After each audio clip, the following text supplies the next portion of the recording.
Hmm. Oh. Yes.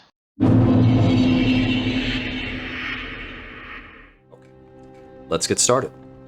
Mask of the Rose.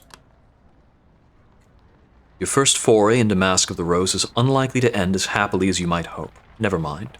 Savor your successes, delight in your disasters. Try again, wiser in the ways of the Neath. The city is thick with secrets, but they can't hide from you. Start with some proper posture. In February 1862, with no warning at all, London fell through the surface of the earth.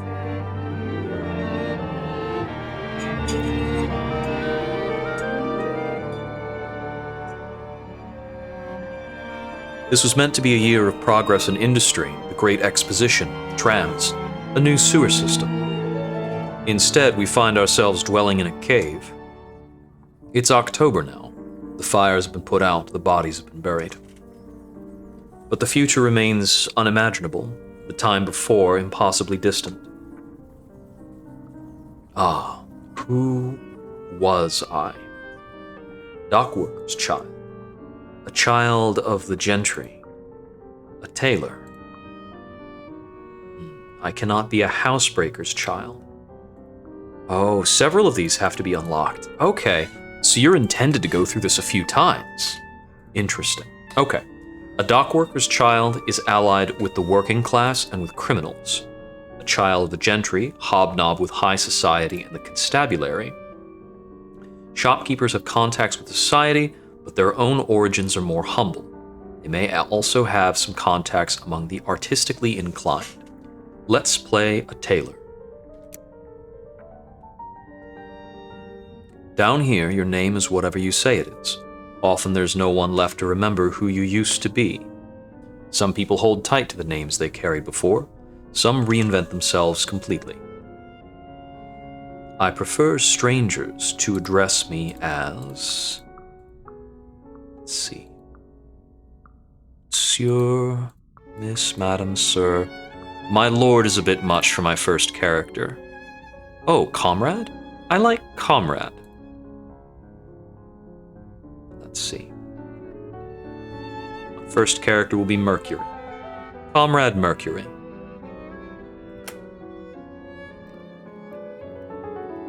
That's me. Mercury to my friends, comrade to strangers. I think we might trade in sovereigns given this icon up at the top, which would be the Queen's currency, not the currency of the Neath. That's our channel points. I'm a different person down here than I was above. Oh, down here I'm finally able to use the name that always fit me. Isn't that something? I'm a different person now. Stress changes somebody. Cameo that best represents you. I like this one, well-to-do with the glasses. This one has a very weirdly prominent lips. Not a bad chin. Ooh, I like the monocle. Fantastic mustache. Mutton chops. Ooh, this feathery bit. That's delightful. Let's go with this for now. Yes. That's me. In the Neath, a true ally means everything. When I find people to be close to, I am open to, let's see. Oh, you can play arrow, ace, or, various things. Okay. I'm not in the mood for romance or really physical intimacy at the moment. I'll be looking to find people to trust and befriend. Maybe I'll even find some chosen family or do some matchmaking. I wouldn't mind pairing up other people. That sounds intriguing. Our heart's desire is friendship. Let's move on. Right now, I'm meant to be helping with the census, finding out who still lives in my neighborhood and who's dead. The first census results are due tomorrow. I've really procrastinated. If I turn them in, I get paid, first money to come my way in nearly 2 months. If I don't, I'm going to disappoint Grizz badly. She knew I was in trouble, so she went out of her way to find me work with her own employers. She even gave me a badge to show my affiliation. Badge of the Ministry of Accounting and Recounting. The front of the badge looks almost like a constable's badge with the lion and unicorn blazed on it. The back of the badge has some kind of symbol I don't recognize, hot to the touch. That's related to the correspondence, the true language. I keep it with the clothes I have from before the fall, and a few odd items I found more recently.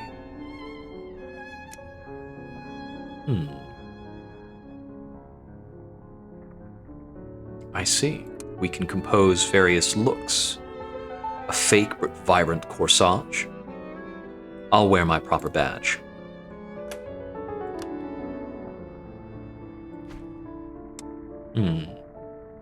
With the combination of badge and apron, I look as though I'm distributing food on the behalf of the ministry. Hard to miss the badge, makes it unambiguous where my loyalties are. That'll do. Our identity as a tailor doesn't really match our duties right now. From here you may explore the city, recall the past, change your outfit and more as the story unfolds. Let's go outside. Where can we go? Boarding house? Seems to be it. Host a visitor before bed.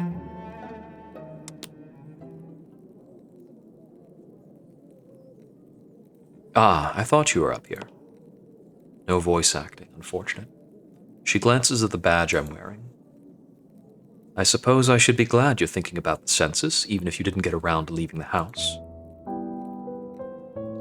I react to that the way I react to many things these days.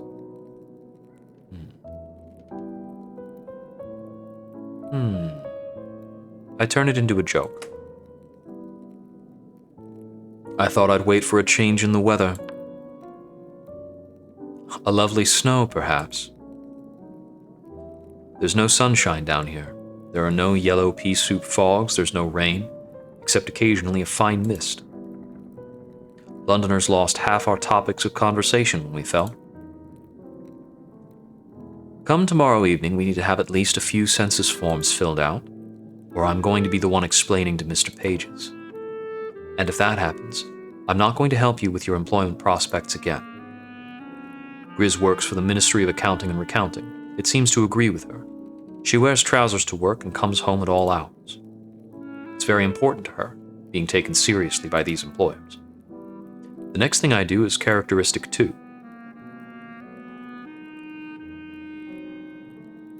Open and build trust. I'm sorry. To be frank, I didn't like the look of the city today. Too many dark alleys. I'll see we have something to turn in.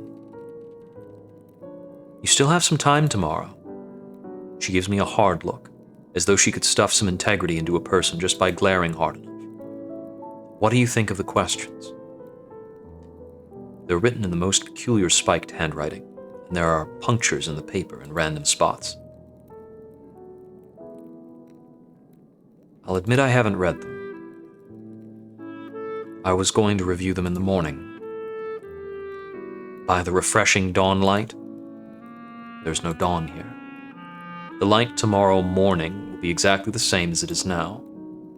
The only difference is the angle of the hands on the clock. Here, try the questions on me. Say you've just knocked on the door, and I've come to answer it. Yes, what do you want? Introduce myself as an agent of the ministry, showing my badge. I can only answer this because I'm wearing the badge. Good evening. On behalf of the Ministry of Accounting and Recounting, I have a few questions. Oh, how lovely. I'm so grateful these ministries are looking after us.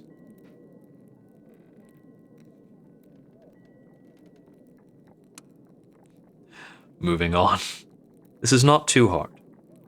Go on then, what's the first question? What do we have? How many people live in this establishment? Establishmentation? This must be the wording of Mr. Pages. Is that a word? Establishmentation. My superiors are enthusiastic embellishers of the language. If you like, you can translate into questions that are more likely to be understood. Right.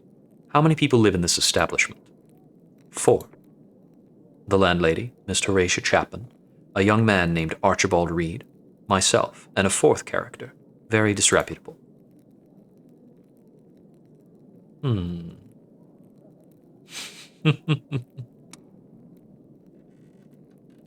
not a secretive person, Grizz. If I seem disreputable, you only have to ask about it. Yes, maybe. But then you might expect me to answer any of your questions.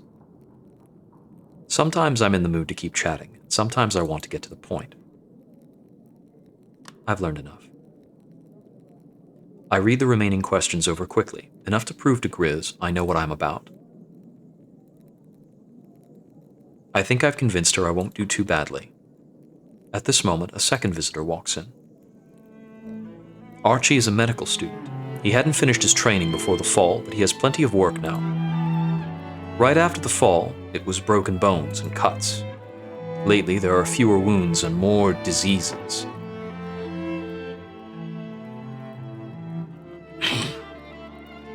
Aye, I wondered where you were.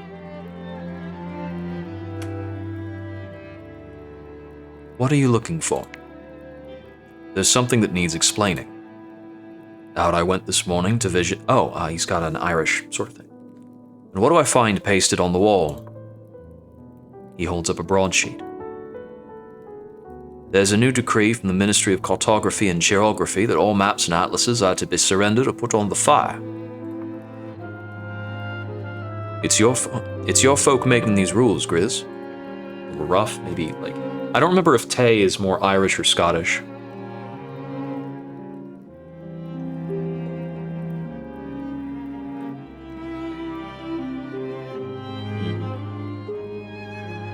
It's best to keep quiet about these things. Leave it be, Archie. Grizz knows what she's doing. Oh, aye? No Londoner really knows what she's about at the moment. But there's still such a thing as common sense. Will you be asking you Mr. Pages about these maps? One must respect the law. None of us knows what is safe down here in the Neath. Most likely there are reasons you can't imagine. Mercury, please do collect at least a few census forms by tomorrow, from whatever Londoners you're able to find. At the end of the day, I'll find you and we can take them to Mr. Pages together. Filled sense. I read that as failed initially, and that would be something interesting. You all right? Grizz had a fierce look about her when I came in. I don't think she gives much quarter.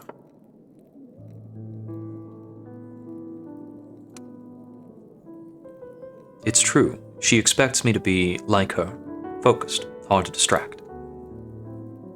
I had not like that. She perished young. Heart gave out.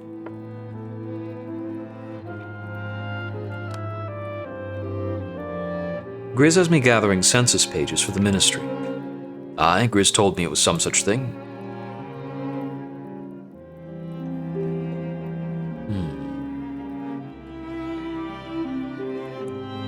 Let's see. Some doubt, some trust. You really shouldn't be peering out about these maps. I've heard all sorts of stories, so I doubt you will shock me. Indeed. You don't look like your heart is gladdened by true love, but I might have missed the signs. Are you engaged? Promised? Down here, there's no one. What about before February? There was a lass back home. What did my mother do but promise me to her?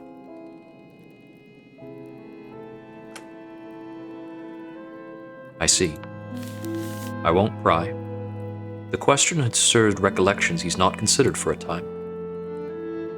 Is it bad to say I've not thought much of her since? She has very even teeth. My mother said overlapping teeth in a woman mean defiance, and gaps mean a light skirt. I chuckle.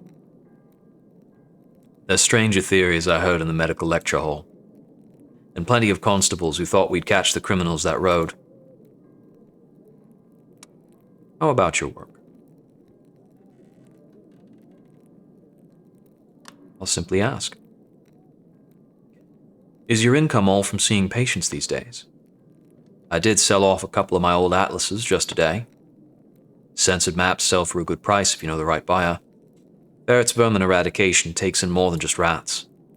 I'll see you later then. So, we're straightforwardly asking things, doubting or building trust, choosing whether to be amicable or firm at each step along the way. I keep track of everything in my journal. What conversations I've had, the plans I've made, how I'm feeling about other people. Tomorrow evening, Grizz will take me to see Mr. Page's. I've gotten one census page. Looks like our currency right now is pennies. 259 days since the fall, it is the season of confessions. Acquaintances. Harjit Singh. Horatia Chapman. Landlady owed back rent. We lived through the night of the fall in Horatia's basement. She's looked after all her lodgers since.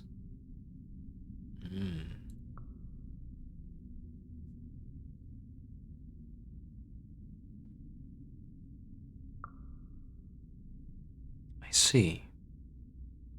So I can mark a few of their interrelationships, so to speak.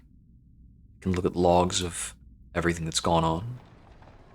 We'll see how much of that is important. I may need to cross-reference some things. 13 days remain in the season of confessions. The newspapers aren't what they used to be, but someone's still printing broadsheets these days. Archie bought one, and the headlines read, Masters announce increased biscuit rations for hungry Londoners. Good to hear. I can relive the fall by recalling the past.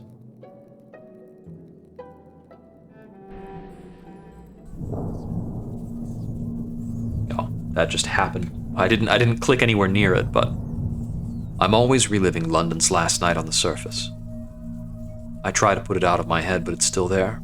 The dimming of the sun at 3 in the afternoon. The sky turning the color of rust. The horrible bang in the clouds of dust from the direction of Westminster. The tolling of bells.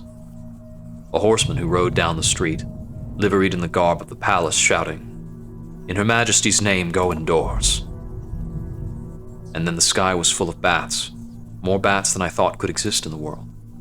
Wheeling, shrieking, defecating. People went indoors then, if they'd ignored the criers. Those that had no house crowded into the churches and under the bridges. Even now I don't understand. How did Her Majesty know? That's the most important question. The palace has been shuttered since that day. The royal family do not emerge. Surely if they had known this was coming, they would have departed London. It was only the city that fell. The rest of England, we assume, remains above. I reckon it's a tornado. I've heard of something similar in the Welsh Hills back to 1760. Nae light in the sky and a noise like a thunderclap. That's no tornado, love. It's a plague of Egypt.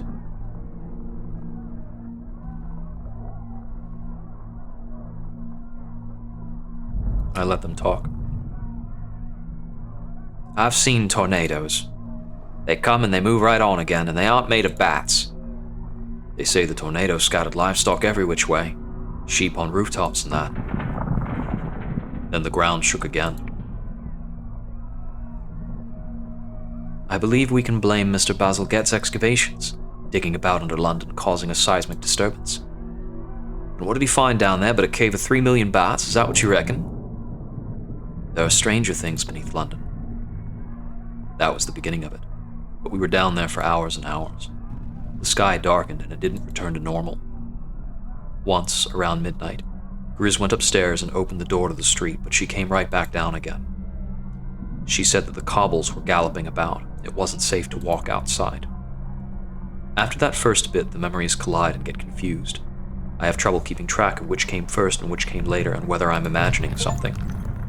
I've spent a lot of days like this, thinking back, trying to piece together the bits of the puzzle. As if I could realize something that would make sense of it all. Can we?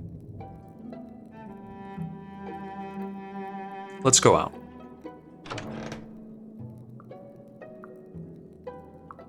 There's something to do with the boarding house, and we can go to Thrall Street. I feel like I need to make it outside. Well, I see, I can choose somewhat freely. I can look at the options. Let's take the census with Horatia before we leave.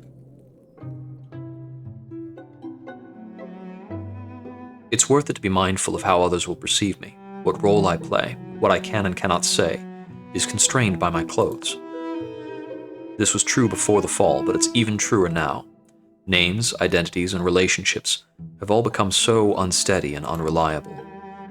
Horatia won't mind me in this.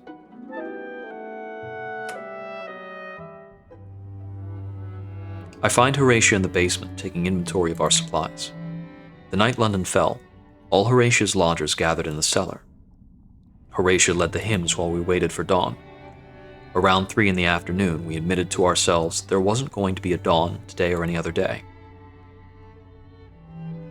I think for a lot of characters other than myself, I'll probably just default to narrator voice so that I don't strain myself, especially going for feminine voices that are difficult for me to say. Hello. I trust the cold isn't getting to you too much. Since the fall, we've all taken to greeting one another as invalids on the verge of death. The badge makes clear that I'm here for business, not for conversation. The Ministry of Accounting and Recounting has asked me to work on the census. I see.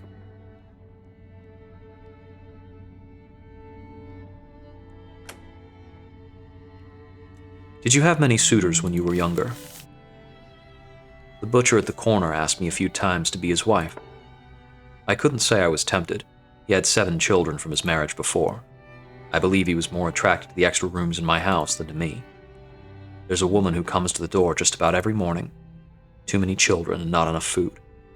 Sometimes I have a penny or some old stew for her.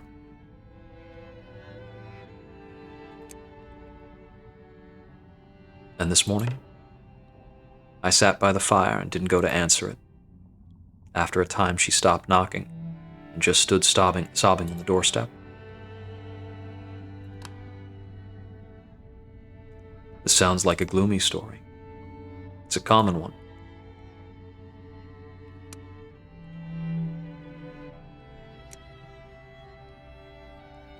You don't have any secret business besides running the household, do you?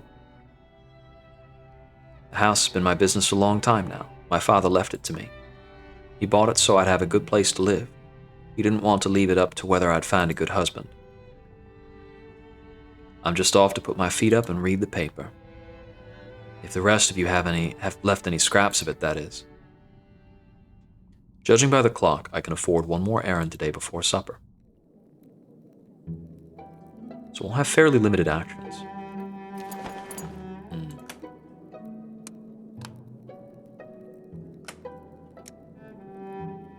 I'll have to get more options.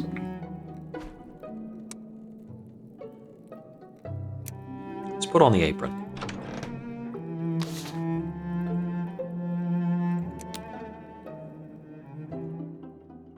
I'm certainly not going to try for an Indian accent. Harjit admires duty, but does not always care for the ministry. It's hard to say what impression the badge makes on him. I must represent the duties that I'm performing. The streets outside Miss Chapman's are not easy. Thanks to my family history, I do know where to find the nearest market that specializes in clothing. Hogs Lane Market. It's both Hogs Lane and Hog Slain. It's delightful.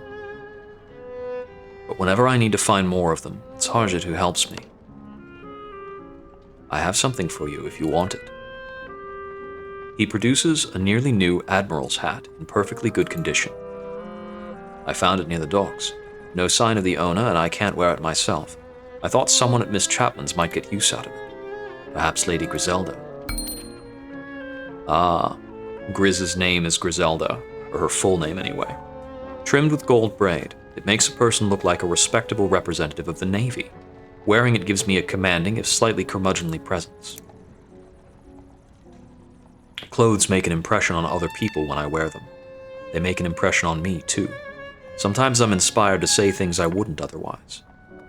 I have the feeling this particular hat would make me a bit gruff and commanding.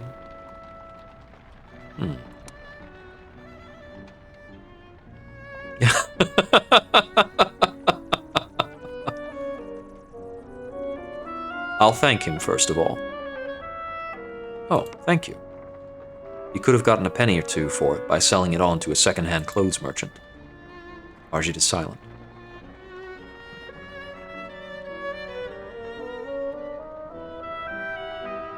I'll explain apologetically about the census, since he doesn't like the ministry much.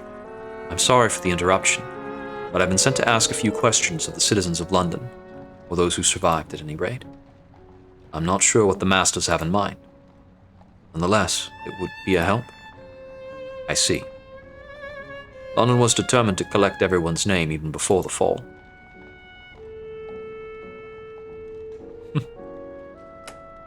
Have your answers changed? Would your answers be the same now as they were then? Not exactly. What do you wish to know? I'll simply ask, do you live alone? At one time, I shared my lodgings. That was prior to the fall. My former companion is missing. For the census. What should I put down about your romantic attachments, for the census, that is? This is not a matter I would explain to most people. You and I have known one another for some time, however. I think you would hear me out kindly, but if you would rather not carry my secrets. I will decline lest the ministry learn too much. At the moment, what you tell me, you tell the ministry, so perhaps it is better that I not know, unless you would equally confide in Mr. Page's. An honorable answer. It's best not to promise what you can't be sure of giving. For the sake of the ministry, I fill in decline to say. Silence falls. There are so many things in my life that I share with no one. Things that are not secret or even private, but that are beyond companionship. The memory of my home, my faith, the intricate politics of the court in Lahore, which I learned in childhood and cannot forget. Now I'm adding to those all the empty buildings that I alone see. Do you have any such things of your own, in which communication entirely fails?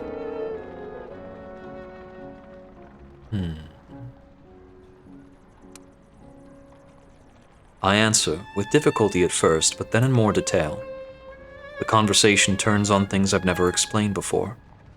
Arjit listens with the same concentration I've seen when he was memorizing a fresh route through London.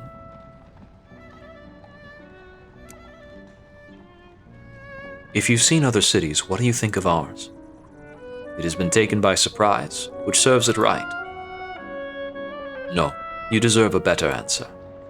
I do not like the city London was, and I do not like the city London will become. In time, she'll remember her confidence and try to rule again, unless Lady Griselda and her type fail.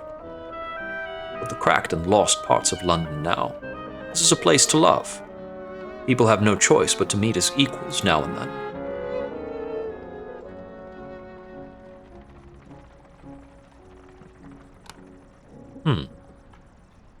What are you thinking, I wonder? Arjit and I should be friends. Wait, should we? I do like London as it is now, but do I prefer the London that returns to the skies? The one more grandiose? It's very stratified. There is something about this London that really captures my attention. I grin. I should go, but you know where to find me. I'm always here. It's time to go home. I was asked to produce 4 census pages.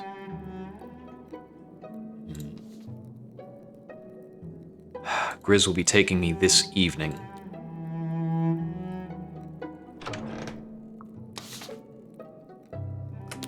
Down to supper.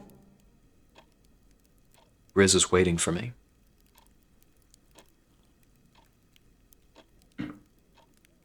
Whatever census forms you have ready, it's time to take them to Mr. Page's. I'm prepared. I sincerely hope that's true. Come with me. Once I've shown you how to reach the ministry, you can come back on your own and turn in others. Riz has me gather my papers. With luck, Mr. Page's will decide to keep you on. With that, she leads me outside and down a side street that is no longer named. The way to the bazaar is much longer than a straight line. First left, then right, then back again and again. Like trimming an evening gown, it's going to be a bother for the bother's own sake. I do not ask Grizz whether the masters require us to approach this way, or whether it is her own virtuosic embellishment. Finally, we find ourselves standing in its shadow, under its walls. Before us is a low door that once, I think, belonged to a solicitor's office. Grizz takes out a key made of something other than metal and unlocks that door. Mind the pile of papers, I've already sorted them 3 times. Mr. Page's is very particular about the ordering of documents. Now, where has he gone? Usually he's here by this time of day. Ah, there you are, sir. We were just coming to bring you the census documents. A first installment of many, I'm sure. There is a tone of her voice, somewhere between fondness and a nanny guiding an untutored child. I watch her curiously. She doesn't meet my eye. Does she have feelings towards it? Affection? Regard for a very strange and demanding pet? Or is it something more heartfelt? Mr. Page's, may I present Mercury? Mercury, this is Mr. Page's. The whole Ministry of Accounting and Recounting is under Mr. Page's direction.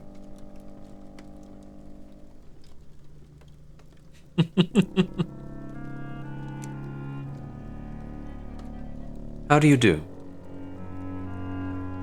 Fortilius, with a soupçon of myrtilance. Mr. Page's is a surprisingly high voice for someone so large. Oh, I could go higher? I beg your pardon? Mr. Page's has been interviewing a Frenchman unhappily stranded on our shores before the fall.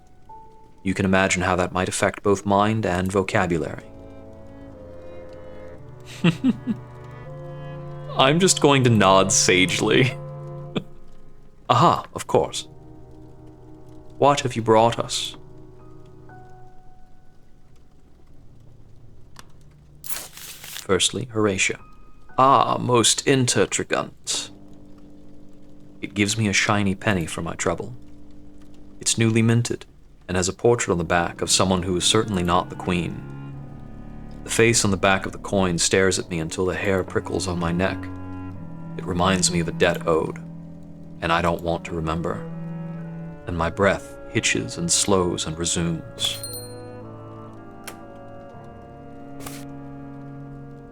Pages with 7 census forms. This one is of interest, family fashioned, lacking uxority. I don't have a filing index for that combination.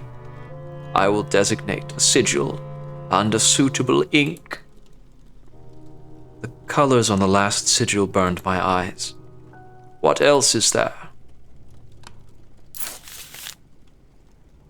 Page offers me 2 pennies from a jar, bringing my stash to 3. There are other coins in there, and a few things that aren't even coins. Buttons, pearls, probably false. A horse head carved from ivory or bone. I don't want that. That's too old for me. The quality of your information impresses us this time. We did not expect much from Archie. Under Con Grizz having already revelated that he is a lightless character. Do you have anything more? Lightless means something about the soul. Mr. Page's takes the census page eagerly and spends some time scanning it. There is something it is looking for, something it keeps looking for that it cannot find.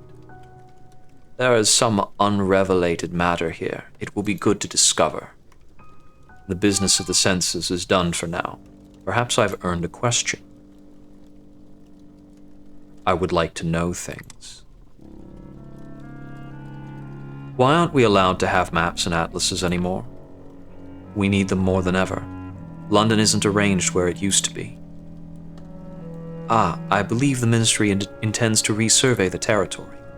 In the meantime, it wouldn't do, to have people using fallacious maps.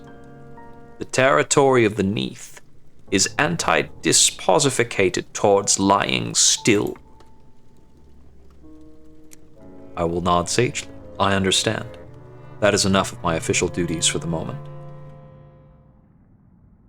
Grizz accompanies me out again when it's time to go. She makes a couple of remarks about how useful this will be, though she stops short of asking whether I'm in debt to Horatia. I haven't forgotten, though.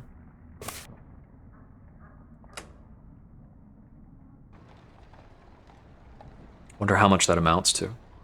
As we make our way back to Horatia's, Grizz asks me what I think of Mr. Pages. She tries to make it sound like an idly curious question.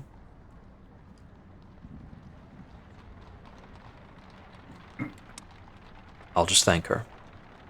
I'm grateful for the arrangement. It was very good of you to put this together.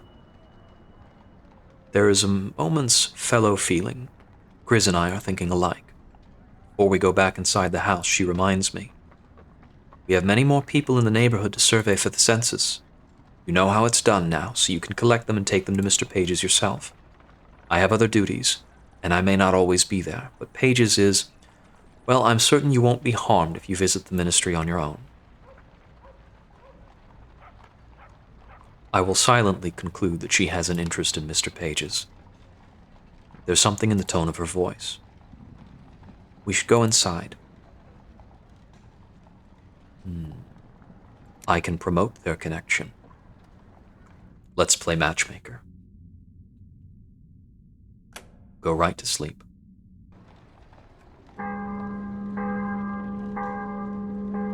Grizz is my friend.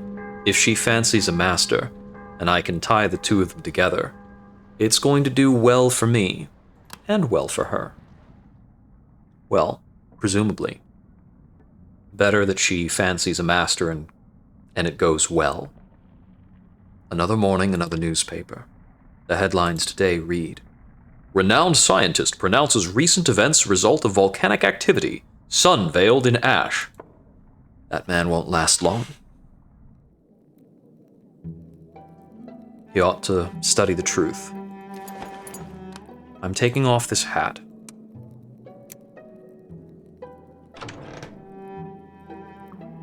Let's see.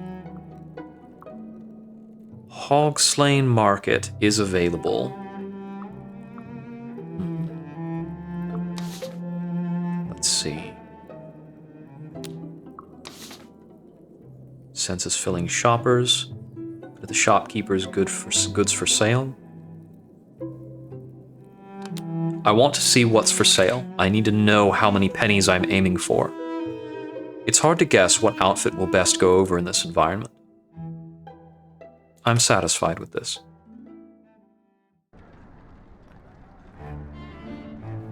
Hello there. Call me Ivy.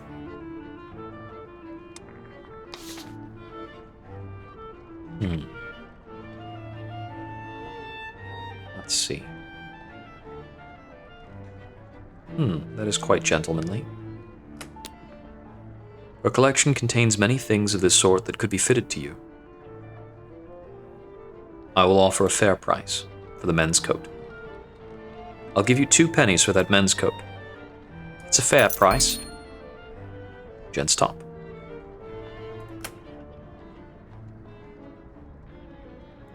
That's all I'll spend for now. I'll try at a top hat later on.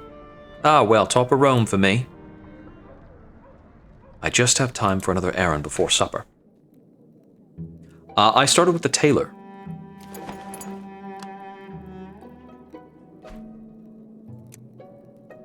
It might fit in well in some places.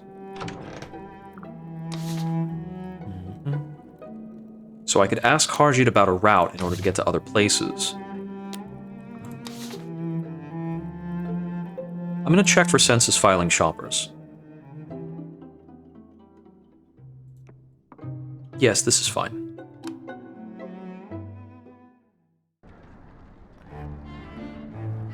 You're looking well.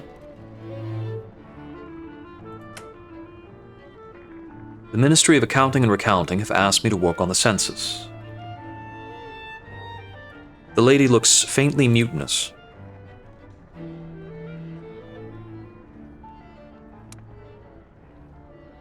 I favor the lady with a brief sketch of my own upbringing and family tree. It's Phoebe Riley, Irish, as you might guess. The Phoebe was my father's idea, or so I'm told. He was a schoolmaster on his better days.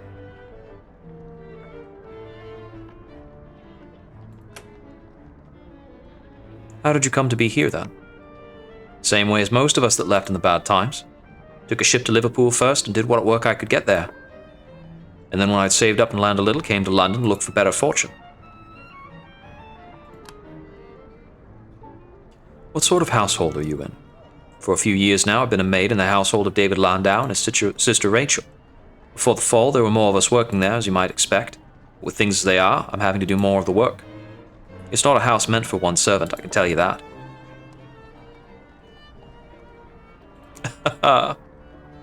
Phoebe and I share a laugh. Put up notices for a new girl, but it's no use. I doubt anyone's there to read them.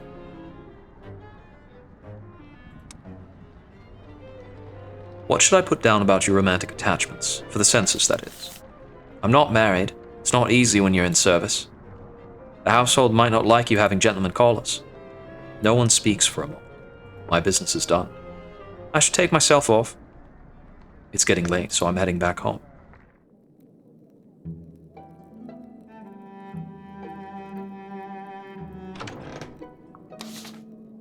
Down to supper.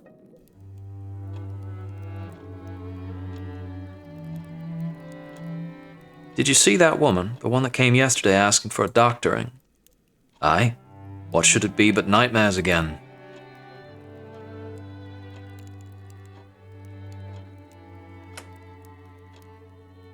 Who is she? The captain's wife. Her husband was at sea when London came down. She dreams that he comes back to her, but he's nigh the same when he does. He's devoted himself to the Fathom King, and cannot speak, only sing. Could you do anything, love? I've only a drama laudanum left, and no more for a few days. There's fuel enough for the moment if you need to start a new tincture.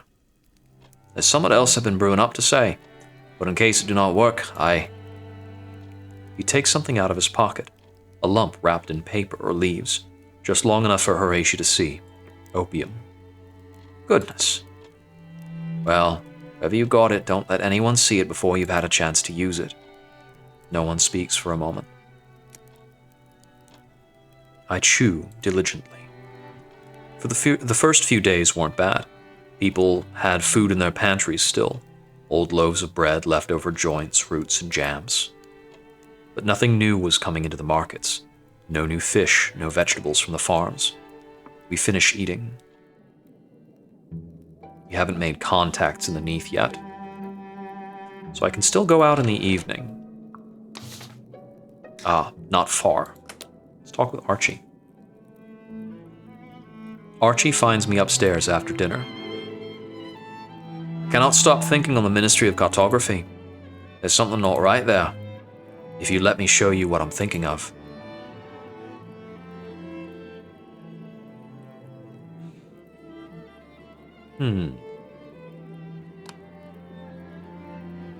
Please, be my guest. You'll see what I have in mind in a moment. It's a way of sorting out my thoughts. When I started, it was to think through a treatment.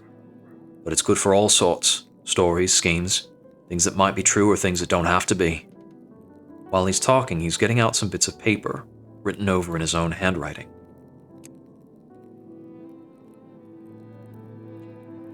Welcome to story crafting.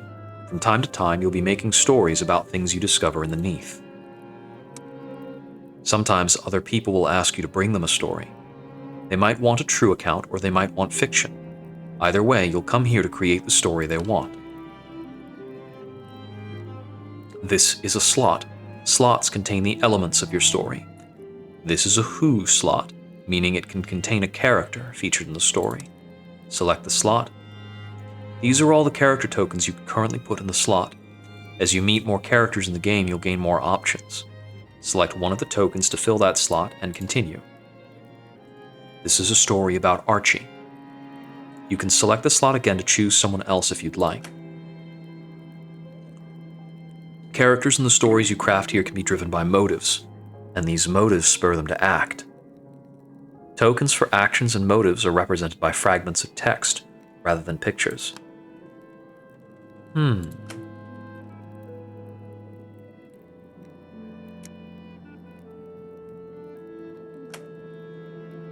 Unknown purpose.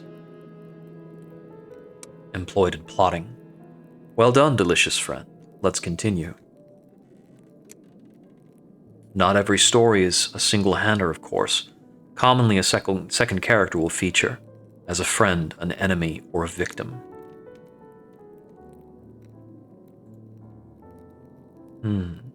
Second person in the story needs to be different from the first. Interesting.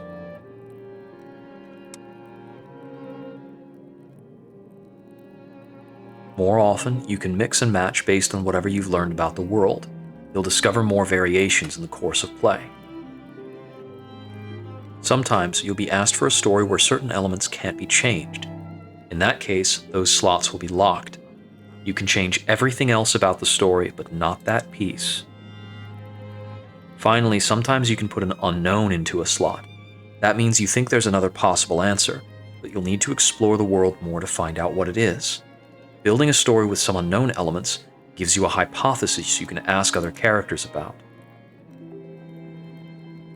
Fill this final slot to continue. I want to change things. This is about Mr. Page's employed in plotting Archie, who is afraid of him, and took unknown actions. Mr. Page's new ministerial expose crafted, possible fear. Archie was afraid of Mr. Page's and reacted by doing something we have yet to identify.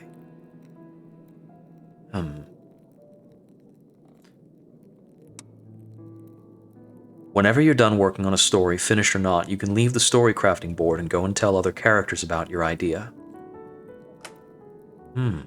Interesting. I have a friend below that can take what we learn and put it about in the papers. I've told them I knew someone might be able to bring back a few secrets of the ministry.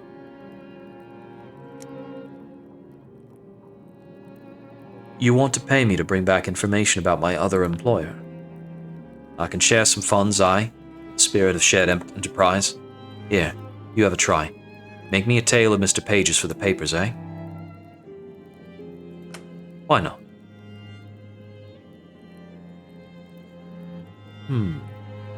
Mr. Page's forbade mapping. He knew the Neath had changed. Maps would become obsolete, and the citizens grow frightened. It was better to allow people to think their own memories were at fault. The typical Londoner was determined to preserve London.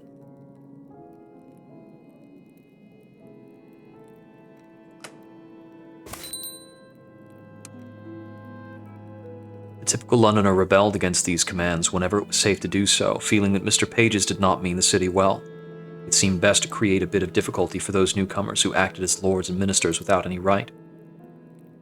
What if they obeyed?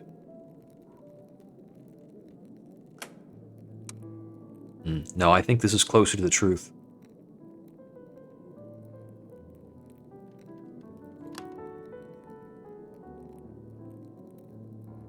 Aye, well done. I don't care to have things hidden from me for my own good. It's a tale we could spread to others, wake London's suspicions, put them on their guard. I could take it to the press. Now you might wonder what's the purpose of having a scrap of paper just to say what you don't know. But I use that to mark a question I want to ask. Here, what would you do if you wanted to interrogate someone about why Mr. Page's was up to his ways? Let's see.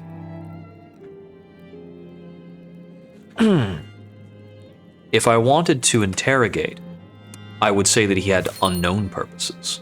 Page's unknowable.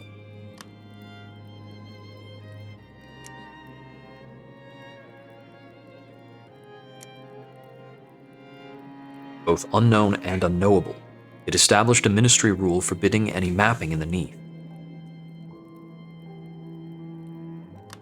That's something I would do if I needed to ask a question.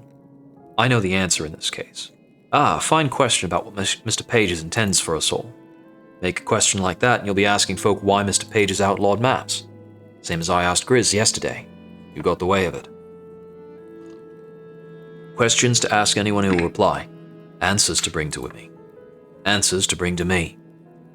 If you don't mind giving Mr. Pages all manner of stories about the people that live below, then you can go on with it. But if you'd rather another way to making your bread, you might investigate while you're there. Ask him questions. Ask other people questions about him. Find out a thing or two. If you make up the questions you want to ask, you can investigate with anyone who might answer. Earn your pennies helping the citizens rather than those creatures in their blankets. They are more like blankets than cloaks, I think. Bring Archie theories about the ministry. Truth matters. Above all else, the truth matters. It sounds like it doesn't require upright penmanship. That makes it superior to census work right there. Don't it just? And the truth has its own value. I'm glad to hear you say so. It's no easy thing fighting the doubts on my own. With Horatia telling me I have the fidgets, and Grizz saying I should be quiet and trust our robe-wearing masters, I should let you get your sleep. My opinion remains to be seen. I may need to betray Archie at some point. I shake my head to clear it. The ruminations are gone. All is as it was.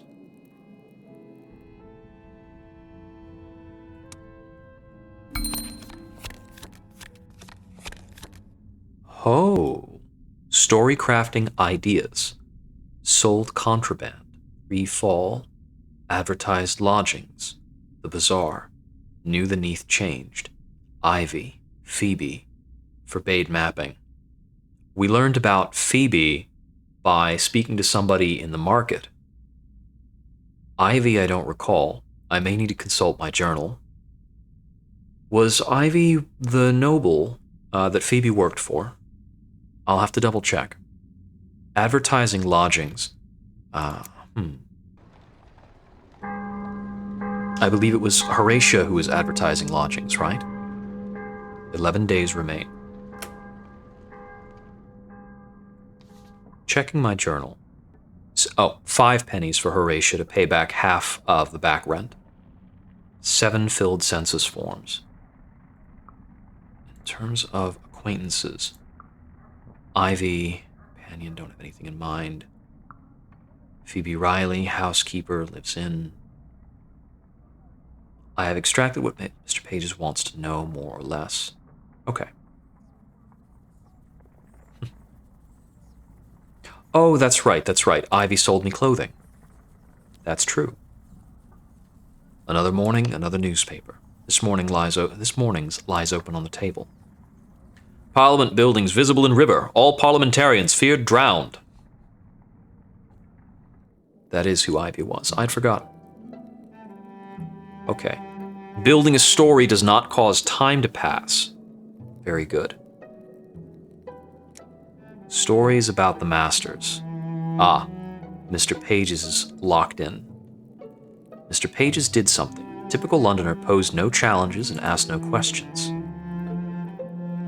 Mr. Pages hoped for power. I think this is part of why Mr. Pages is holding the census. Mr. Pages gains more from this than ordinary Londoners are expecting. That will help me ask about his motive. I think our wardrobe is fine for now. I want to finish the census with Grizz. I should finish the census on all of my available targets. Grizz always likes the sight of the badge. I should not wear the badge when I'm asking about Mr. Pages. I thought you might still be in the house. Mr. Pages is not an early riser. In fact, he was very put out when I came to the ministry in the morning. That's good to know. If I visit Mr. Pages early, He might be testy. I should try for the evening if possible. I thought I might finish your census form. Mr. Pages already knows all about me. I would have thought it was a better use of time to ask anyone else. But I suppose for completeness we might as well.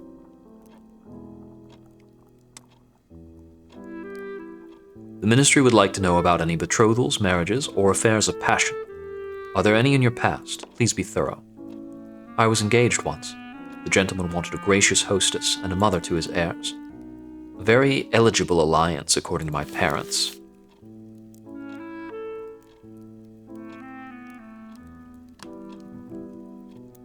I'm sorry.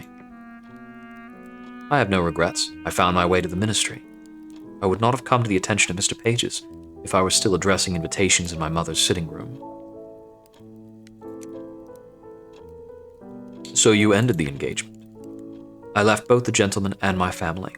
That is when I came to Horatius. Even before the fall, Miss Chapman's boarding house attracted those that didn't belong anywhere else. A lady like Grizz could not have lived alone at most respectable establishments, and she would scarcely have cared for the cheaper common lodging places. For a moment, no one speaks. Conversation waits on Grizz. If you want company, you're always welcome to pay a call, if we can use the term. Morning calls in our own parlor. It's not quite clear who should leave their call card with whom. All the same, I welcome companionship.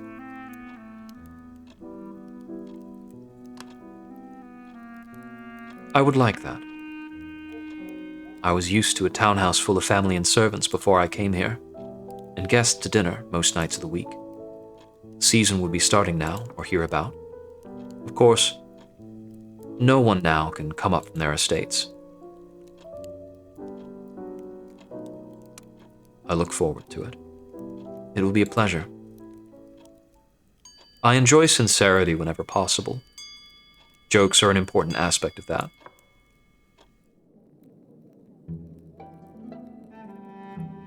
All right.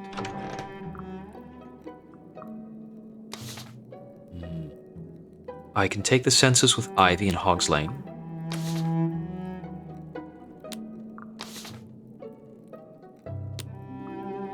Let's do that. I want to prioritize the census to a good degree. I'll learn the most about Mr. Pages from Mr. Pages.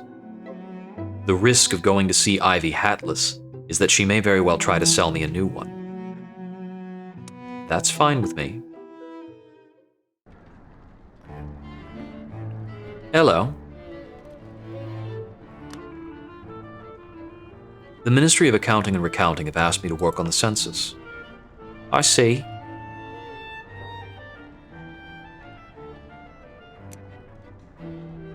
I favor Ivy with a brief sketch of my own upbringing and family tree. Ivy fits Claret. It's what passed for a joke with my mum.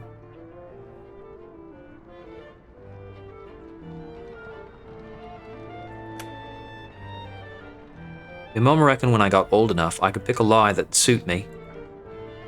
So long as you live with me, you'll be known for a tart's daughter. No point in hiding it.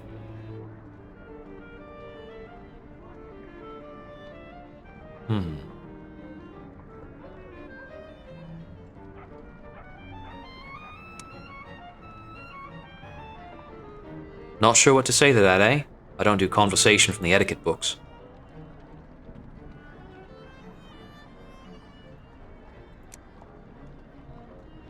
I grin.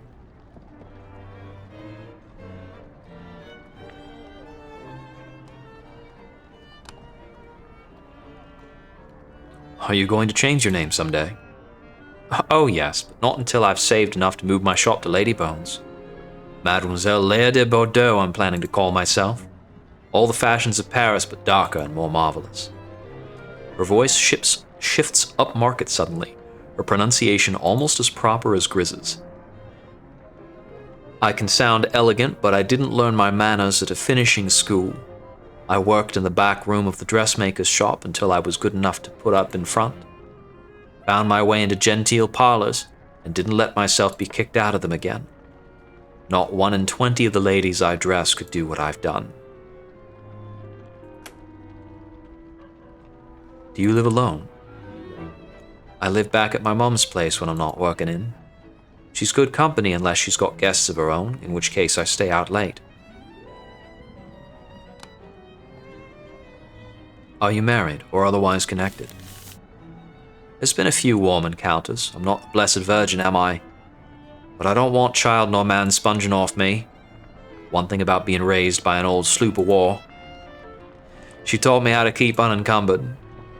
There's a brief lull in the conversation.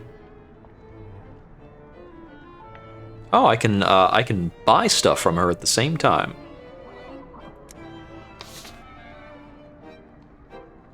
I want a hat. An exceptionally of-the-mode piece, trimmed with mushrooms as style currently demands.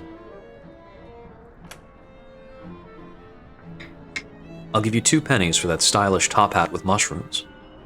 It's a fair price. Grand and exotically trimmed, it's the sort of thing to wear when I want to get to know someone better. You're not bad company to have around, I must say. I'd be glad to talk to you again if you were to come back. Often there's customers, but sometimes there aren't. I would like that. That suits. I have something for you. Some of us want to make ourselves at home in a place we weren't born to. If anyone asks when you're rubbing elbows in good company, you tell them you got it from me. I'm trusting you to spread the word. But if they asked, I charged you a good high price and you were glad to pay it. Or they'll say old Ivy's gone soft in the head. Ooh. Inspires a lofty attitude and an inclination to protect the weak. Delightful. At this point, I go back to Horatius.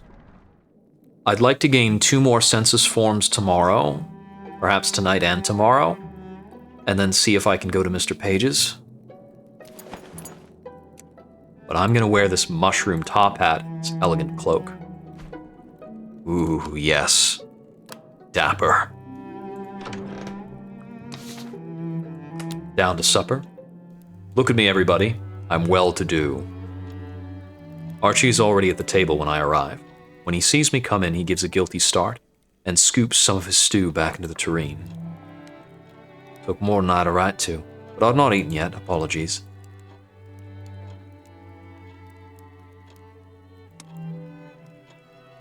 I'm too hungry to decline my dinner just because it took a sojourn in someone else's bowl. There was a lass who asked me to come round and look at her brother, a Jewish family. They usually go to their own doctor, but he's out of service or ran away or something of that ilk. Their old synagogue was destroyed in the fall, so they've moved to the Tentaground synagogue. Good, another place to talk to people. Rachel and David Landau.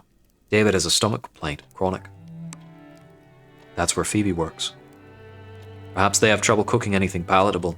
It isn't easy these days with what we have. Oh, that's Horatia. Whoops.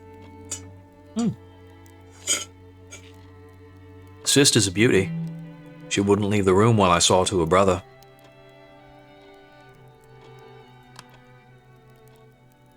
Is that usual?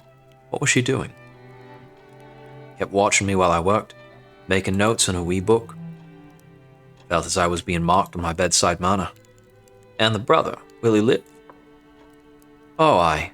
For a bit I thought it might be serious, but what he needs is his stomach settled. I chew diligently. When they got hungry, people turned inventive. All the pigeons around St. Paul's, they caught and plucked. More than one society lapdog was turned to stew. Dinner reaches an end.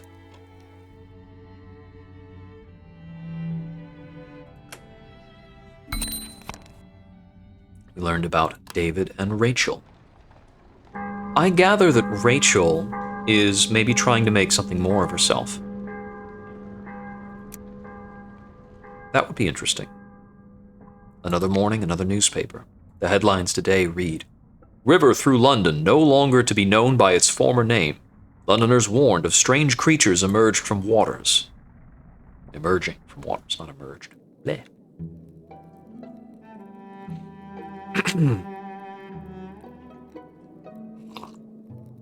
I expect that we might only have this age of confessions to get things done.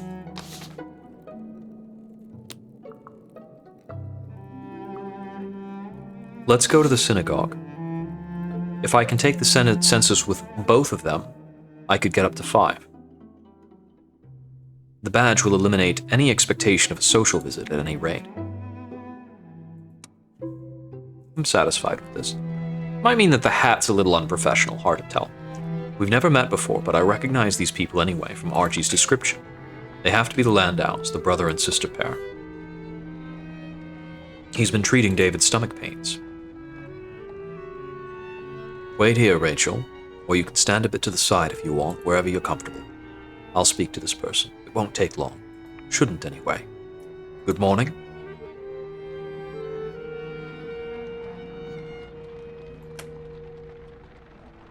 My name is Mercury. I have the advantage, I'm afraid. I know of you through a friend of mine, the young doctor, Archibald Reed.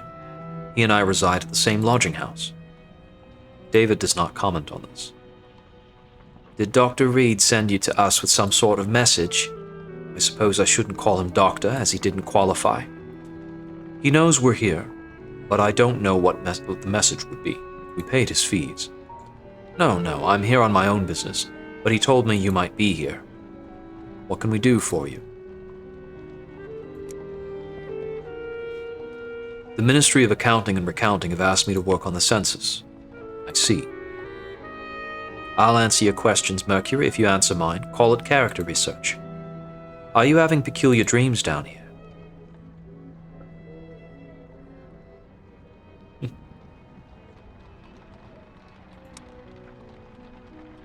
In truth, my nightmares have become so extreme that I barely dare to sleep. When I close my eyes, I sense the dreadful, malevolent presence. Ah, I asked for your feelings, not for a recitation of your favorite Christmas ghost story. It was only the answer to a question. Trust me, I interrupted just before we reached the dreadful clanking of the ominous chains, or perhaps the lidless stare of serpent eyes. I had forgotten up till now, but I have dreamed of a snake that watched me in sleep, while all my limbs were heavy and too paralyzed to move. I try to remember what it means, but the thought is gone again. That's called parabola. It is another realm that has snakes. Go ahead with your questions, Mercury.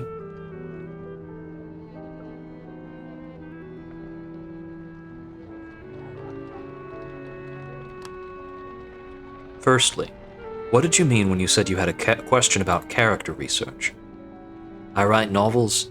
They're published one chapter at a time in the Lily of London magazine. I was in the midst of one when the fall happened. My publisher insisted that I continue the story despite all. Rachel, are you certain you want to share so much? Does it matter? Surely those precautions are behind us.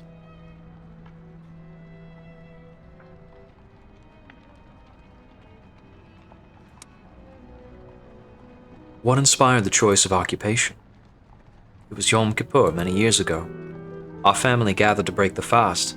My Landau cousins at one side of the table, my mother at the other. The little Landaus so devout, scandalizing my mother with, she would say, their low manners. My mother in turn scandalizing the Landaus by seeming so almost English with her lax views on kashrut.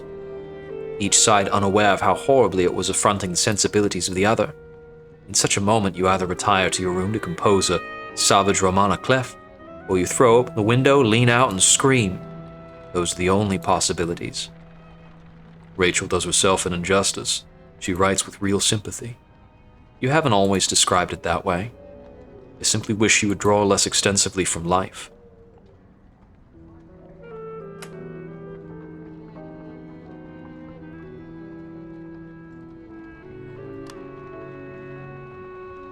For the census, what is your romantic status? Married, betrothed, in love?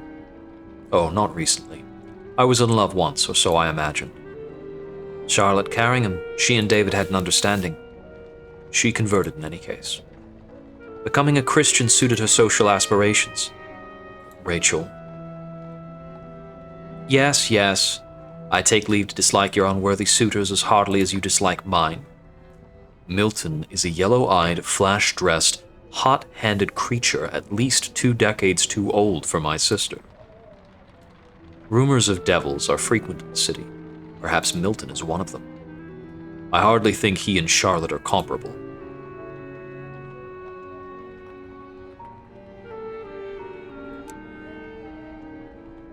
Oh dear, the rules of polite society have broken somewhat in the fall, haven't they? Nothing of the sort. He's a devil, or rather, he belongs to the group using that name. Milton is an artistic inspiration. If you're not a writer yourself, Mercury, you cannot guess how the fall has disrupted our sort of work. Characters have certain tastes, certain preferences, certain prejudices. All I need to do is imagine them in new circumstances and their reactions right themselves. But now, we've all been at least a bit cracked by the fall. How does anyone behave? Who can say? You always said you wrote from observation. You can still observe. Since the fall, there's no pattern in what I see. It's only home that makes sense to me. I cannot make my whole novel about a brother and sister lighting candles at Shabbat. I'll hold my tongue there. The rest of the world must come into it somehow. Milton helps me sort the rest of the world. He can make sense of anything, even a viscountess running down the street in her peignoir. I think that's how you would pronounce that? I have no idea. It's easy to understand a misbehaving viscountess. Everything else is stranger. Let me say, Mercury, Milton smokes rose-scented cigars. He helps me.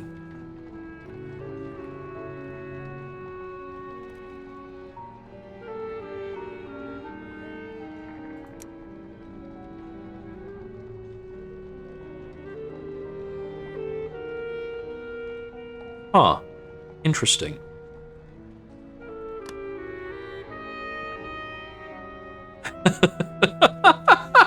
Right, the original wording. I forgot I'm translating.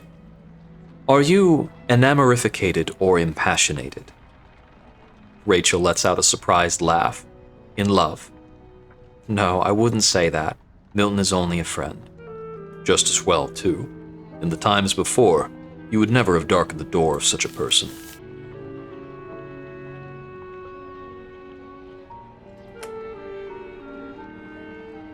With a ready listener, David talks about the life he had before the fall and hopes to have again. There was a steady business, which presented him with challenges in which his caution and tendency to doubt were an asset. In his stories, his partners and relatives are sometimes swindled or tricked, but David himself rarely falls prey to that kind of misadventure. His arrangements appear to have been quietly successful, and I have the impression that his friends thought highly of his good sense. We're expected elsewhere. I'm not feeling well enough for this. You've set loose one or two ideas, for which I certainly owe you something. She produces a card and hands it to me. It provides her address and guidance to reach it. A well-appointed townhouse, suffused with a homely glow from its tall windows, home of the Landau siblings. Bye then. My opinion remains to be seen.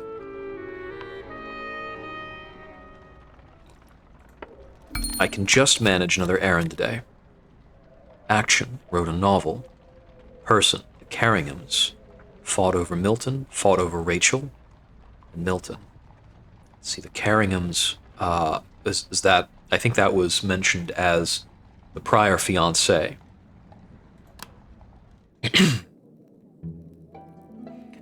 I'm going to go visit Mr. Page's, though perhaps I want to build more stories for now.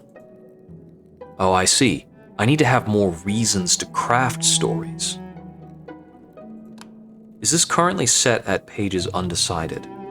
Yes, it is.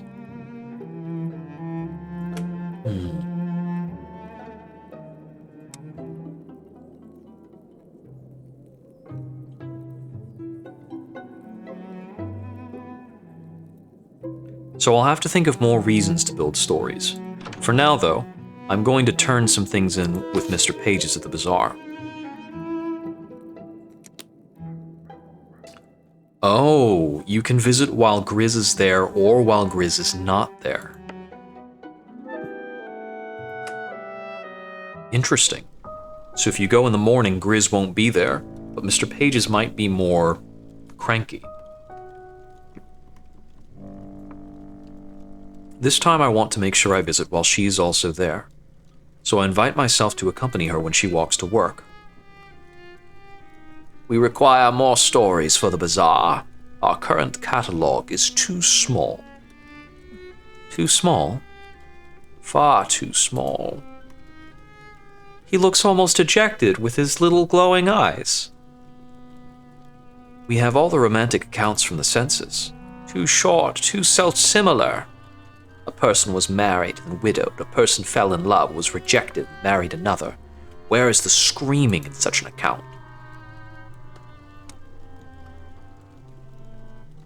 It is the custom, after suffering, to go on with one's life. Besides, if you want more colorful stories, there are the novels. London's novels have been disappointing.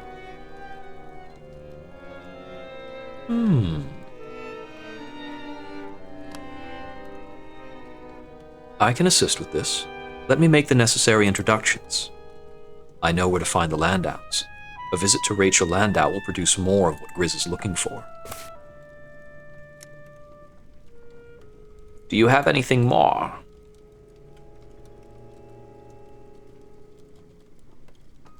Let's look at these one by one. Mr. Page's pays. Then it puts the census page in a stack of others much like it. It weighs the stack down with the paperweight. If I look too hard at the paperweight, my eyes sting. Pages turns the papers over carefully. There's nothing interesting in there, I promise. It's all exactly as I told you before. Expectated. Do you have anything more? This form merits 2 pennies. It looks through the sheets of the form in its usual way. It doesn't find much to interest it in the account of Rachel's romantic life. It is much more intrigued by her employment. Ah, the authoress. We must hope she is proliferant. Do you have anything more? The trick is not to look at the back of the penny at all. It seems he cares for his sister more than for any other. Nonetheless, his affections are prolific. There's some promise in that. Do you have anything more? Mr. Pages is specifically looking for tawdry romance, because it's what the bazaar wants to hear. The bazaar is alive, you know. Mr. Pages is pleased enough with my information to give me 2 pennies. There are 7 forms thus far. This should be commemorated. Grizz has suggested that the agents of the ministry should appear respectable. Moreover, that black is a respectable color of clothing. I have obtained an article. It was not made with Mr. Vale's wares. I hope this will not give offense. Mr. Vales should not be given the measure of you. That's quite something. Suitable for funeral processions and the attendance of graves. Wearing it makes me more conscious of grim truths, but also better able to lend comfort. She seems a very small person. More like a dog. What a horrid thing to say. You would not agree? Look at his eyes. He's so earnest. No. You do not think she is smaller than yourself. That's not... I will not replicate the statement in the future. Thank you, I suppose. Do you have anything more? I don't think it's too insulting to be likened to a dog. To be likened to a cat would certainly be a compliment.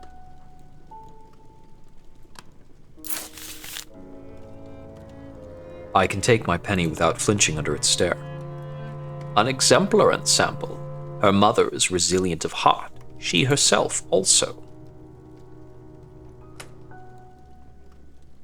I liked her. Your application of companionate time outside of the ministry is your own. We do not forbid revisiting the subjects of the census. That is enough of my official duties for the moment. Enough of our conversation. Be gone. I render my thanks and good wishes to all parties and bow myself out. The hallways outside are hushed, except that if I listen closely, there is a sound like something walking with an uneven gait. Its shoes, or perhaps its toenails, click on a polished floor. It is nearly time for supper.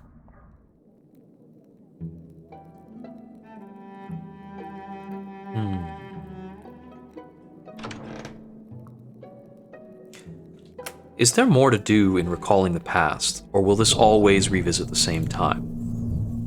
Okay. Wade. These are other things.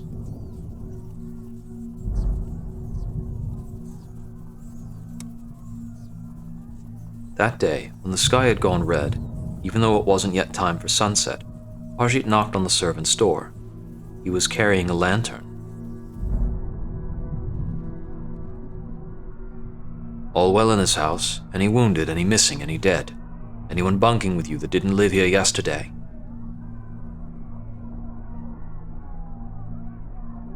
Huh.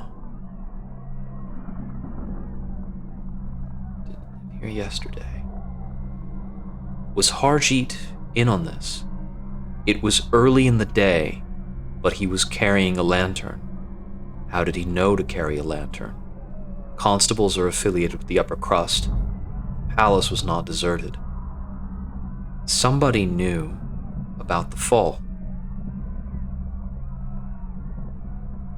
Is there somebody who came to live there at day -1?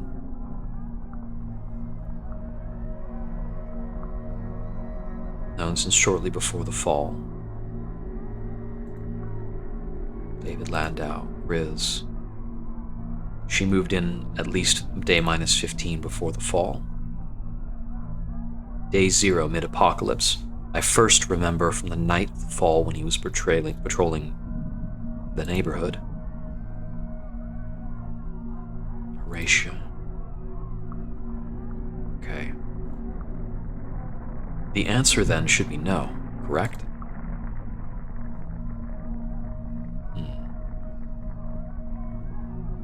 Interesting. Showed less reserve than usual is printed twice. I suppose that means I've gotten along with him better over that time. My witty and confiding self. Truth seeker, informant, likable companion, skeptical ally, informant, landlady. The relationships here are interesting. Mercurial census filler.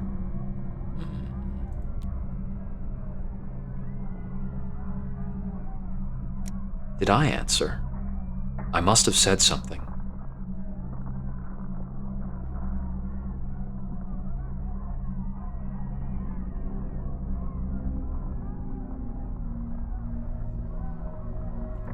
I thanked him for checking up on us. Good of you to come around. I think for a moment he actually looked guilty. My pleasure.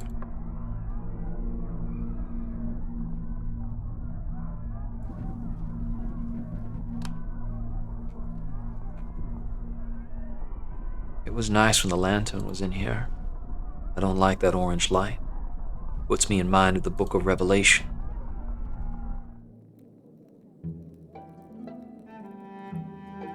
That suggests something, and we've lost the ability to reminisce further. Interesting. Down to supper. I should keep trying to remember things. I thought I smelled a stew. Pots on the table, Mercury. Sit where you like.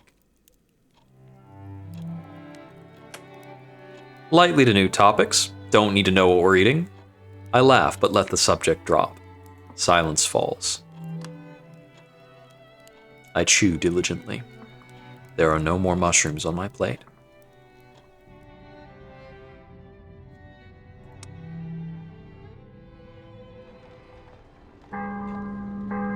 The constable certainly knows something. It might behoove me to try and get along with him better. Archie bought one, and the headlines read, Barrett's menace eradication seeks reliable employees unafraid of rats. Okay, so Ferret is a name here. There are a lot of rats in the Neath. Yeah.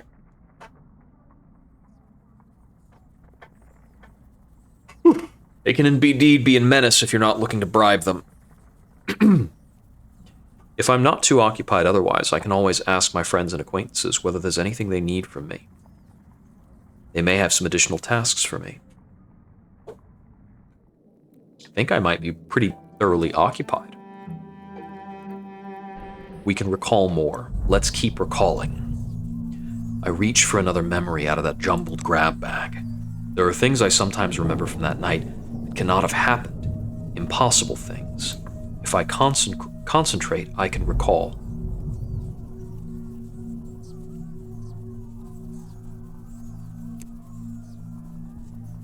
There were cities that fell before London. Archie's family is in Scotland. Everyone says that only London fell below, but Archie's afraid that something happened to them too. I'm surprised at you trying to read in this light, Archie. He held up the volume he was perusing. I thought I remembered there was a bit about the Welsh tornado here, and I was not wrong. Makes an elevating change from your usual reading about Medici poisoners, I suppose. She had caught him a day or so before, reading a history of toxins over the supper table. This had been the subject of quite a few jests since. What's wrong, pray? Trying for a wee bit of knowledge as a druggist. Sola dosis facit venenum, as the both say. Nothing's a poison unless you get the wrong amount. Pined for the surface. We remembered a new motive.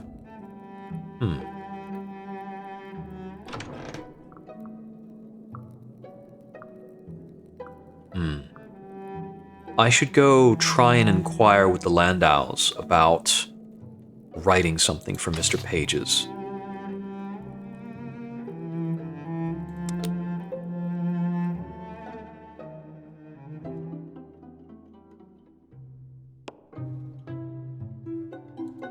Oh, I have my new outfit.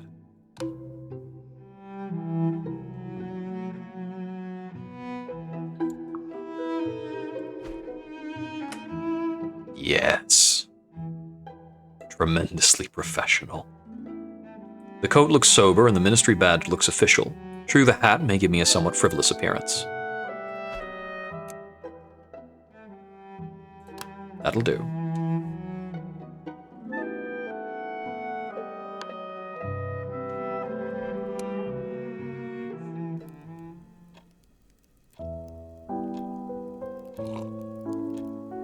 Miss Landau, may I introduce my friend, Miss Griselda?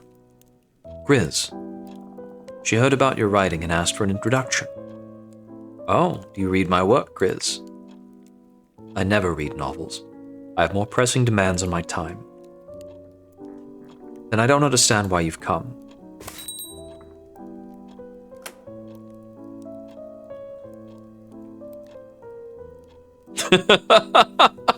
Rudely explain that Grizz needs stories to feed into the maw. I think I can be more tactful than Grizz here. Grizz has an avid reader in need of supply.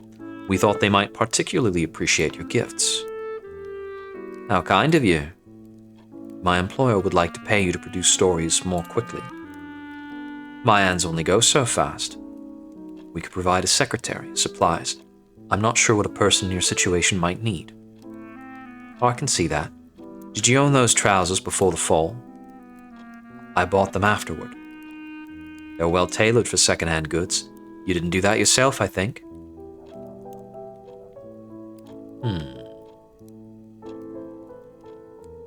This is not a romantic approach.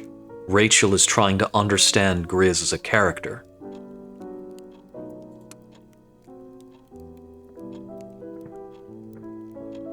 If you have menial household duties you need to set aside, we could hire... I can afford my own seamstress, thank you. We stray from the point of our meeting. Miss Landau, what consumes your working time? Attending social events until something inspires a return to my desk. Some muses inspire, mine exasperates. But those activities produce, what, a list of incidents, alphabetical, to be included in the coming chapters? Characters. Lorinda and her brothers cast off superfine trousers. She's tried to discard her society accent, but she wears gold links in her cuffs. I didn't come to be a literary model. If you want me to write more, it's the best thing you could have done. London's circulating libraries and magazines hold tales by the thousand. Your masters commandeer whatever they wish. I don't understand your difficulty.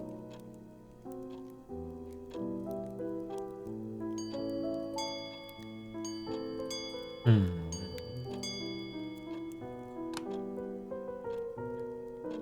You're not the only one to ask such questions.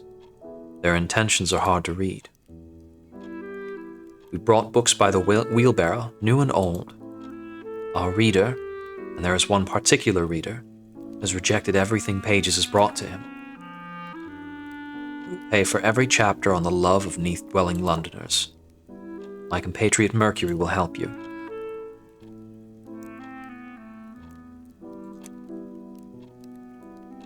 If you can tell me what you require. I need a plot about how my heroine recovers from her betrothal to someone left behind on the surface. Just the skeleton of how it happens. I can do the rest. If you could contrive a way for her to end the business, that would be very welcome. All of my thoughts have proven insipid.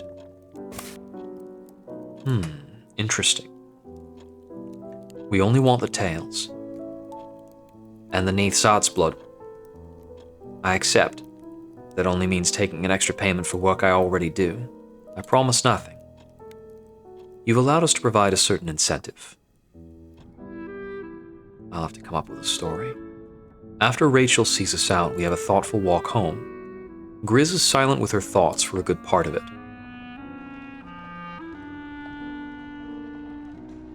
If she had any turn for politics, what a politician she would make, though of course they'd never swear her in. But imagine her speeches.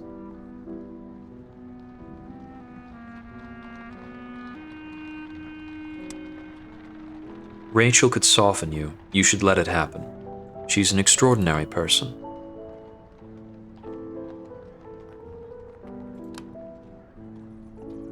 If I may ask, do you have feelings for Rachel? There's nothing to tell, I believe. If she should say anything about her feelings, please tell me. That leaves time for another errand today. Let's consider what kind of story we might be able to build.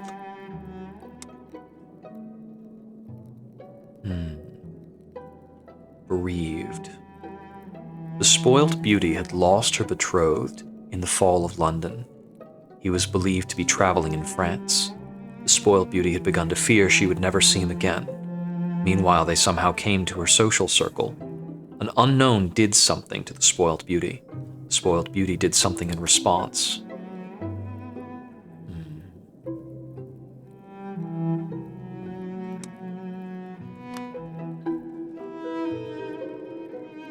Let's see.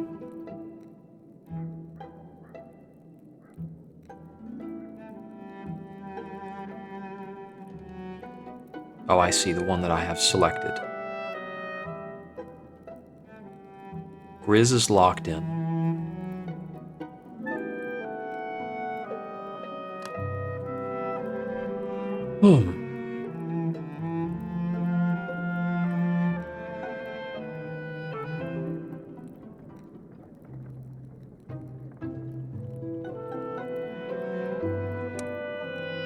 Let's see. Somebody who hoped for wealth. The unknown saw an opening to gain her fortune. Yes.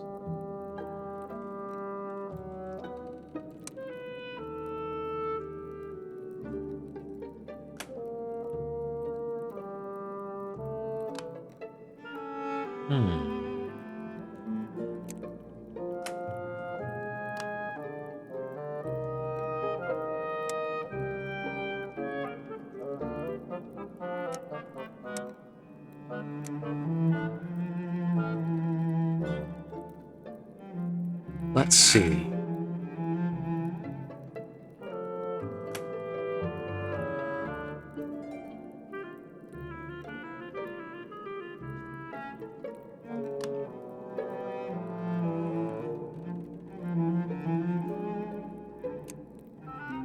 Could not bear to think of him, still enjoying the sunlight while she languished in the Neath.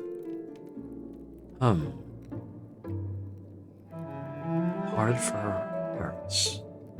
Could not bear to think of him. And...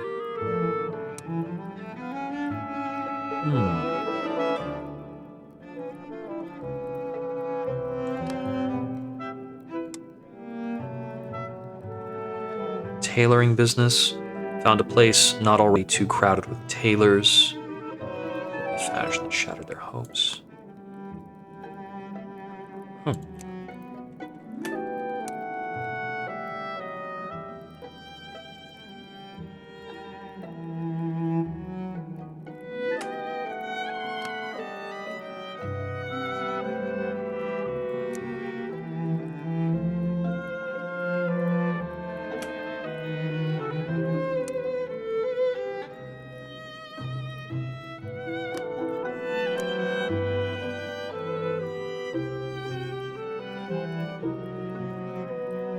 Hmm.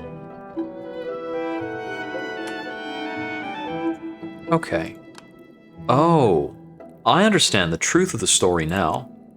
Mr. Page's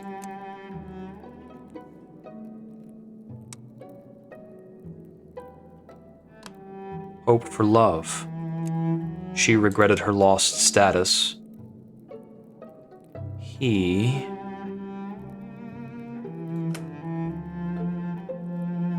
Hmm.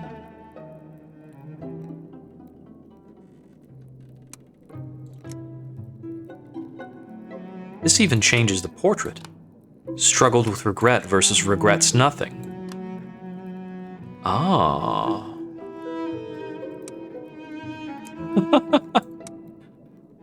Interesting. Clear the whole thing. Okay. What other changes could I wield here? To get her heroine out of a ruined engagement, the predicament of being bereaved, the ruined engagement. So this is somebody who made a plan with her afterwards, right? Had lost her betrothed, was believed to be traveling in France. She had begun to fear that she would never see him again.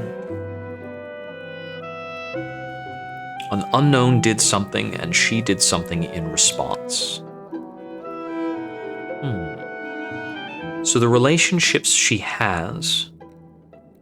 Rachel, Phoebe. Who's an interesting character? I certainly don't want to go with a Londoner.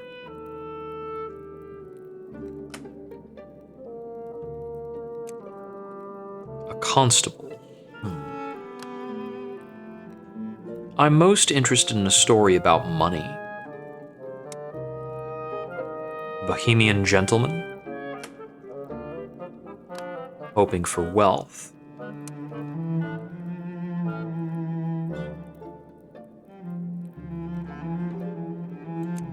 Confessed feelings.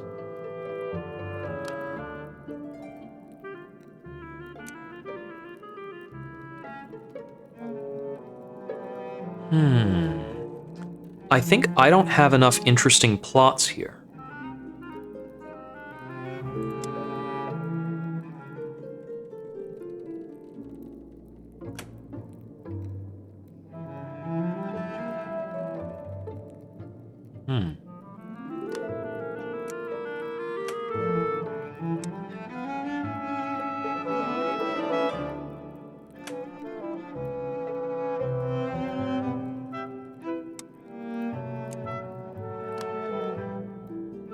Let's see.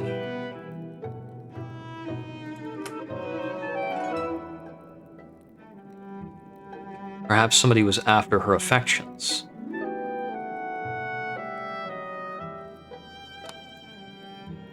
Let's consider this for a moment.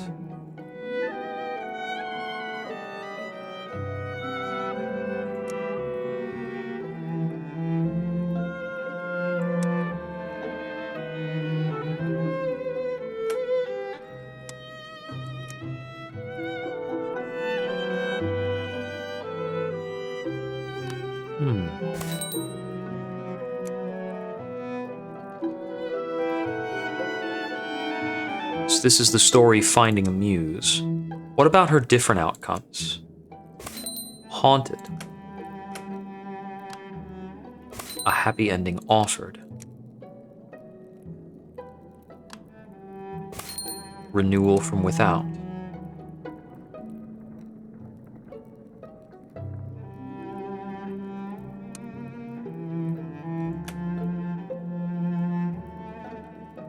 We'll hold it like this for now, but I'm not satisfied with this plot. I want to go out and make more connections, maybe find somewhere new to go. First, I would like to pay Horatia. I need to do that.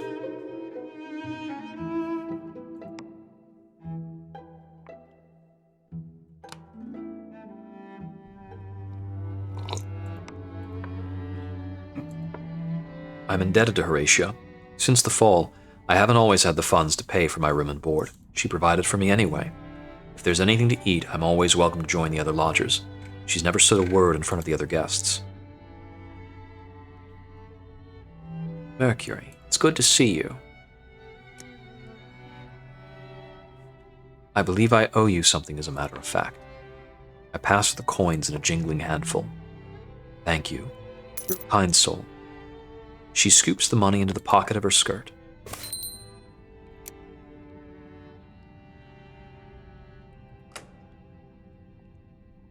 I know that I can't cover all my previous debts. It would be as much again. I'll have to do a few more odd jobs first. I'm glad to have this. No one speaks for a moment. Horatia considers whether there's anything to add. There's a stew in the kitchen that needs looking after. She's done so much for me.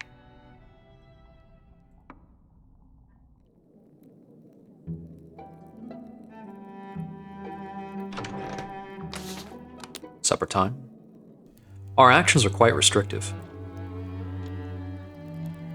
Eat up, Archie. Aren't you always warning us about a lack of nutrition? I'm sorry, Horatia. You've cooked it as well as anyone could do. No need to tell me that. What are you brooding on then? It's thinking on my mother. If she thinks I was killed, it'll be terrible for her heart.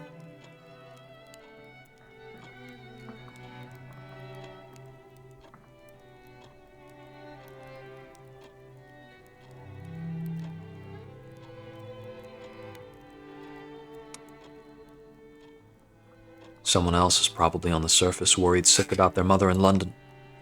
Someone that maybe you're helping here. David Landau's relatives are on the surface. He has no one here but his sister and some distant cousins.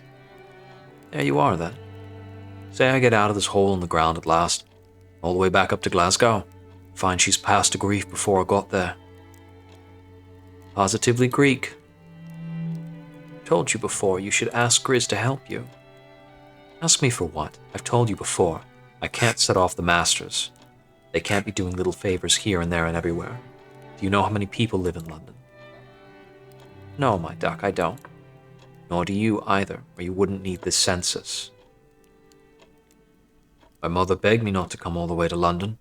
She said I could study just as well in Glasgow. If I had to go away, then nay further than Edinburgh. There's plenty of physicians there training. It was me that chose to put the distance.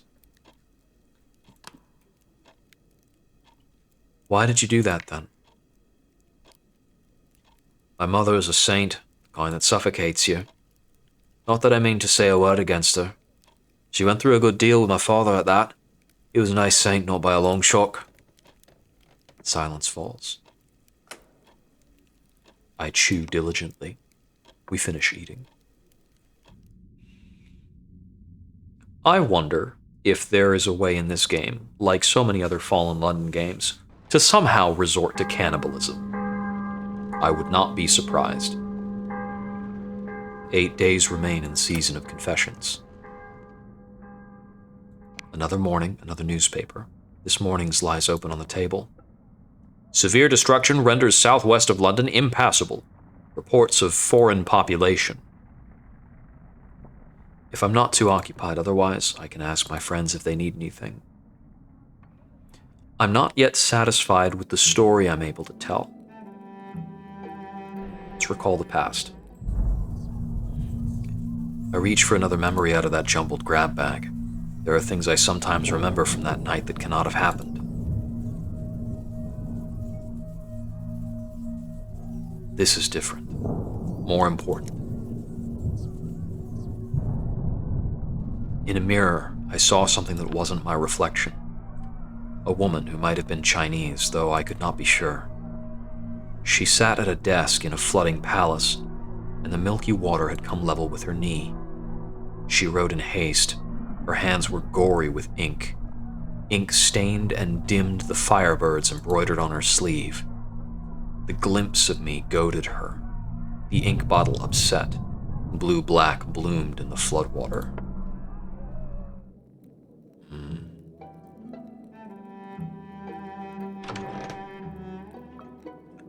Let's see.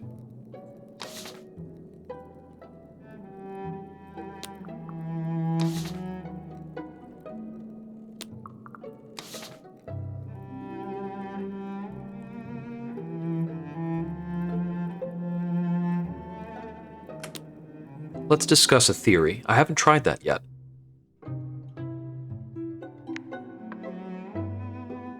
I should change. I'd rather not wear a ministry badge this time.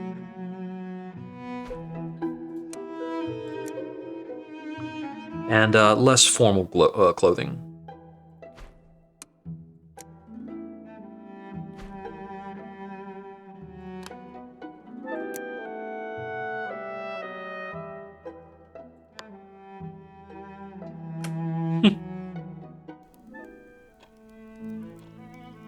Archie holds my eye for a little longer than usual, a reminder perhaps of our shared pursuit.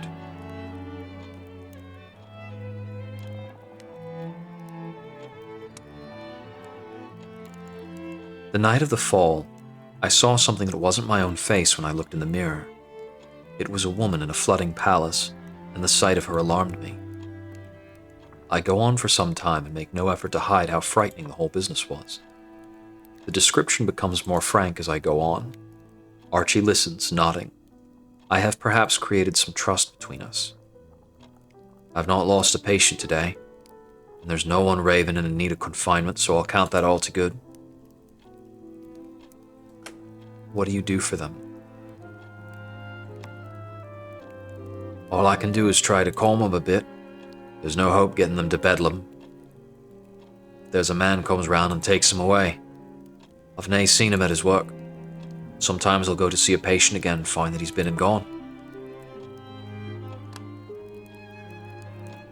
Do you know where they go? Patients that are taken away.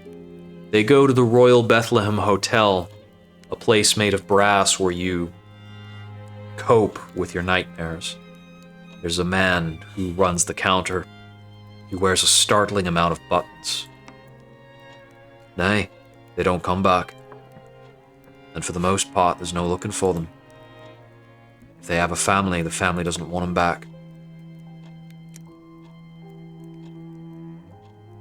What do you think Mr. Pages intends for London? It's what I hoped you might suss out. You formed the question on the board. Now it's a matter of asking someone that might know. I wouldn't put too much money on what answer you get from Grizz.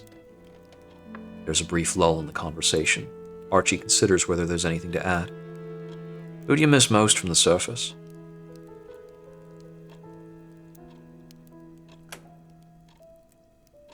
There was someone I looked up to. Aye, it's easy to feel cut adrift down here. Would he have been much use to you down here? Or she, I suppose. The Neath might have been too much for them. Just as well then, maybe. Archie listens without interruption while I talk about my memories. The things I remember acutely, and the ones I'd almost forgotten until this moment. Thank you for telling me. We each have our own losses. There's a dinging every time it asks me one of those meaningful questions about who should or shouldn't be my friend. All right, let's take another errand. I think I want to inquire about roots.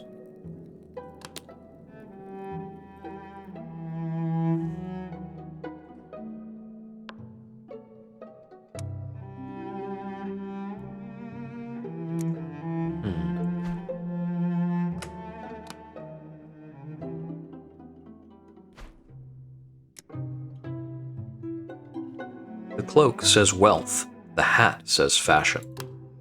That'll do.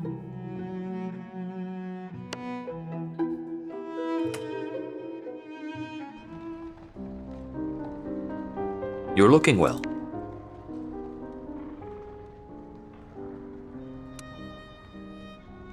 I recount the newspaper story. The southwest of London is largely destroyed. Oh. There are buildings that way, but they're not of English origin. I make the story as engaging as I can, plenty of detail and a fair sprinkling of dramatic pauses. I find it difficult to think of the fall, not out of distress, though I know many suffered greatly, but I find I remember it only in patches, or from a great distance as though it happened to someone else.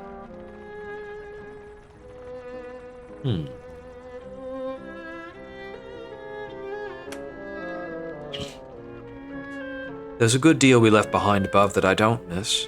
Chance to change our way of doing things, if you ask me. Arjit nods along, and even finishes a few of my sentences for me. There's nothing amiss at Miss Chapman's, is there? Nothing has happened to Archibald.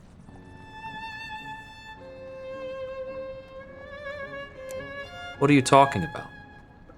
Why should anything have happened to Archie?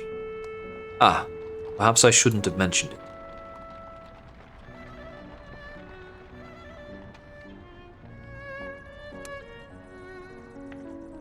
This may all seem very confusing. In difficult situations, even I find it hard to know whom to trust. But you can trust me. I'm not a swindler or a whisper merchant.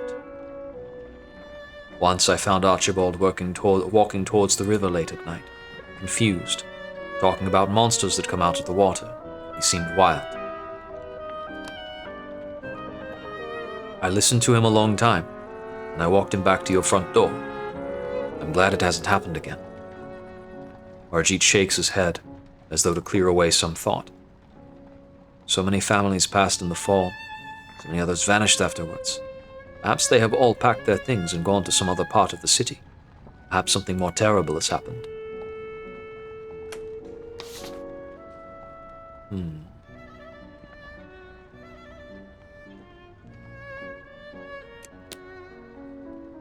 Have you seen any devils? If by that you mean the people with yellow eyes, yes. They have taken over a townhouse that way. He points out a direction. You can see them coming and going sometimes, and the occasional vicar standing outside to stare in. I think that's vicar. So we walk together, and every few moments Harjeet stops to point out a landmark, or draw my attention to places where the air smells different, or the sound of church bells can be heard. They say this place is inhabited by devils, or alternatively, people with yellow eyes and a warm handshake. Harjeet takes a look at the devil's doorstep and raises his eyebrows. It's plain he has no taste for this company, so I say goodbye and go on alone. Their door knocker is made of brass, unreasonably warm brass, and it is shaped like the head of a goat. The attendant is human enough, but she refuses to answer any questions. I wait in a very old-fashioned wooden chair. I keep feeling that the armrests are nipping at my wrists. I'm invited inside at last. Oh, hello. I fear you may have taken a wrong turn. This is not a shop. Nor a lending library.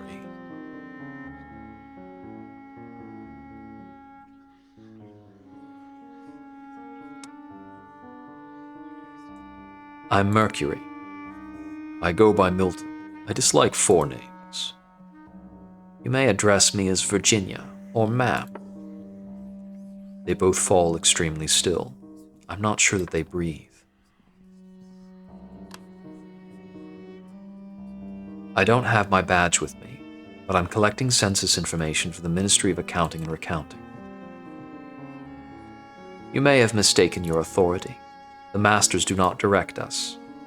It will not take long. We are in the middle of a delicate matter. Come now, Virginia. Wouldn't you find it entertaining to learn what the masters are asking? I admit to significant curiosity. Just what does the ministry hope to learn about you and me that it doesn't already know? Then ask and be prompt, Mercury. And if this proves a waste of our time, Milton, you will owe me your good hunting horn.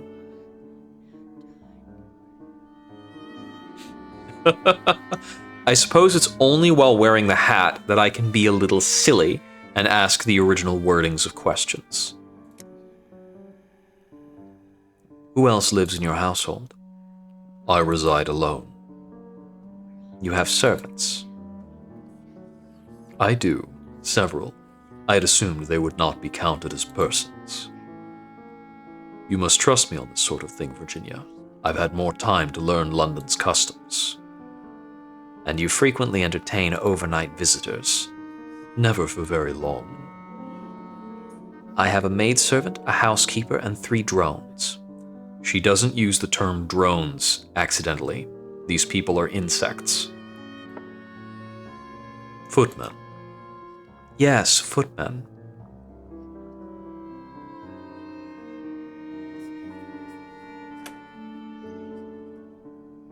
There's nothing for you to worry about. You look too wise to give your heart carelessly. But have you given it at all? Is there anyone waiting for you, or betrothed to you? Ah, an interesting question. Several persons have believed themselves to be romantically attached to me. Will that do? You're not engaged to any of them? Of course not. And not married? That I can safely rule out. Definitely not married. I haven't finished with my census questions. Virginia's a fine name, fashionable. I know 3 or 4 ladies of that name. One tries to accommodate the local culture. That is, one tries until it becomes too much bother. Our friend implies the name does not distinguish you from the common or garden variety Virginia. It might benefit from a poetic epithet. Amber-eyed Virginia, for instance. London poets have a taste for that kind of thing. Brass-shod Virginia. You must ensure that it scans. Do not write that down. Virginia of the cloven hoof? Definitely not. Pity. There are census answers I could still get from Virginia. I will simply ask, are you in love? Do you keep your beloved's heart in a jeweled coffer? I have no romantic involvements that you need report to your employers. There's a brief lull in the conversation.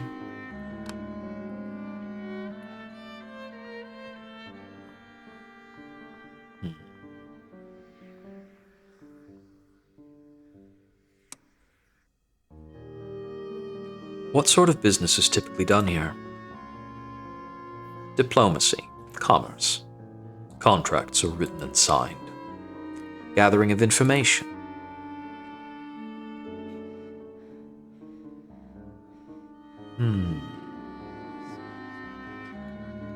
It's not quite espionage.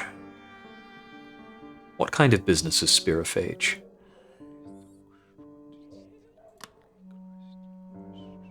Contracts. Are you solicitors? Those who solicit. The term implies some engagement with the law. London law. An inferior product, I agree. We are not solicitors. This line of questions is proving more difficult than I anticipated. I am keen to hear about your business all the same.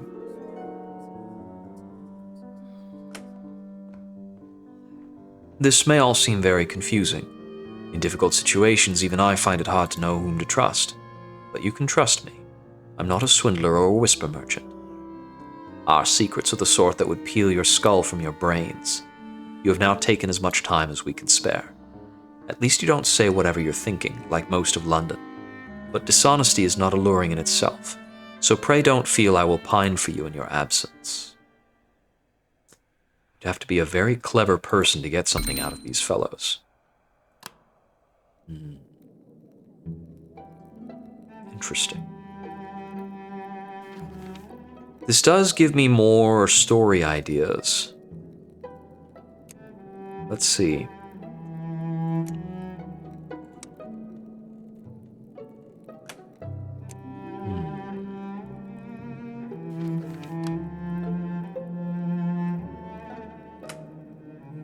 I might seek to implicate Milton.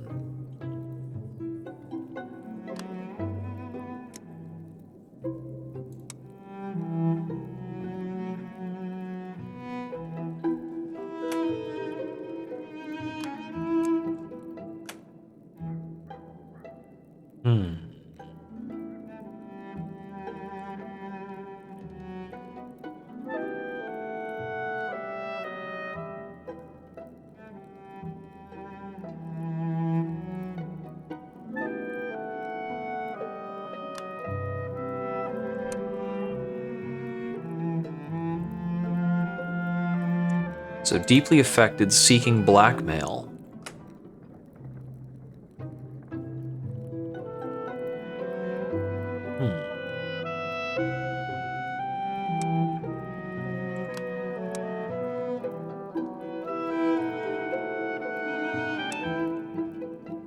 I think the problem I have here is I don't have a motivation that I think really satisfies me for Grizz.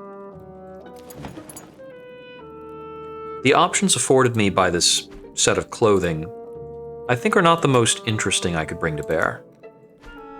And I hate being without my ministry lapel. The hat's a little silly though. Down to supper.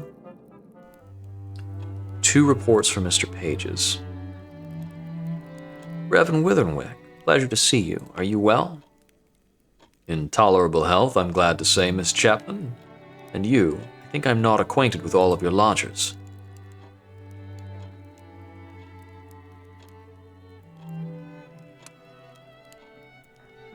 I am Mercury. Theophilus Witherwick. It's a Yorkshire name. Time was when I would not have intruded on a stranger. Down here seems like any human companionship is welcome. If you've come about blankets, I've already brought everything I had spare. No, this is on a more serious matter. Just after morning prayer, I was approached by a woman, and not for the first time.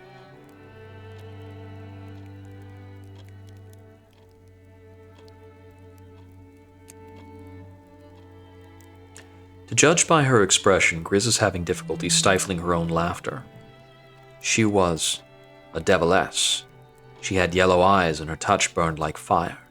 She did not try to hide what she was. Did she have anything to hide? Maybe she did not think that an illness would be taken as a sign that she'd come from hell. My dear woman, she asked for my soul. She asked for my very soul.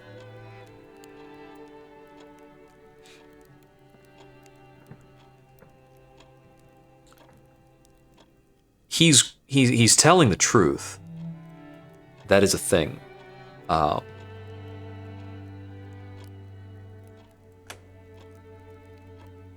Possibly hell is a real place, either here or very nearby. If a deviless visits you, you must refuse her anything she asks. I still don't understand, my dear Reverend Witherwick, what she could possibly do. Surely our souls don't get handed on like calling cards. They do. Here, in this forsaken cavern, perhaps they do. I mustn't wait any longer in this case. I only stopped to warn you. Beware of those yellow-eyed creatures. Grant them nothing they ask. St. Alban was the first English martyr, a point of considerable pride to the local vicar. It's the church of our parish. I chew diligently. There are no more mushrooms on my plate.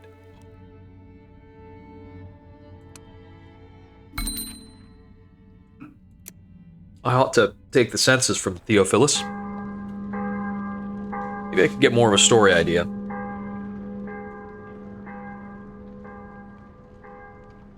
I learn more about souls and such. Yeah. Excuse me. Souls are, after all, a measure of wealth. In the Neath. The headlines today read, Missing baby found in vast basement spiderweb. Masters urge calm.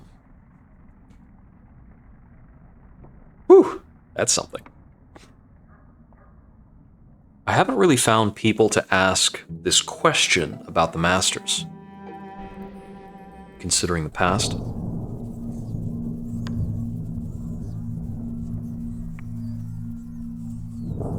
Let's see.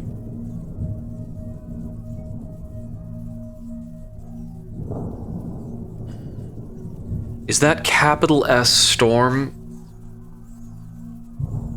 of the trio?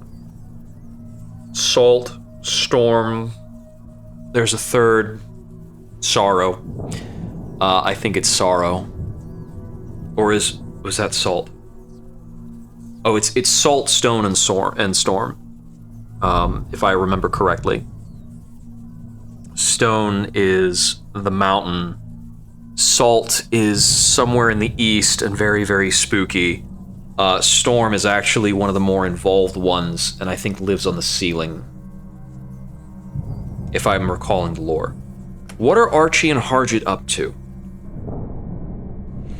We do love our capitalized words. You need to be wary of them. Don't get their attention. I think I remember Archie talking to Harjit. I'm not sure whether it was right when Harjit arrived, though. It might have been later. Something about laudanum dosages. What to do if Harjit found someone who was on the verge of dying in a lot of pain. That memory is hazy, as if I heard it from another room, or was half asleep at the time. I couldn't swear to it. There was something else, too, that I hadn't thought of until now. Just the flicker of an exchange. How old would your wife be then? Only the size agenda changed the dose. Ah. You don't recall? No, I haven't forgotten anything. Yeah, I'm a doctor near to it. There's no need to be shy. And Mercury is sleeping by the... Why does that matter? Well, the person in question is a gentleman. Okay. In his 30s, a military man, near my own height. Oh, aye, not your wife then. If it's a comfort to you, I've made a friendship or two with that persuasion myself, though nigh of recent months. They went away then, Archie showing Harjit how to measure various medicines for a large military gentleman. Oh yes, we're in a giant cave. So there are things that live in the ceiling, things that are mountains in the distance, things that live out on the Untersee. Let's see. I should see to the census with Theophilus. I might be able to broach some other questions at the same time. I like this garb. It was given me by Mr. Pages. I find Theophilus refilling the baptismal font. The Ministry of Accounting and Recounting have asked me to work on the census. I see. A decree went out from Caesar Augustus that all the world should be taxed.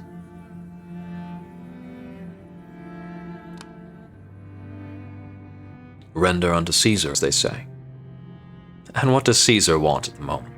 There's not a great deal in the bore box. Just a few answers about your habits. It'll only take a moment. Do you live alone? I live alone in the rooms provided for the vicar of this parish. There's a woman who comes twice a week to clean. Or there was. Her visits have been more erratic of late. She stole several spoons and a chafing dish from me. And my second best chasuble. Who knows what she thought to do with it? I have no idea what a chasuble is. When I did not turn her off for dishonesty, she lost all respect for me. In retrospect, it was an error. I thought to show mercy.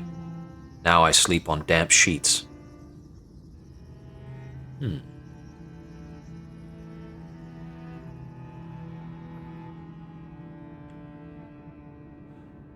I haven't tried this yet. What does it mean to show some doubt? Are you unmarried and unencumbered? No secret mistresses? One hears extraordinary rumors about the church, even to the rank of bishop. I was married. The lady was 2 or 3 years older than myself, a very sensible and capable woman. Her name was Anne. Anne Witherwick is no longer with you. Anne died giving birth to our first child. The baby did not survive her by more than a few days.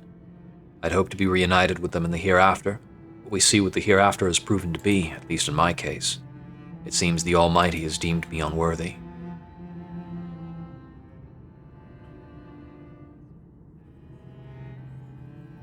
I so want to... I just have to challenge this. I doubt the Almighty takes that view. Vengeance is his, they say. We find ourselves here in the dark.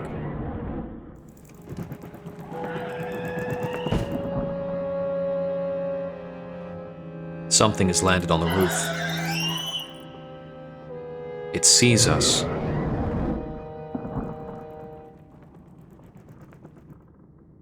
Bat. Bat.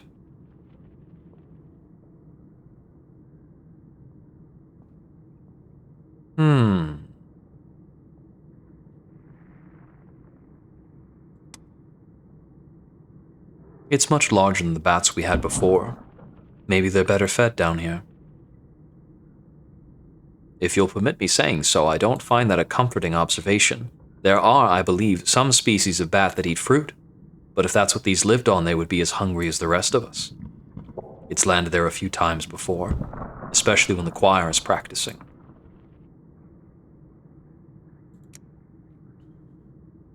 Perhaps it likes music. Just as well the opera's been suspended in that case. Might have carried off half of society by now.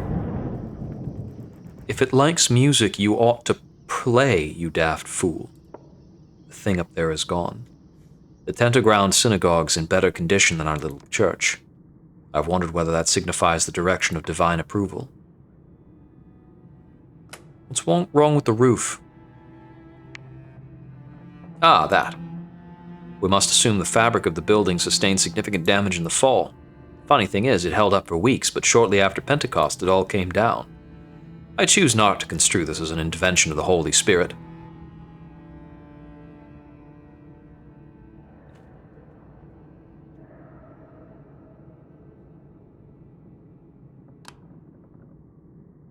It's a good thing you weren't celebrating a service at the time. Or divinely providential. It was good of you to stop in. Lord see you safely home again. I just have time for another errand today. Feared predators, fought a flying creature. Interesting. Those should be good swerves in a story to have at some point.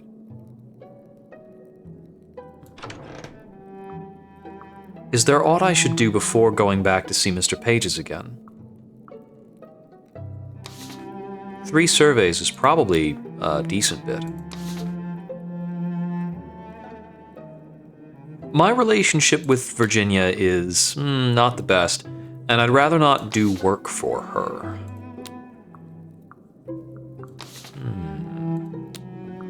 Let's go see Mr. Pages. Turn in a few more census forms. Think about a story for tomorrow, perhaps.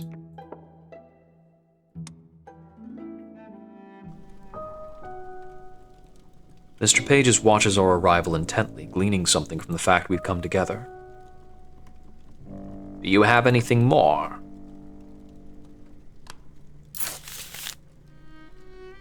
I've gotten used to the transaction by now. This one is not a citizen of London. He will come from points west and is not capable of love. Grizz reaches for the pages, frowning. It should be filed among honey and roses. Do you have anything more? Honey and roses. They are bees. They are bees.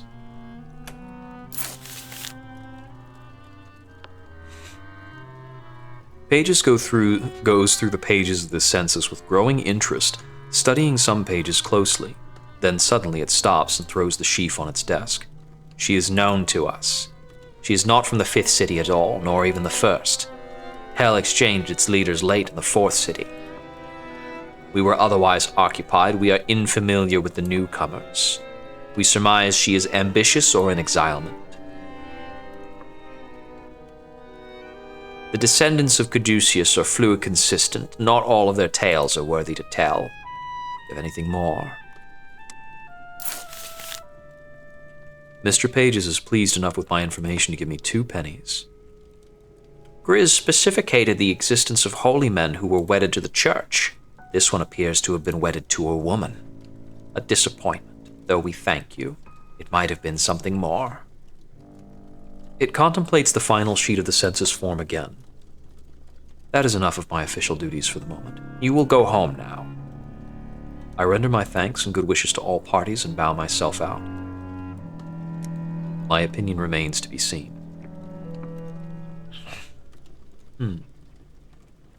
I'm actually quite entertained by Mr. Pages. I can pay the other half of my rent tomorrow morning.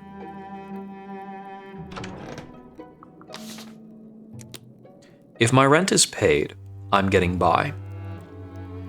I suppose you've heard the news.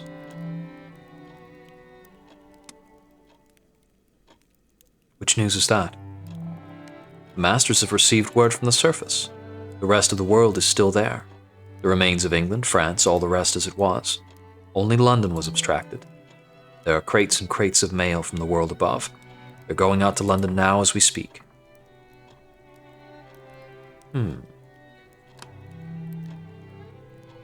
I can only imagine what the price of stamps will be if we're to send letters back to the world above. Perhaps in place of the Queen's head they will bear the silhouette of Mr. I suppose it would likely be Mr. Page's. None of the other masters seem especially concerned with epistolary pursuits.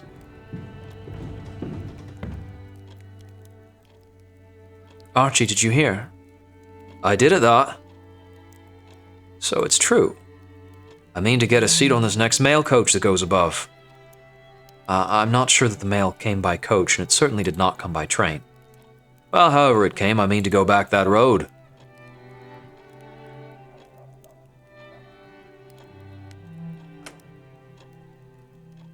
Maybe there's a carriage drawn through the upper earth by a team of giant moles. Look, Mr. Page has sent us all a gift. She takes out a package wrapped in brown paper and string, and sets it down on the table. Inside are half a dozen fresh pork and apple sausages. Better than Christmas, love. Thank your Mr. Pages for us. I'll make them up for Sunday lunch. Yes, thank you, and Mr. Pages. I don't suppose Mr. Pages does a line in red pudding. It is Mr. Hart's who's been arranging the import of surface meats, but I don't think Mr. Hart's would consider a red pudding a very suitable gift. How many masters are there, then? I have only seen the census pages for a few of them. I can't recall if there are 7 or if there are not 7.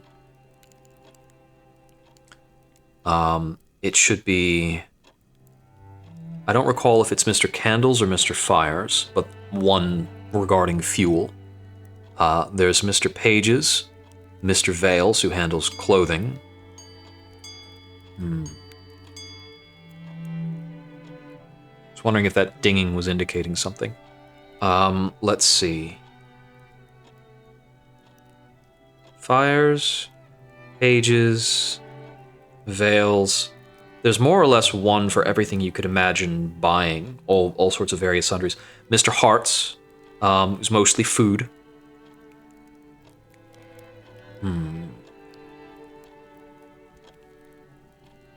There was... Oh, that's right. No, there was once a Mr. Candles, but he's gone. I think Mr. Fires has replaced him. Mr. Vales, Mr. Pages. Huh. I really can't recall the full list of the masters.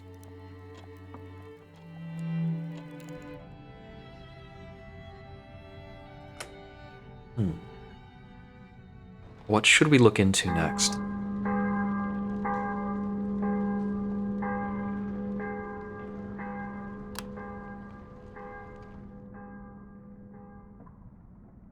For once, I know just what I'll see in the paper.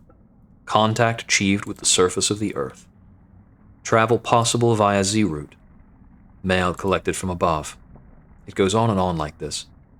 I spend a good part of the morning devouring the pages. There are hardly any pictures. It's too early for illustrations. Nonetheless, the paper's correspondents paint a vivid picture of the perilous travel back to the environs of it. Mr. Wines! There's a master just for wines.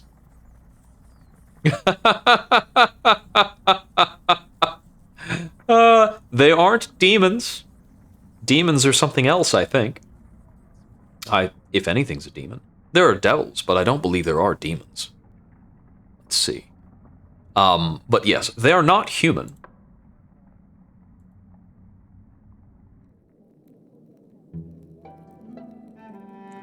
They are creatures, I believe the type of creature they are is generally collectors, though I do not know if all of the Misters and Masters are collectors.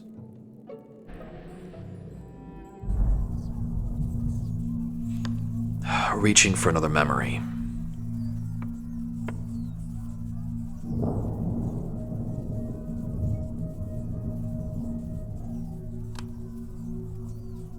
Grizz was eating a cold dinner. There wasn't a hot one that night, but Horatio was determined that we had to eat. Grizz and I have both been lodging at Horatia's since before the fall, but at first we didn't speak much. She kept her distance back then. She's become much friendlier since the fall. This game is like 3 intertwined mysteries. I'm enjoying it. No question of lighting the stove today, I'm sorry to say. I found a few things in the larder.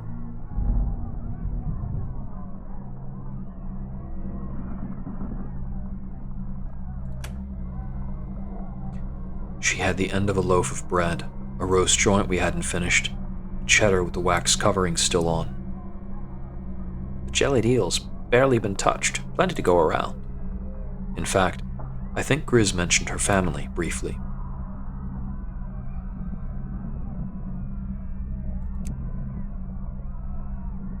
Are you concerned for your parents? You can visit them in the morning, perhaps.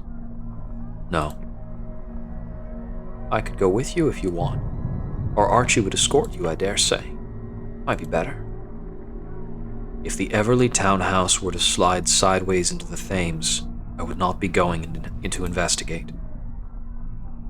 Everleigh. That's the name. I wonder if I might search for the Everleigh townhouse. It's possible.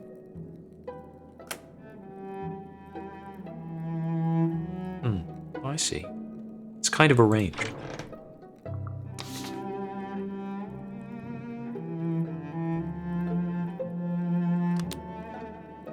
I will pay Horatia the rest of what she's owed, then I will go about the rest of my day.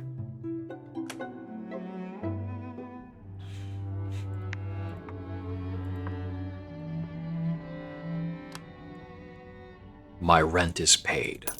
You're owed this. Horatia touches my hand. I'm grateful you gave me so long. It's what we do here.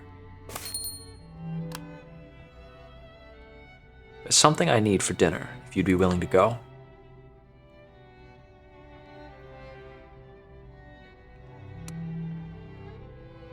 Why not? She rummages in a corner and returns with an assemblage of empty jars, which she piles into a bag for me. Take them to market and get them filled, as many as you can. Oil first, then solids, whatever they've got. Don't let them sell you more than 1 jar of cricket flour. We can use it, but we don't go through much. As for the purple mushrooms, make sure they're dead. Don't accept the live ones. Blemigans are a nuisance. Do not accept live blemigans into your larder.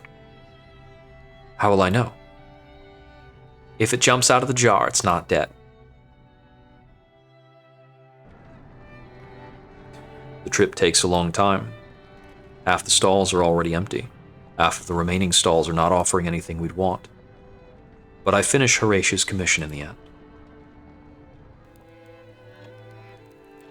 Horatia doesn't say much, but I can see I'm in her good books. There's time to run another errand today. Where to?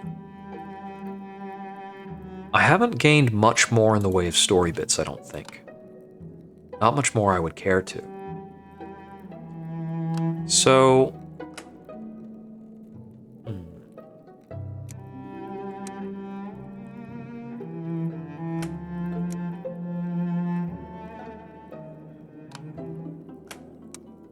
The only people who I could think about who understand this are the devils.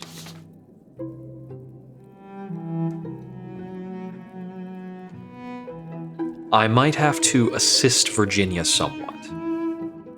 This should give me a wardrobe prompt? Yes.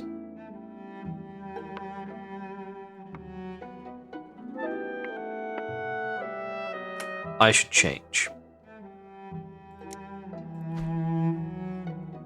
I will wear a fake but vibrant corsage, a mushroom top hat,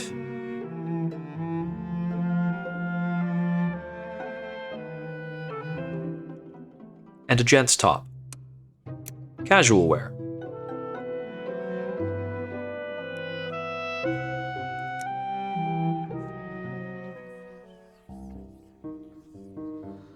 According to the clerk, you had an appointment with me.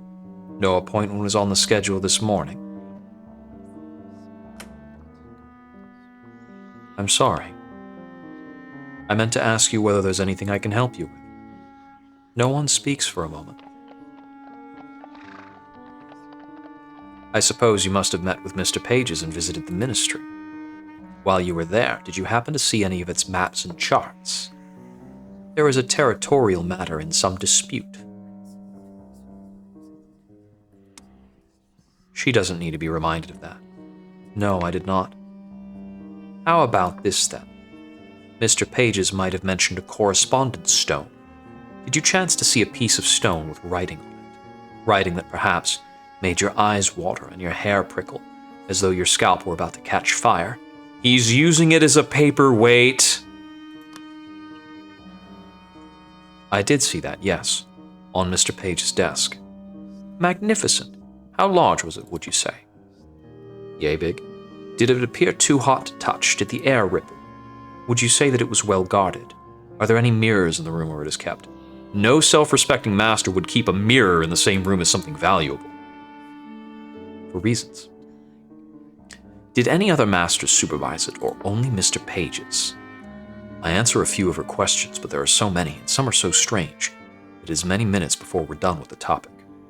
I do not think I've told her everything she wants to know, but it's more than she expected from me.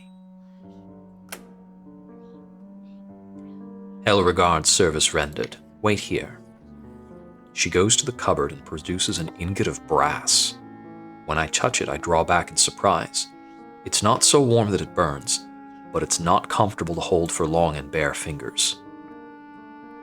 There is a law above that all things must grow cold in time. This is Hell's reply. Is it getting hotter? No, but it will never grow cold either. Theophilus would get use out of this, perhaps only if he had no idea where it came from. So might Horatia, for that matter. Silence falls.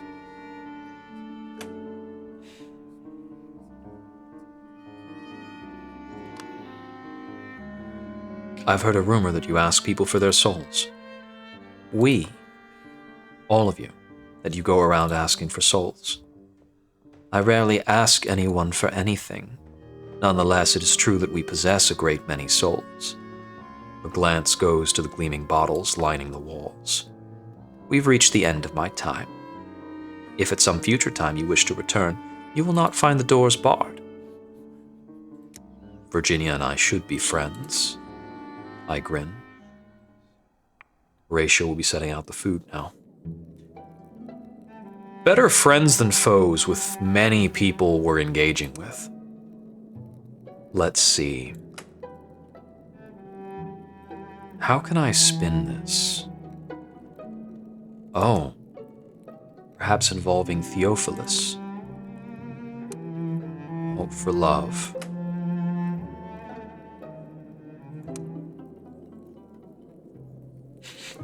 Theophilus is referred to as the ineffectual vicar.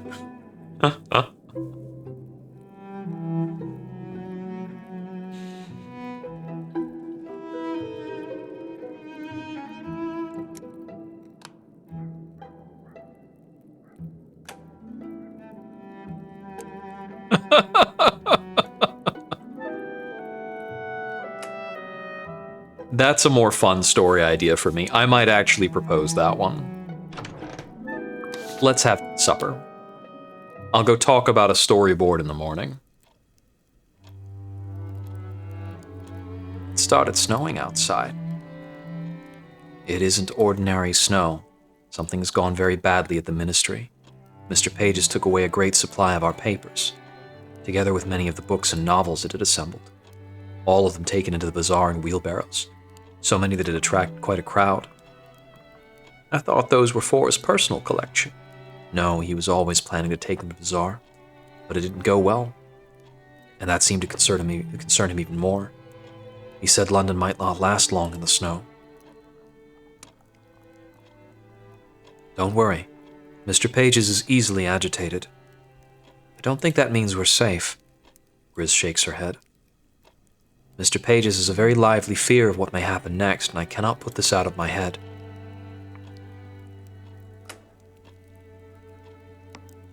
I chew diligently.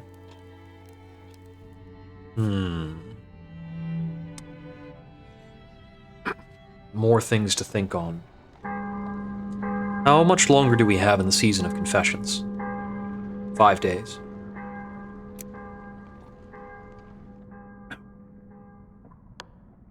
This morning's lies open on the table. Orgiastic parties of legendary viscountess threaten virtue, reputation of ordinary citizens. Whew. So, taking up a task for Virginia proved interesting and profitable because it was based on something we already knew. If I had to run around and learn something, that would have been a less efficient action to take.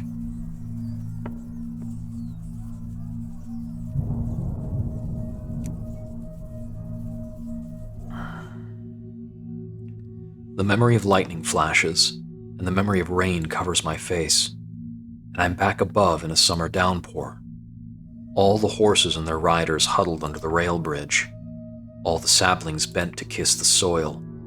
Not just any summer, but a June evening when I was 15. And though I have not thought of it since, and though I will never see the like again, that storm for a moment is truth itself, and our present cavern is embarrassed to be seen through, an illusion. Huh. Isn't that something?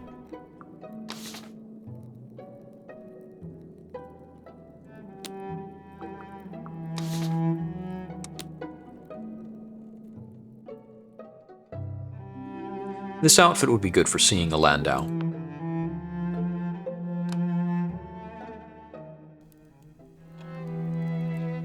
Good morning. I'll see whether my master and mistress are at home.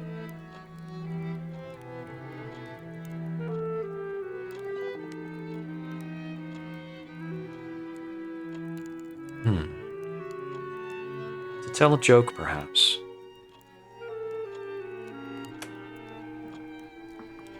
I hear the new way back to the surface is by water. Hate to think what has just happened to the price of oars. I see. I'm glad you told me. What are your origins? What sort of people do you come from? I can guess a few things from your clothes and your voice. There are contradictions.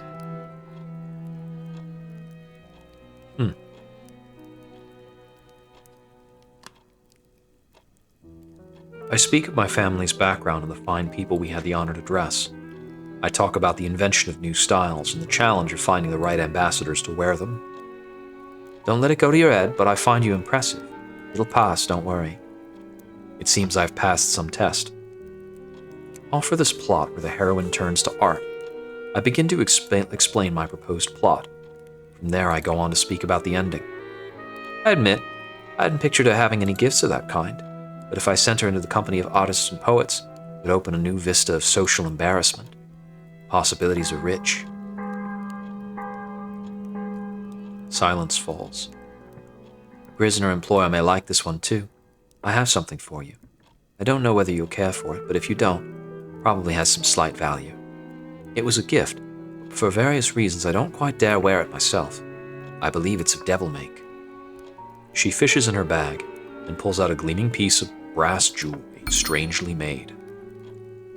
A spirifer's fork! Well, that would have been something to wear to ingratiate myself with the devils initially.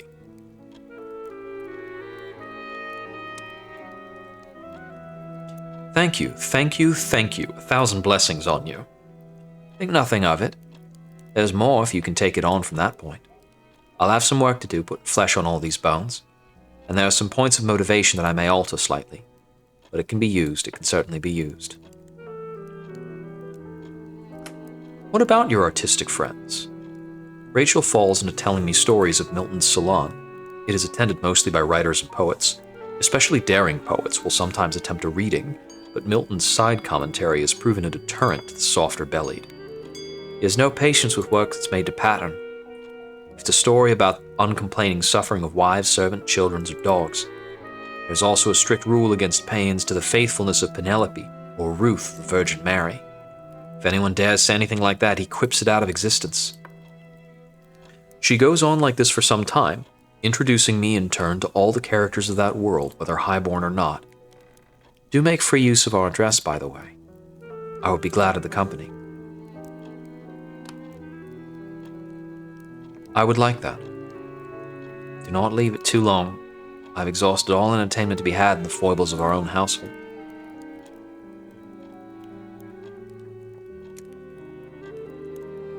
You may rely on me. Rachel does look grateful. Judging by the clock, I can afford another errand today. Hey there, thanks for stopping by. All right. A plot about the heroine's artistic career. Met someone in a literary salon of infernal origins.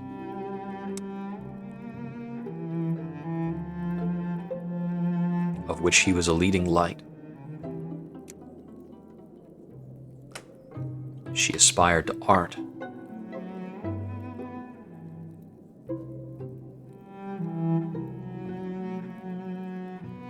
And wrote a novel.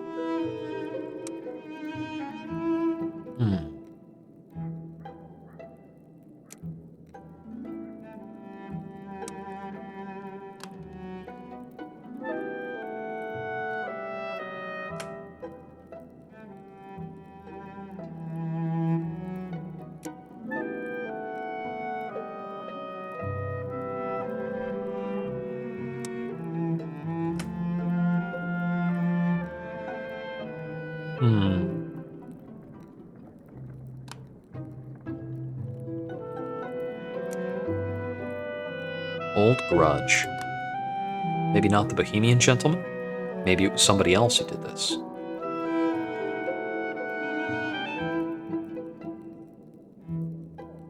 I think I've already involved the vicar.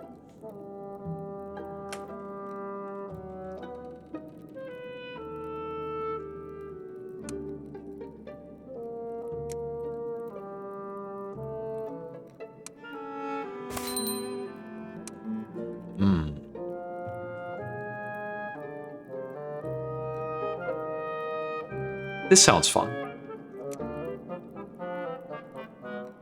This does make me wonder what kinds of stories might be the most beneficial to tell. Back outside.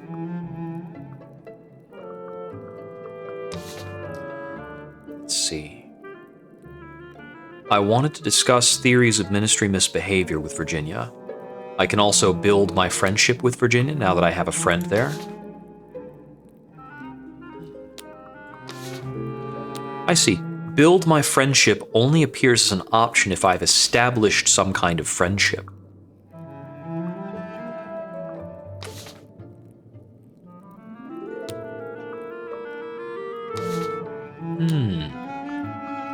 People do move around somewhat.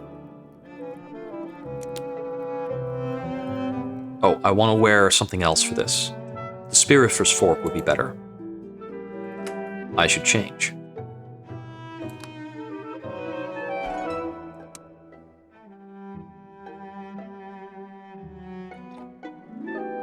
My chief garment is like a blank canvas. I believe my yellow-eyed friends would enjoy this hat.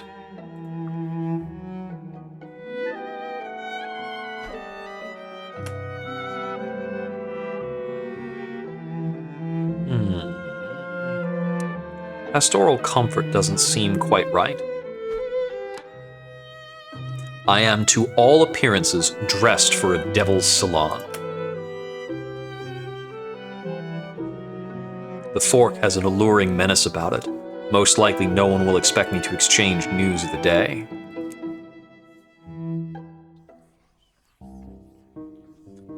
According to the clerk, you had an appointment with me. No appointment was on the schedule this morning.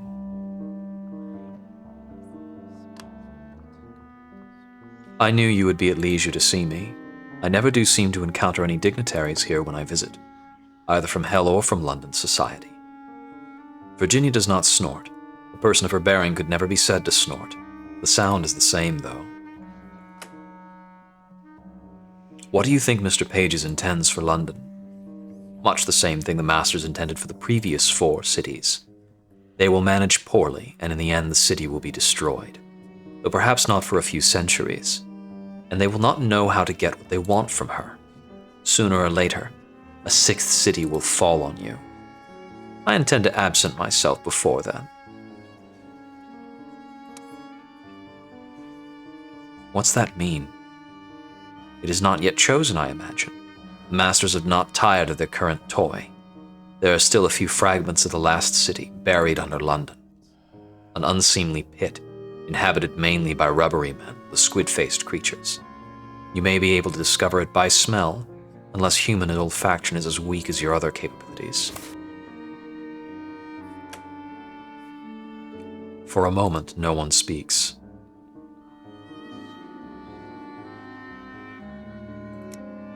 This is something I needed to know. Have a good afternoon.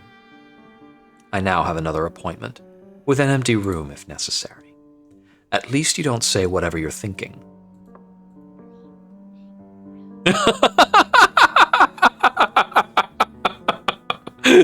You can do should never be friends, do not like, opinion unchanged. I appreciate this friendship.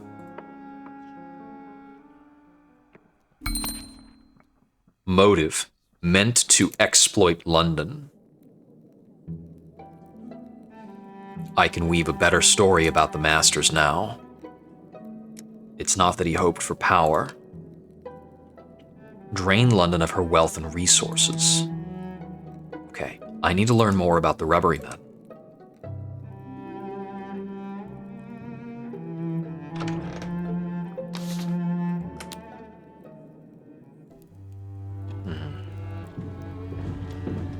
Horatia arrives late to supper. What's on your boots, Horatia? Looks like milk and it smells like a sewer. Don't go into the basement.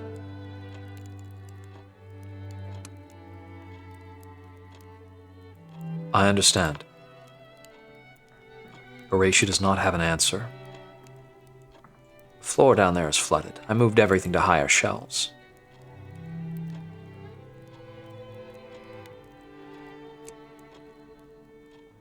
Is there anything I can help with? Only if you want to help carry buckets of nasty water out of the basement. So we form a bucket line. Horatia insists on taking the basement position. She still wants no one else to enter. But I stand on the stairs and take buckets from her and carry them out to the gutter. They do not smell like ordinary water. My eyes burn. Horatia doesn't say much, but I can see I'm in her good books.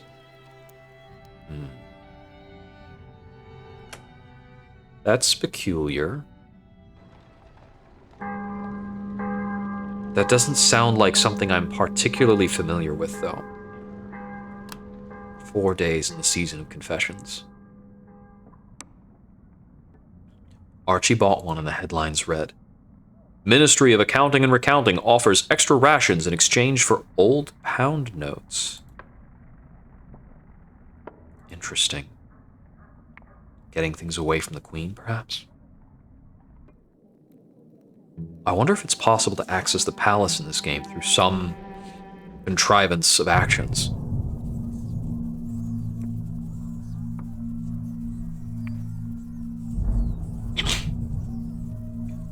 Saw something in a corner of the basement.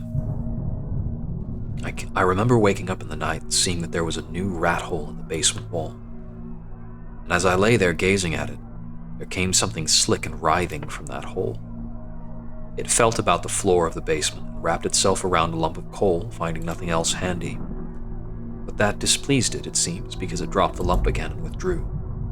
When I summoned the courage to look into the hole, I saw nothing. Not be sure that I saw it truly. Okay, so, as for the outfit, let's certainly put away the Spirifer's fork.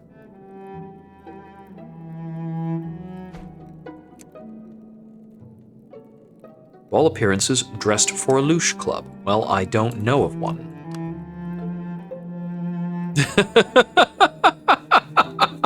Yes, this is quite the unfortunate combo. Let's see, what else could we wear? A gent's top, perhaps? The garish hat distracts from the loud corsage, or is it the other way around?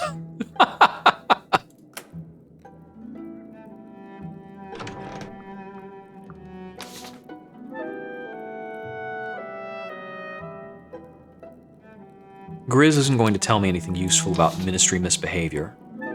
I have more plot work for Rachel. She paid me very well. But that's not really what I'm most interested in. I need to know about more routes. No. The routes that were offered were limited. There were only specific places he could show me. And I gather that he can show me things ahead of time and allow me to get to them when I might normally be able to get to them in other ways. So, let's see.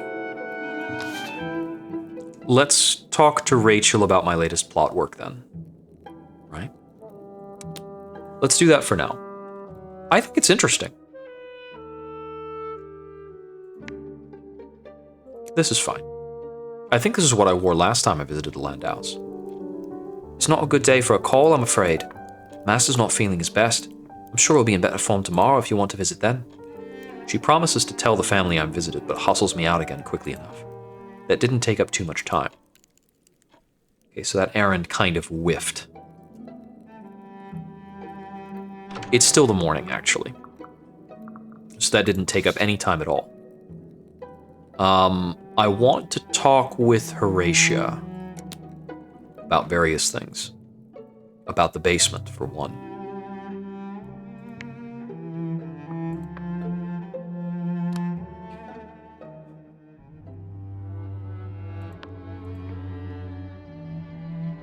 It's good to see you.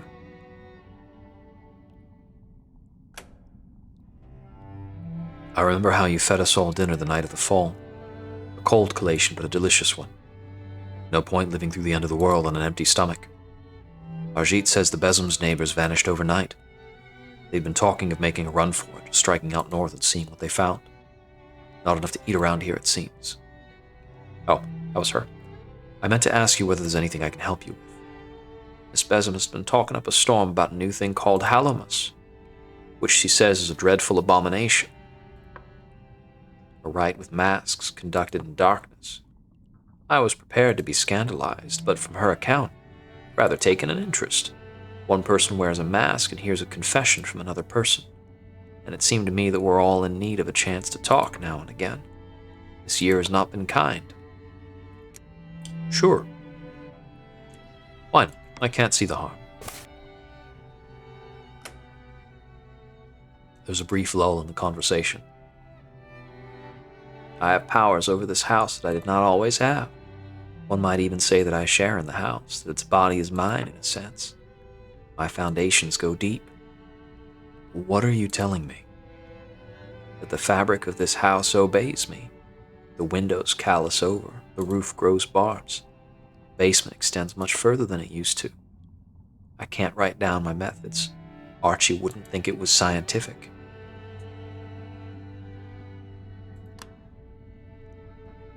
This is what the Neath does for a landlady, one who cares for her tenants at any rate. I don't think this happens to everyone. Not every boarding house is placed as we are. I see you as one of my closest friends. I have a lot of people in my life who are friendly. The butcher, the neighbors, my lodgers, half the parish of St. Albans. You want to matter in my life in a different way to that, you need to work alongside me.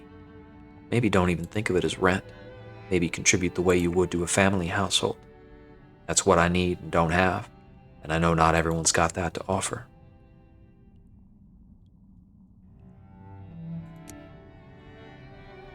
I haven't always done that, I know. I know some people need looking after, and I don't hold that against them. And for a while you weren't ready to look after yourself after the fall.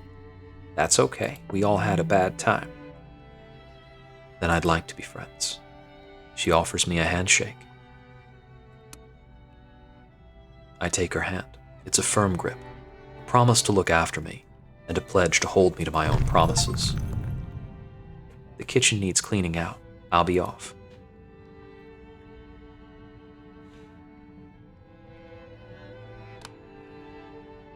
She protects her own. She gives away whatever anyone needs from her. and she keeps a tight circle of people who matter to her most. Not just yet. I'm not certain that's the kind of person I want to be. I'm calculating. I don't think that is the kind of person I can be.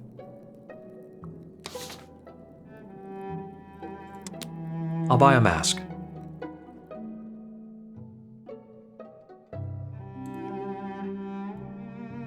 Ivy will like this getup, I think. Halamus masks, yada yada yada. Find new masks, no cost to those who want to do their Halamus part. Do your rites of Halamus, relieve your friends' cares.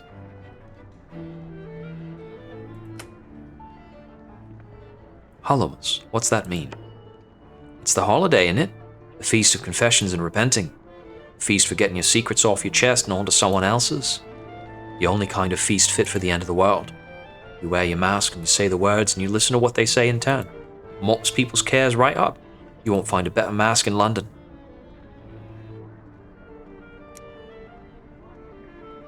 Where did this festival come from? A new fashion for parties. Something agreeable to dress up for. It was already here in the Neath when we arrived. And then again, it didn't exist till yesterday. It's a salmagundi of prayers and pranks and sacrifices. But people need it with the ceiling cave pressing down on them. I made these myself for fine ladies and gentlemen. It's just a few wanted collected. What have you got then? Owl or fox? The owl mask is for terror, if you want a share of someone's fear. Fox mask is for desire, calling out what people want and do not want to want. What do you fancy?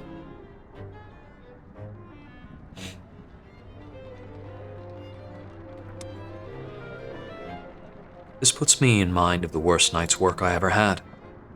I turn the masks over in my hand and tell Ivy the story. A masquerade ball where every liveried servant had to be costumed too. Hours on hours on hours of stitching handmade false flowers to their epaulettes. Very good. I won't cut the acquaintance yet. In any case, I don't have all day. If you want one, no cost to a good home. I will take an owl mask. I'll take the owl. The owl isn't my beast, but maybe it's yours. A Striggine Halamus mask. Suitable for asking someone their fears. And remember, if you hear any good secrets, sell them dear.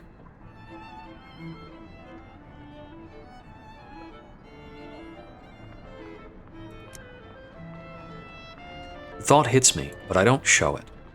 By now, Horatio will be wondering where I am.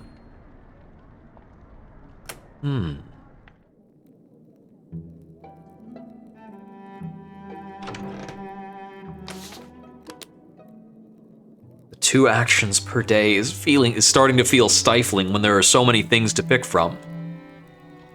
I don't know where the others have got to. They do know when supper is served. Good evening. I'm looking for Archibald. Is he here? Archie? He's upstairs. Listen. Yes.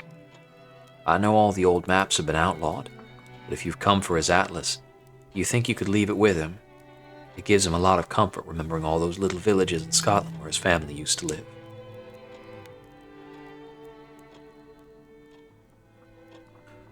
Harjit won't jump to act on that.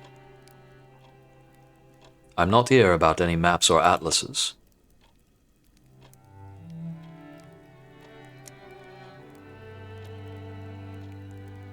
Oh, is it to do with his doctoring? I hope no one's too ill. I know Archie worries trying to do a physician's work when he didn't finish his training. Does he often treat people?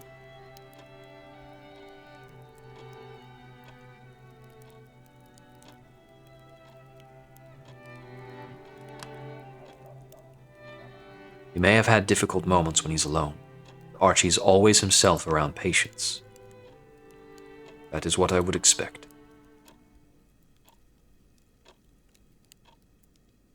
Arjit, I hope you're well. I'm sorry, Archibald. I'm here in the line of duty. It's about David Landau. I couldn't get into the Landaus earlier today. Did something happen to him? I only saw him today. Shortly after your visit, he died by poisoning. Archie was talking with me just earlier about poisoning being about the doses, about having a conversation with Harjeet about the matter. I remembered that. I remembered that he said poisoning was about the dose.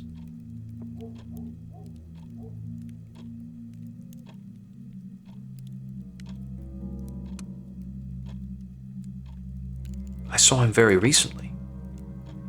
May he rest peacefully. Sorry to have to bring you this news. Is Rachel all right?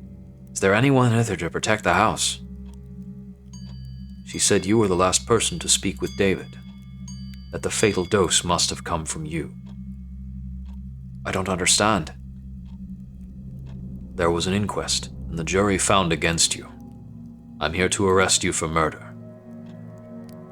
Wait a minute. Wait a moment.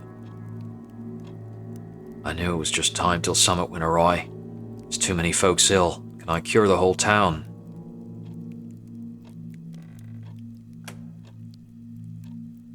Where are you taking Archie? Newgate Prison was destroyed in the fall. For the time being, prisoners are held in the HMS Ungulate. Sounds like a very insalubrious environment. Cold, damp, infested with vermin. Breathing the vapors of the Thames. It may not be good for the health of the prisoners. You're not talking your way out that way. No, I mean, if you don't mind, before we get set out, I'd like to collect a few doses of this and that. Things that might help to settle bad lungs and prolonged coughs.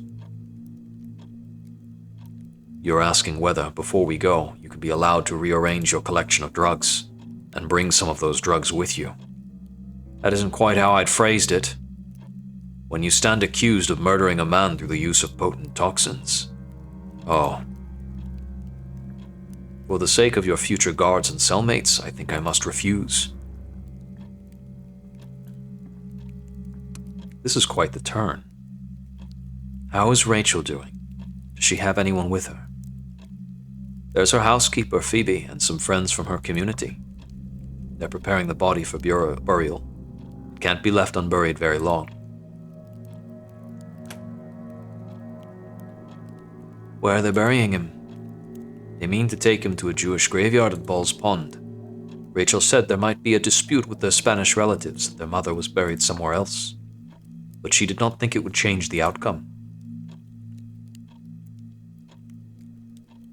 So, you can't poison someone to death in the knee. That doesn't work. At least it won't work for long if it still works now. But there's no way you can actually do it.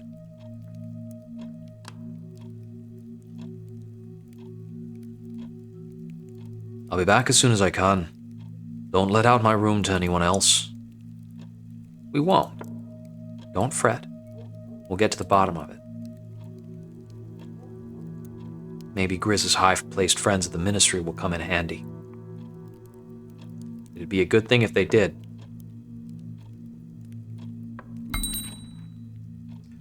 We can go to the Ungulate.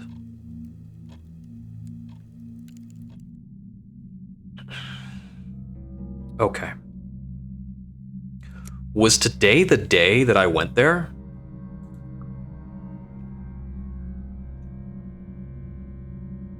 Yeah, I went to the Landaus just earlier today.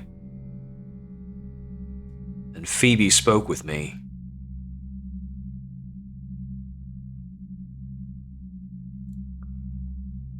How was Phoebe involved? A live-in housekeeper? I took the census. I didn't speak with David very much. I don't know what he does. Loved Charlotte before she became Lady Carringham.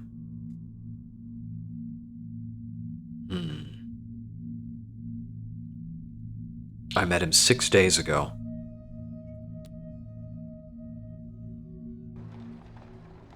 This is certainly giving me more to chew on. All in all, though, he can't be dead. He's just visiting the boatman. For a moment after waking, I forget what happened last night. Then it comes back to me, the sight of Archie being taken away. Horatio staring at a plate of uneaten pie.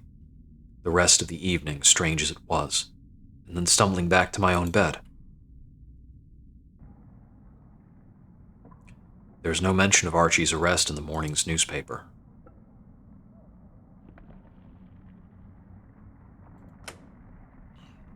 This may be difficult, persuading people to speak with me, figuring out the way through the possibilities.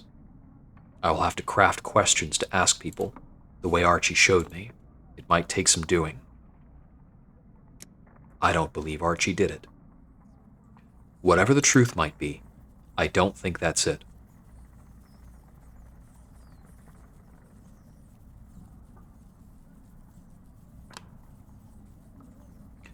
The law will dispose of the murderer's earthly fate, but those who have done a terrible wrong need other help and other guidance to make matters right with themselves and their community.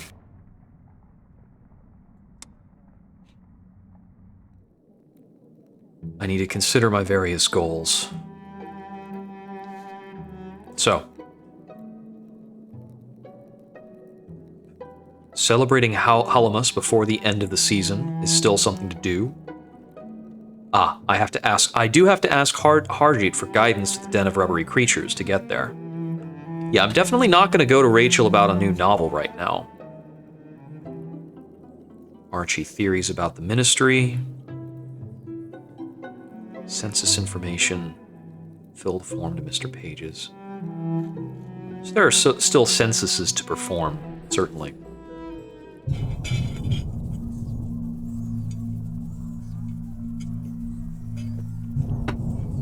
Let's see.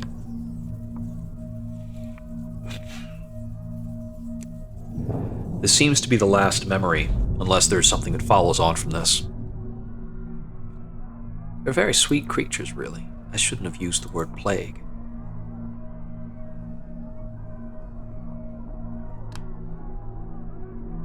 They don't pose a threat. We had some in the attic of the old house, too high up for me, but the servants complained. They didn't like the sound of them rustling around up there. Shouldn't it be sunrise now? The clock fell off the shelf. I don't know what time it is.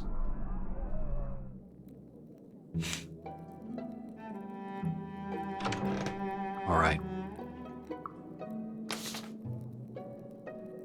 I do want to visit Rachel, but the one I'm curious about is actually Phoebe. Phoebe definitely had access to David.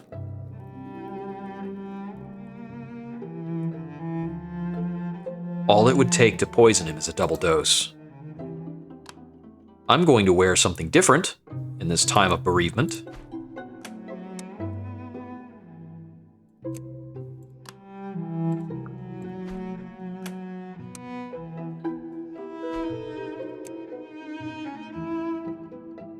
That'll do.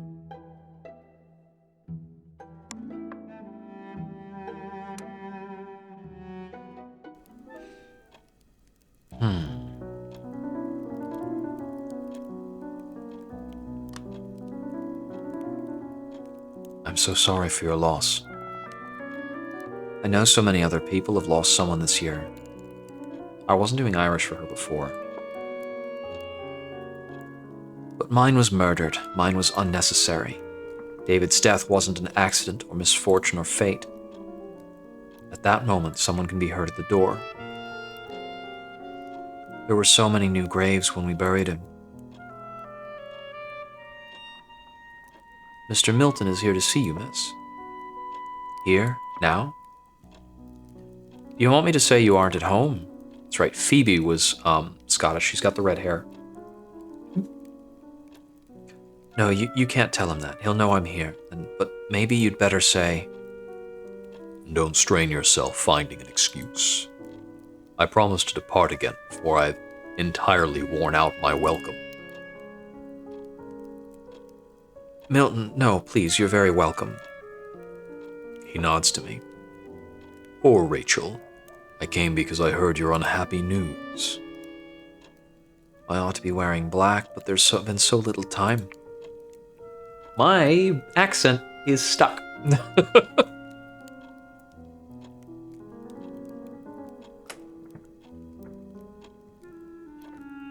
I did have a black gown. My mother died last year, but we handed it down to a cousin on the Landau side.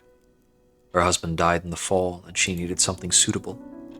She used to sit in the parlor after supper, in the second-hand gown and a glossy wig, and drink a great deal of David's wine. Ah, the widow Nathan. I take it she had much to say about the trials of having no one to support her. She never did recognize that character as herself.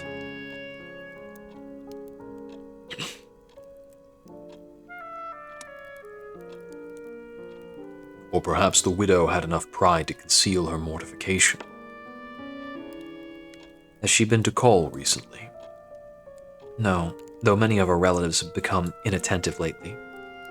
And she is the only one of them you've given any cause. Oh, don't rebuke me today, Milton. Maybe it's deserved, maybe very much deserved, but I can't face it today. Wait until the mirrors are uncovered, then you can make me study my reflection if you must. Phoebe said you've buried the body. At Ball's Pond. Very soon after the death? It's our tradition. How do you avoid burying someone alive?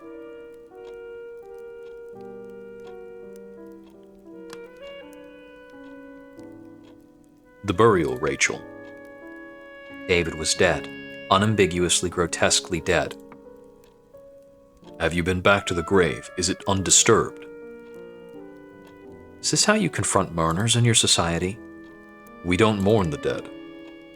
Your inexperience shows. It isn't necessary here. You've been here long enough is what you've been. Phoebe?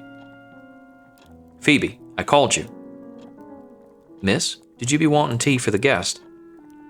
I did not, and don't play the fool. I know you've had your ear to the door. See Mr. Milton out. I could have found my own way. At least one of us here is going to observe the civilities, and it seems I'm the only one up to it. Miss Landau, I'm very sorry, but please, go.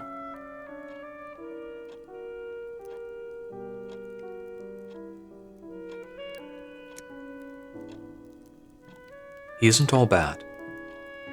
Friendship has a claim on me. I'll forgive him later. I can't bear his company at the moment. I suppose David would be gratified to know he'd separated us. That's grim. Novelized the affair. Huh. Interesting that I got access to that.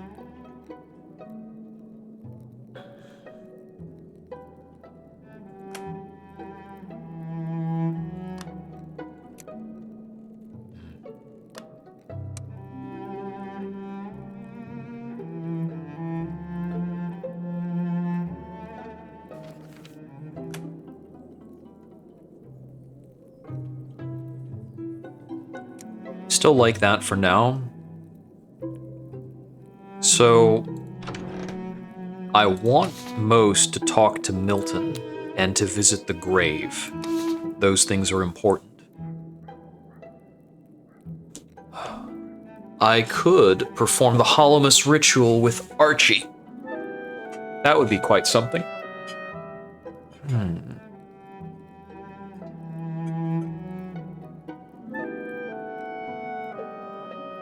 I should probably talk to him about his arrest.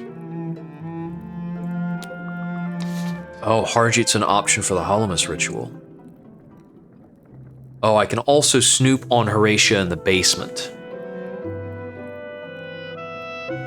I want to perform the Holomus ritual. I don't have a lot of time for it, but it should wait till tomorrow. The stuff with Archie is the most pressing thing.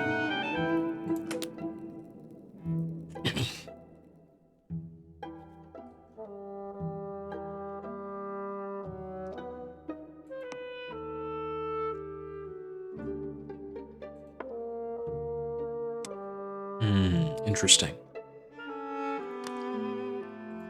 I should wear something simpler then.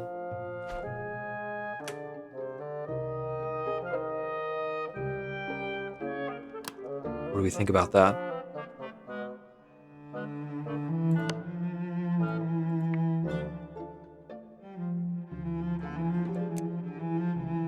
What if I wear a devil's lapel pin? Would you rob somebody wearing a spirifer's fork? That seems most unwise. And what if I was also wearing an admiral's hat? How about this?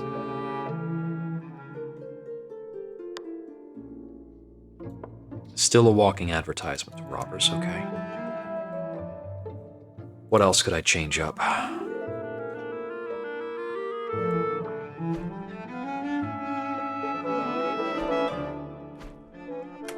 This is still probably the same problem, right? One might take the fork for jewelry. That's not what I want.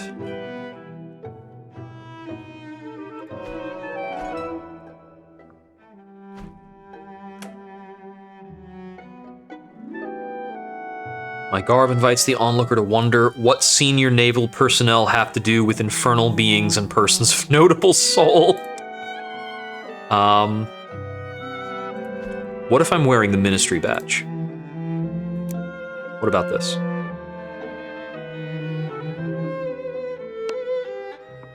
Still looking robbable. Okay. Let's see. Let's not try that then. I'm not in the mood to be robbed. I have just a few pennies. Okay. In that case, let's extract the Holomus confession. Or we can go find out what's going on with the rubbery men. That was what we were put on to by, the devils. I want to know what Harjit fears.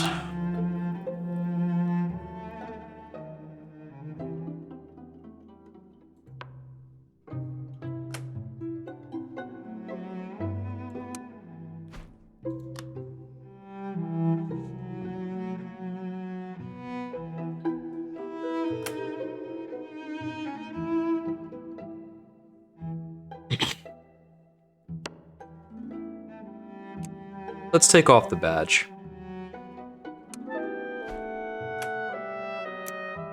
It's hard to tell exactly how much each of these things are applicable.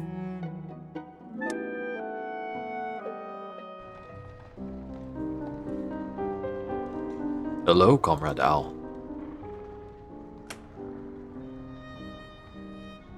I'm here to carry the weight you need to put down. Tell me what you fear, and I will fear it for you. I welcome the help, but do not offer unless you feel strong enough. I'm strong enough today. I wasn't sure there'd be a confessor for me. If Archie did poison someone, we can't excuse him just because he's a friend. You did what you must. Thank you. I would rather it hadn't come to this. Arjit pauses to form his words. If I was wrong to arrest Archie, there's no one to correct me. The courtroom was a chancy place before the fall. How much worse is it now? Monsters and strangers do not worry me. I am armed. I speak more languages than most Londoners have ever heard. But I'm afraid of making the wrong turn in a labyrinth and failing in my task.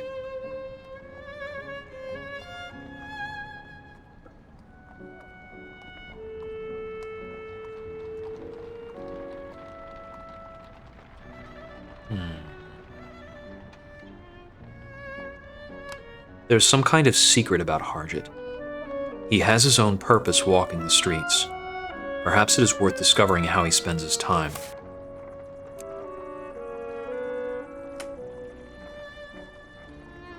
Harjit, I will carry the sphere for you today. I will worry about it, and you can set it out of your mind. Thank you, comrade. I take off the mask, ending the ritual. Thank you. And you. Good afternoon. After he is gone, and I am alone, there's one thing left for me to do.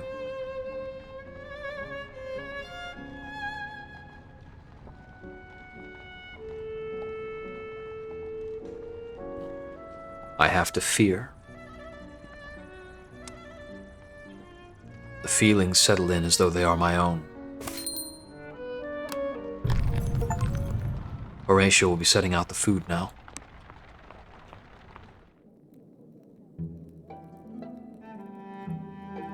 The rituals underneath are tremendously interesting.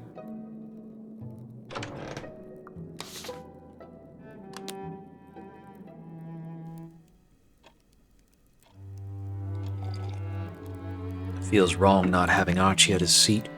We'll have him home again soon. It's not as simple a matter as I hoped, but we'll get to it. Best we eat, not dwell on it. We need our strength if we're to do anything. The vicar's got a new spring in his step. His sermon today was calling for practical action. Said something about faith alone not being enough.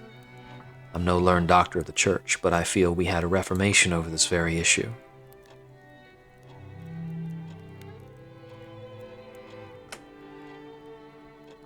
And what was this advice?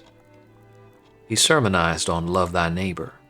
And before you say anything, I know it's not original, but he'd drawn up schedules, a task for every parishioner. Work. There was a fire in his belly I'd not seen before. His preaching was very red-faced. He's not ill, is he?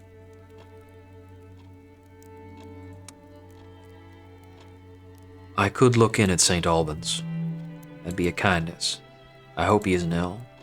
I'm not going to St. Dunstan's for Sunday service. The vicar there has notions.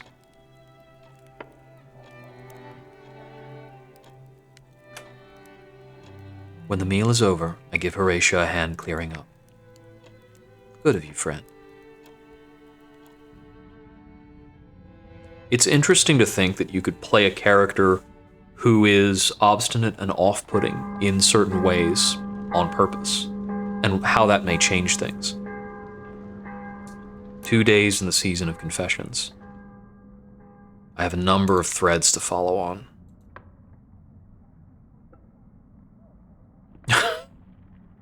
Beware ailments caused by lack of sunlight, cholera, scurvy, female distemper.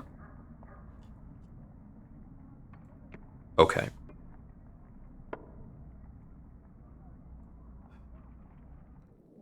The best thing to do would be to go to where David is buried.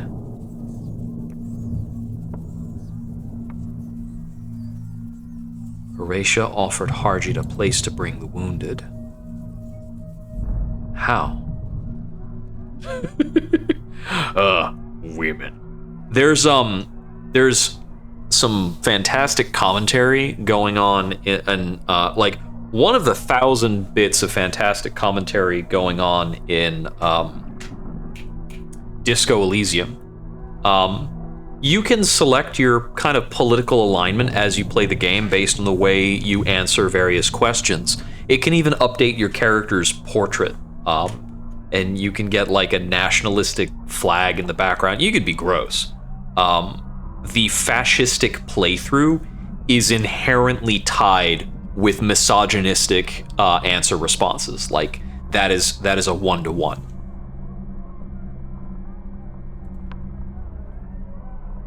If they're safe to move, I'll bring them here. But ma'am, there might not be anyone. If no one's hurt, all the better. Most of them I find are dead, ma'am. One young man was crushed by a beam across the middle. Someone had come and taken off his face. Damn snuffers. Taking it off? Clean cuts. I hope they waited until he was dead. There's a type of creature, I think it eats wax and steals faces, that I think is called a snuffer, if I remember correctly. I don't remember if I have that right. You can live without a face. Okay. Rachel is still grieving. I don't think that's my best option here.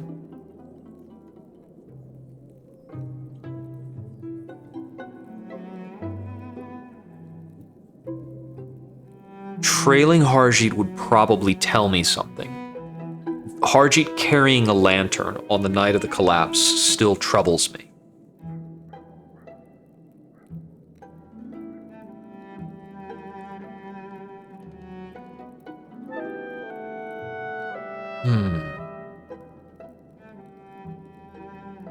Okay. I must hope that this goes beyond just the season of confessions. As if it's only the season of confessions that I have to work with, I'm going to end with a lot of threads left still open.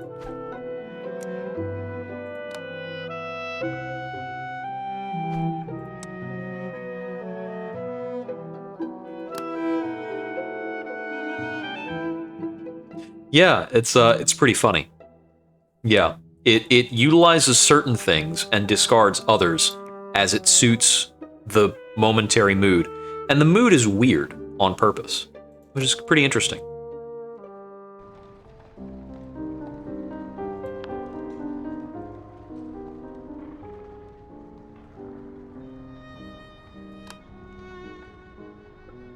I remember how you came to visit us the night of the fall, carrying your lantern and looking to see who might be unwell.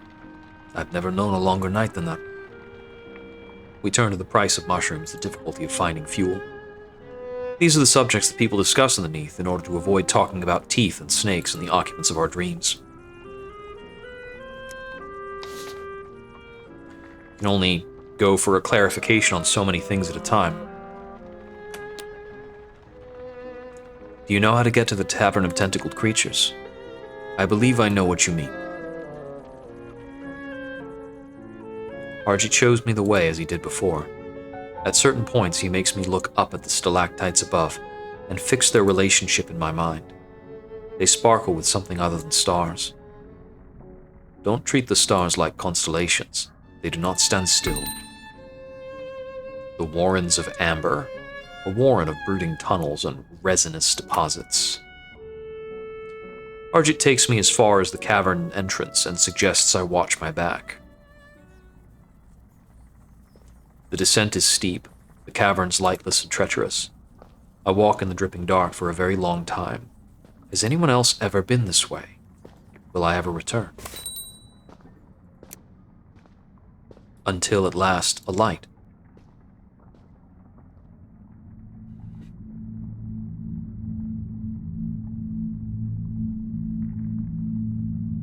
What are you doing down here?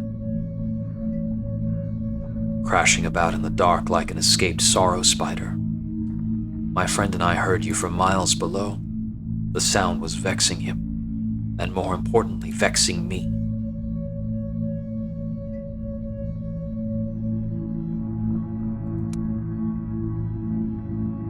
I don't owe you any explanation.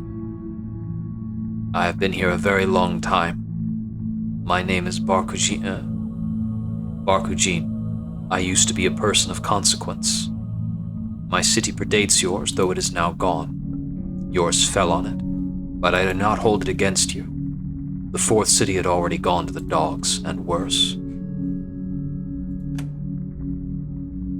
I assume Atlantis is lying around down here somewhere. Eden's a stone's throw. Do not be foolish. There is no such state. The earthly paradise, should it have ever existed, is far from here, though my city resembled it once. It seems best I escort you into the caverns if you mean to explore. There are things down here it would be best not to fall into. You may not take my arm, and my friend would welcome company. It saves him talking at me. She leads me deeper into the darkness.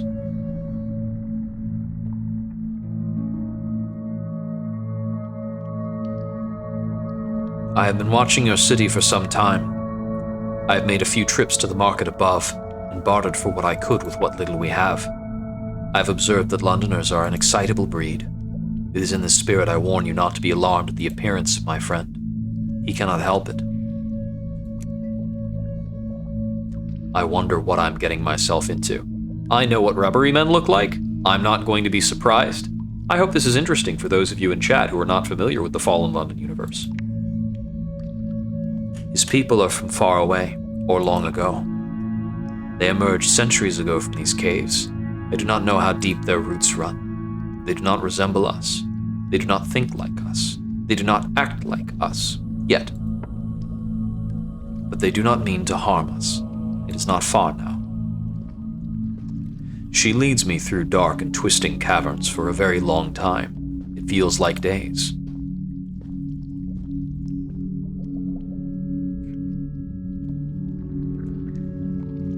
Hello. This is Bata Chikan. It is not his name, but what he has permitted me to call him. Names are unknown to his people. He is a man of surpassing flexibility.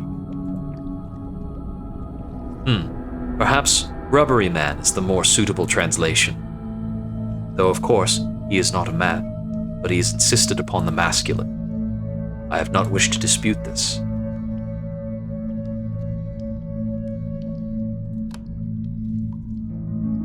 I imagine there's more than a few uses for such a skill. Bata Chikan makes an innocent hooting noise. Believe me, novelty wears off after the first century. And now you've only encouraged him. You are the first to venture down here. Though secrecy has grown harder and harder of late, Bata Chikan insisted we get close to the surface as we could. I told him it was only a matter of time, and I was right. Bata Chikan makes a series of plangent honks. The gesture is obvious, the surface. There are others of his kind, many, in deeper places than here. They sheltered me from the dissolution of my city. They have sent us from the vats to be their emissaries. I have been his eyes and ears while we waited to see what would become of your new city. I have even learned your language. What under heaven happened there? Such an ugly polygamous tongue. Ah, I believe we have tea. Will you take a cup? Bata Chikan makes a series of frantic honks as though to dissuade me. I am a Londoner. We drink tea. It tastes sweet, with a heady creaminess despite the dark coloration. Excellent. It's funny, even with the milk substitute, it tastes almost as it should. Bata Chikan makes a honking that could be interpreted as nervous or excitable. He wishes to... I had mosaic tiles somewhere for the difficult ones. Bear with me, as that cheating costermonger at the market says. Bata Chikan approaches with a plaintive burbling. He extends a tentacle. He wants me to take it. I give it a firm shake. It is oleaginous and soft as silk. Bata Chikan makes a pleased honk. I have it. That noise means a recumbence is desired, but not... Oh. I see that I am superfluous. That shall be my epithet. Superfluous Barkachin. Barkachin is still for a moment, then she rolls her eyes. Very well, I do recall this one. I accept the apology. Bata Chikan makes a plangent noise like a duck being deflated. I think this indicates contentment. This is followed by a series of trilling ululations. No, I would not ask that on a first visit. She glances at me. Perhaps, if our new friend were to come again, they might indicate, by so doing, that they are willing to entertain a request of such viscosity. Barkachin considers whether there is anything to add. They watch me depart. I sense they wish I had stayed, but were too cautious to ask. Perhaps they might welcome another visit in the future. It's a long and treacherous road back through the caves. I just have time for another errand today. Right?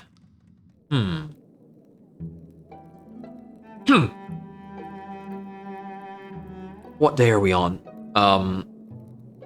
We only have a bit more left in Confessions.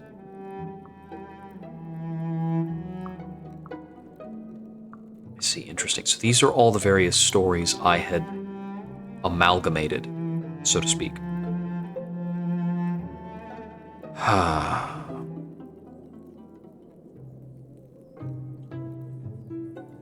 So, wear a disguise is important to find out where Harjeet is going. I would need a disguise for that. Maybe I can get something from Ivy that would help. But I think I'm a ways away from being able to do that. Look into Ivy's goods. I might need to have a better connection with her to do so.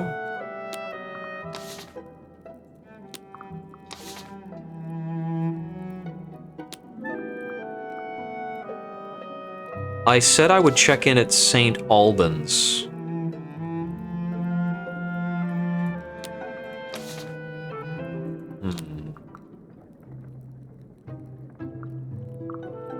It does somewhat bother me that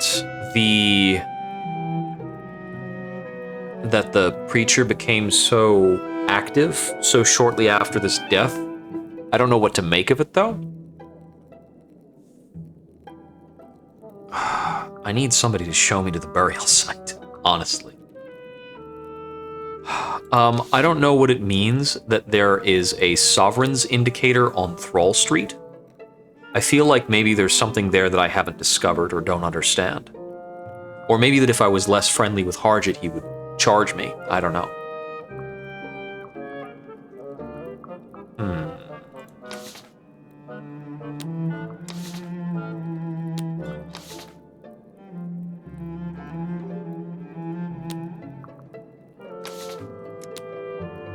I will speak to Theophilus. Let's make sure we're not wearing anything devilish. This is fine.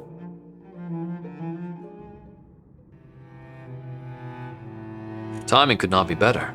A young canon in my care has placed his soul in mortal jeopardy. I mentioned the Devil's Townhouse to him. Next I knew, Reginald was gone. I draw my own conclusions.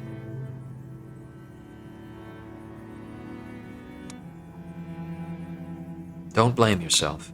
You weren't to know what he'd do. I would have hoped anyone who'd been through ordination would know better. I worry about the young man.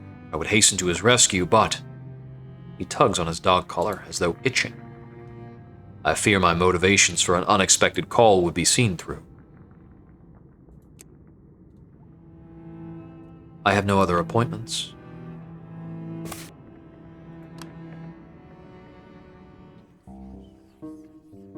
I'm greeted in the parlor.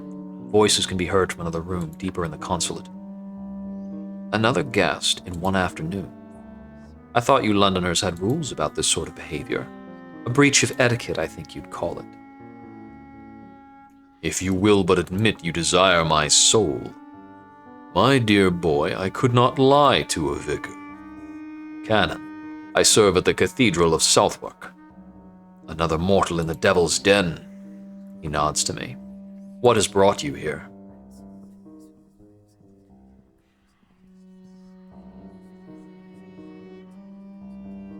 I should not be honest. I heard of your attempt, and I did not want you sent alone in a temptation. I see. A complication. I came here to test myself against the devils by placing my soul in peril. Though they are proving strangely reluctant to engage, no doubt my zeal gives them pause. Your soul lacks distinctive features, and therefore interest. If you wish to give it away, we would accept the donation. But to go to the effort of temptation...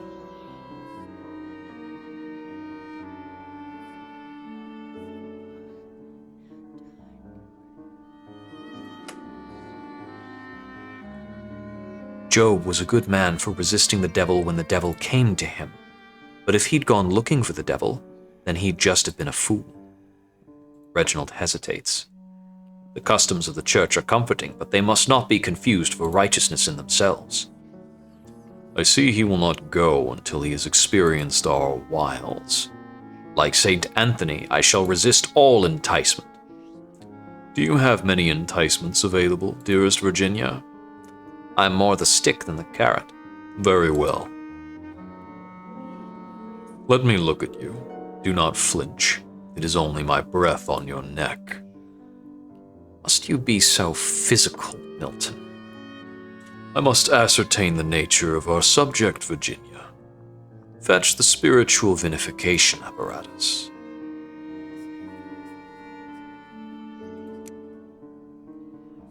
I say nothing. Hey, must you be so close for this fiend? Is that sweat upon your neck? Ah, as I suspected. Cologne, scented water. Blessed, I assume. An idea of a friend's. I assume he bathed in the stuff. You entered our home willingly. I assume to give us your soul to roast and baste and other such things. Pickle, poach, pepper. Wonderful, Virginia. That's the spirit, or soul. Speaking of, do you offer us yours? That zoom. I do not. I renounce you, Satan, and all of your works. Oh well, that's that then. Apologies, Virginia. I did try. And my work is done. Michael could not have done it better. Milton, what's a Michael? I believe it is what they call an archangel, which they, amusingly, imagine to be our opposite number. Though in this instance, I think it might merely be a man. One whose name you are unfit to speak. You cannot be in league with them. I will shrug, non-committally. You are clearly in need of spiritual counsel to have found yourself here. I shall be at St. Albans Protomartyr if you decide to mend your heart. Maybe I can get a census out of him. Thank you for clearing up that situation. Most vexing, we are minding our own business. Indeed, rescued.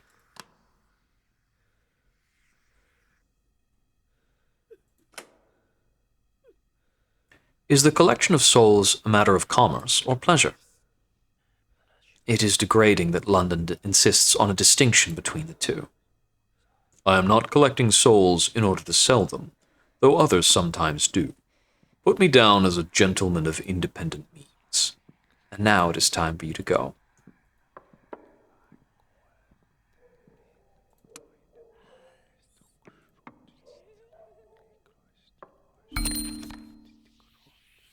Ooh, we've learned about the selling their soul action.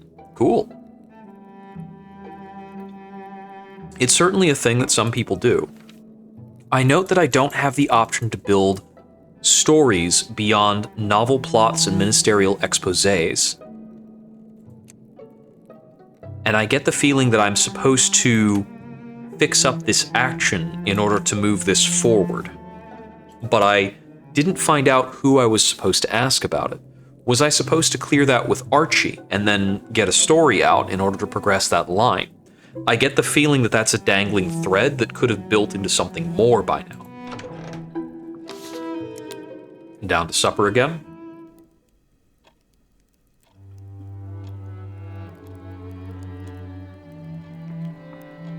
Grizz brought home some extra supplies today. I was able to do something that almost resembled cooking.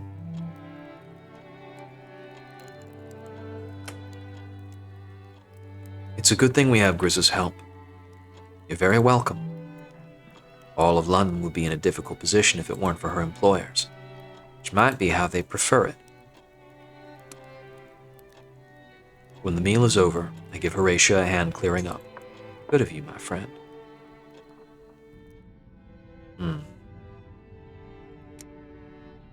I do get the feeling that I'm missing things, which is good. That means that there is something to be replayed here, further investigated. I'm going to play out the full season of Confessions before I end the session.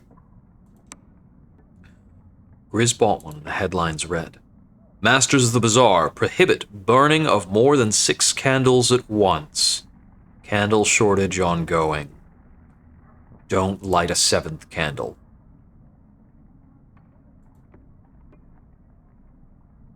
Yep, this is still my first run. I don't know if it keeps going beyond the season of Confessions or it ends at the end of the season of Confessions. Can I recall anything more about the past?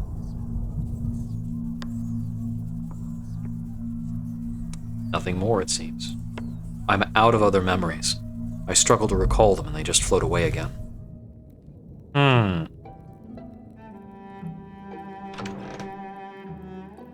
Okay. So I can census Reginald. That's a new option. Rachel's still grieving. The fact that Rachel's still grieving makes me think that this storyline about the Landaus and the murder maybe only progresses when I look at it. Interesting. That might be the case for a number of stories.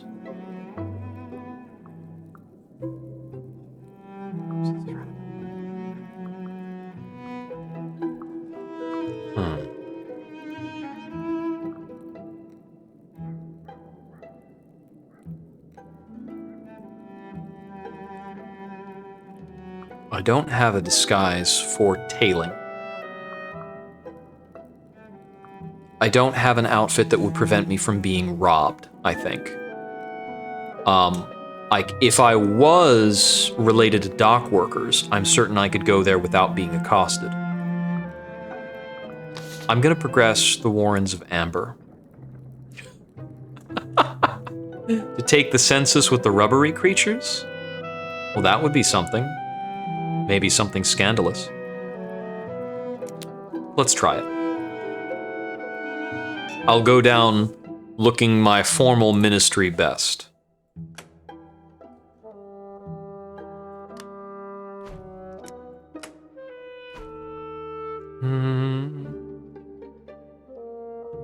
Elegant.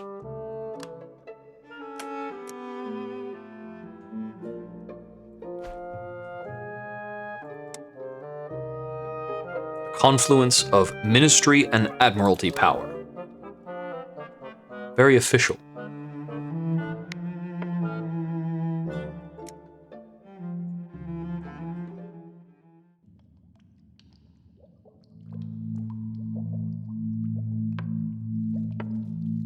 We took a bet. I said he'd frighten you away.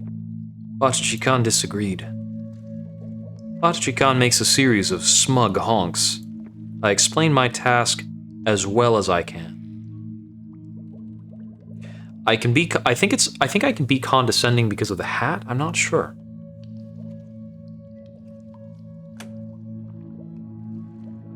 There's nothing for you to worry about. You and Bakujin are alone down here. He makes a series of lonely hoots. We are together here, alone. The first of his kind in London, and I the last of mine. We make do, as you are fond of saying here.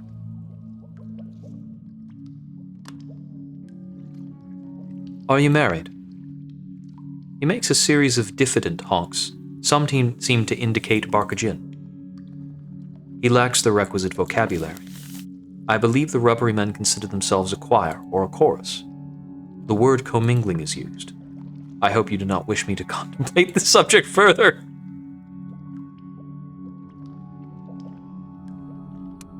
I will risk asking. Choirs. Are they multiple spouses? Or concubines like the ancient kings had? They are kin. The distinction between one and the next dissolves. Memory is shared. Friend, sibling, spouse, ancestor. Those terms don't mean to them what they mean to us. That's interesting.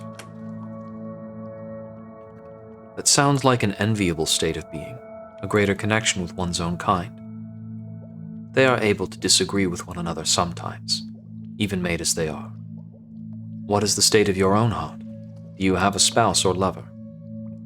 Write down that there are no alliances worth recording. It will be true enough. Batachi Khan hoots appreciatively and produces a piece of slate. Another tentacle holds a piece of chalk.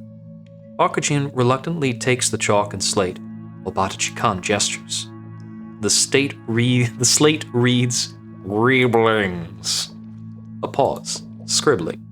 Many greeblings. There is further scribbling. Conveyance of merry greeblings. Today? Requested friend, partner, enemy, Bakujin Essence Galler. Commence barter merchant dreams trade coin want. Insisted. He means the market. Requested perpetrate commingling. There is further frantic scribbling. Admixture essences require proceed commercially become. The chalk snaps. Oh, for the sake of heaven, I told you this would happen.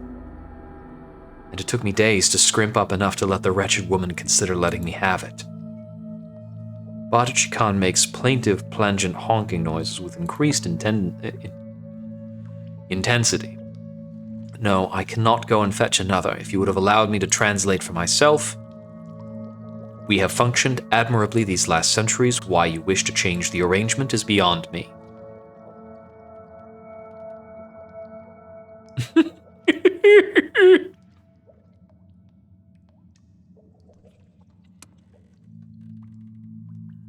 But this is a new city. New methods might be appropriate. or they might wash us both away.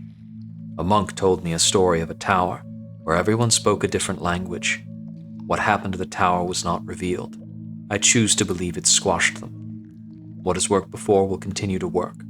Its longevity is its own evidence. We sense the city out there is not yet ready for our emergence. Badaji Khan is keen, too keen. His tentacles are like roots making for the surface. I have advocated caution. You are the first personage to encounter us. What do you think? Am I incorrect?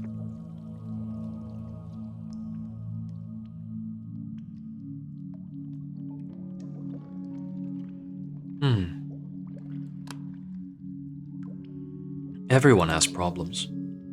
Badaji Khan makes a sympathetic hooting. This is my fear.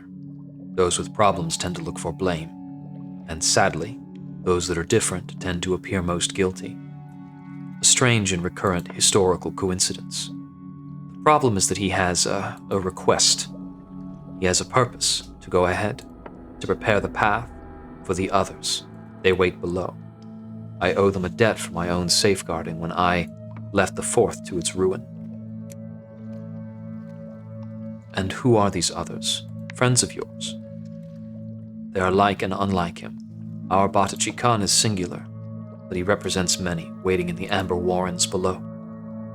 They have not always been treated kindly. I myself was unkind. When they emerge, they hope Badaji Khan's work will have gone forward. Badaji Khan makes a series of frantic burbles. Oh, for goodness sake. He has something for you. A piece of amber from the vats. I would undertake this task myself, but Badaji Khan fears I will upset someone. A baseless accusation, but since my impeccable service is in question, we would like to ask you. Badaji Khan makes a strangled keening noise. A stall holder. Oh, he wants you to give the amber to someone who owns a place of commerce.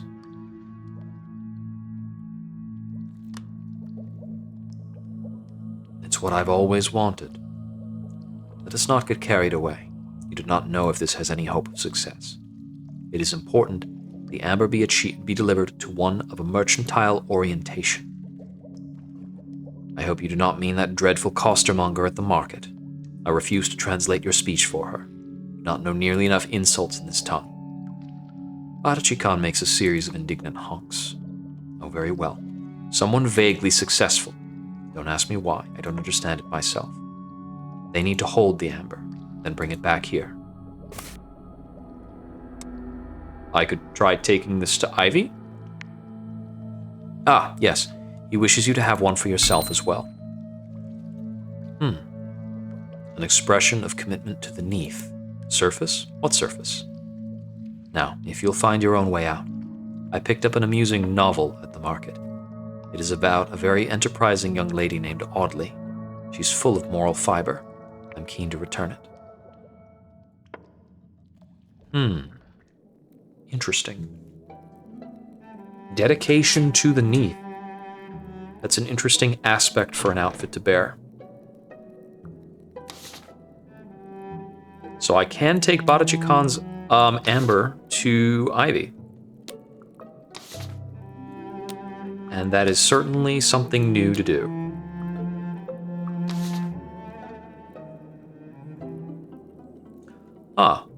I can persuade Mr. Pages to intervene. That is an interesting angle. Unfortunately, I'm very distractible. We're not a focused lad this playthrough. Oh, I need to wear something a bit more bohemian.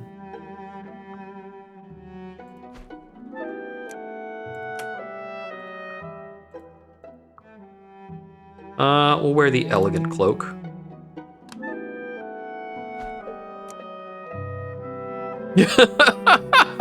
I am to all appearances dressed for a club for monster enthusiasts.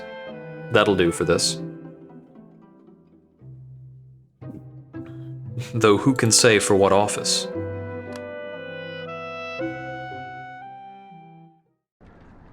It seems as though what you put on your lapel is very impactful.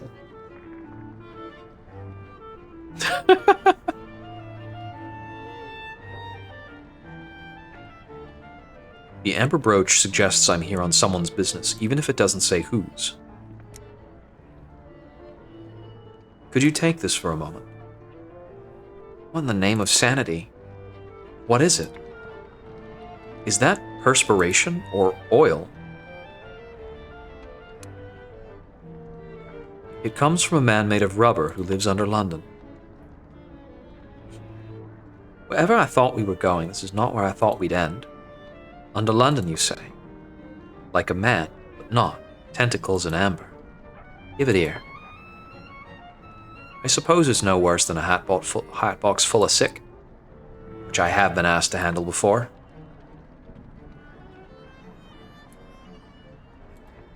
It feels warm. I assume not from your mitts. Curious piece. Feels like it's friendly somehow, like I'm meant to be touching it. Wonder how it works. Here, take it back.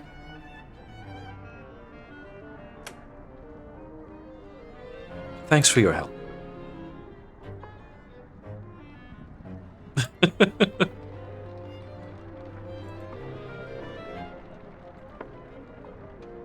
There's a brief lull in the conversation. Confiding in Ivy. I want to take a look at her goods.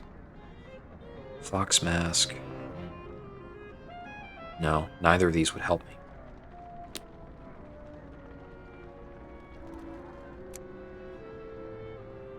The conversation turns to personal things. What do you love best about the Neath now that you've come here?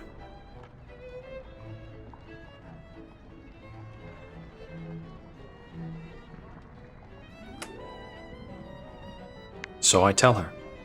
I tell her the way the Neath has changed my life. The good things that wouldn't have been possible on the surface. Don't worry. I'll keep that secret for you free of charge, and I'm glad you told me. What's the color in your story? On top of Rome for me.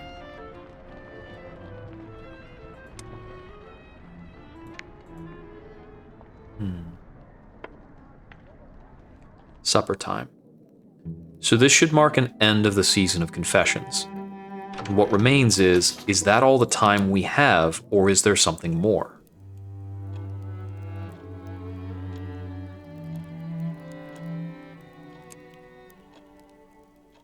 I explain my expedition to the caves near the bazaar, looking for men with tentacles. Horatia has taken quite an interest lately in the less human things down here. Did you find out what's at the other end of our tentacle? Was he waiting for you? Did he know I sent you? It was the wrong kind of tentacle. Oh. I met a rubbery man. I suppose it stands to reason we're not the first down here. Can't be just devils and masters and what have you, but ordinary sorts too. Well, as ordinary as a man that looks like something found dredged up on a hauler ship can be. Seems a sorry fate. Lose your home twice over. Hope something can be done for them.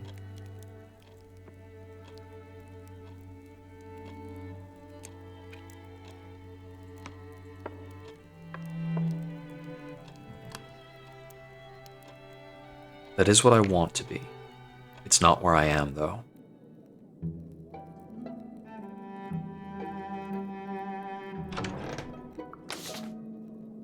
A visitor before bed.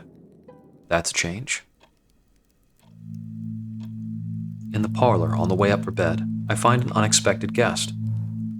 How many centuries? You're looking well for it, I must say. I slept through a significant amount of it, and I'm told resin is an excellent preservative.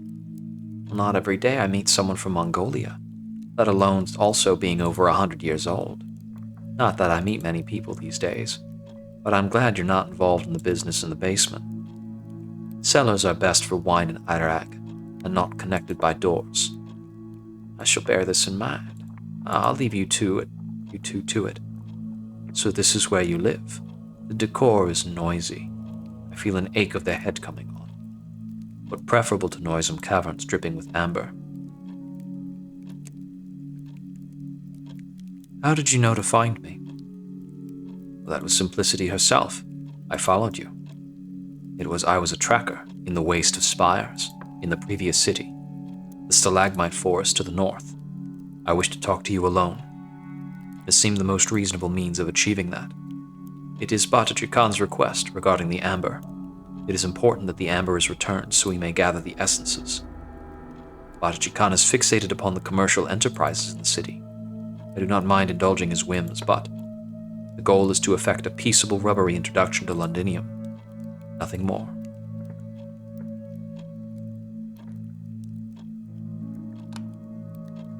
I believe you. I hope I can be of help. Trust me, he is naive when it comes to the ways of the world. I may be somewhat out of date, but I think introductions come before rushing into commerce. But I am sure he means no such thing. And I am certain you did not understand him either way. Your facility with his language is, of course, beginner's luck. Perhaps better ascribed to his long acquaintance with me, he has learned to better communicate with our kind through my tutelage. So be assured, though you may understand him well enough, I am his interpreter.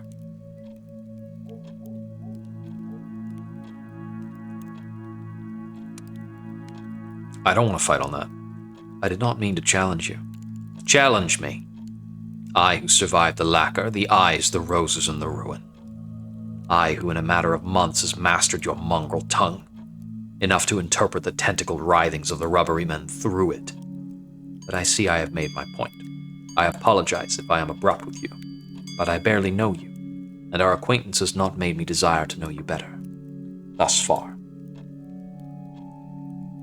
If you can show us you can be trusted with this matter of the amber, then we may have more faith in each other. I shall feel less of a need to protect my, well, I shall intrude no further. Good day. Can I not give you the amber back now? Okay. So, does this progress to an ending or precede us into a new season? It is the end of Confessions. Oh, so we have one more day then. Do we?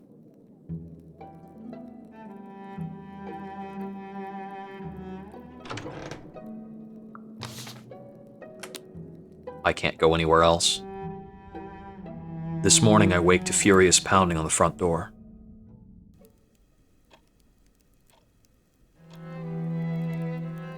Rachel is already talking to Grizz and Horatia by the time I get downstairs. I'm Rachel Landau. I believe you know Archibald Reed, the doctor. Well enough to know he didn't kill anyone. I'm not certain of that, and my brother was certainly dead. You were quick to make accusations. I've come to ask your help and maybe to free your friend as well, so I'd best not let myself be drawn. You have a way of freeing Archie. I think David might not be, that is, I think he may not be dead anymore. I keep having dreams that David is awake in his coffin. I can barely close my eyes without thinking of it. If I don't dig him up and make sure, I'll never have any peace. So you've come to us to help dig up your brother's coffin? Yes. I have a shovel in the basement, mostly for coal, but it'll do. Why didn't you bring Phoebe? Where's Phoebe? At home, in bed. She's not up to much lately. She sobs and asks what will become of us and counts her rosary beads. Anyone would think it was her brother that died. You are Archie's friends, and you want his name cleared, so you have reason to try to find David alive, even if I mean nothing to you. The condition of the corpse might reveal something about the drug used. If I can get a good look at that, I'll have an easier time with the rest of the inquiry. I'll help you. Thanks, comrade. This tells me that the end of the season is not the end of the game. We're getting this development on schedule. I did not interact further with Rachel to prompt this. There's only a fresh mound of earth.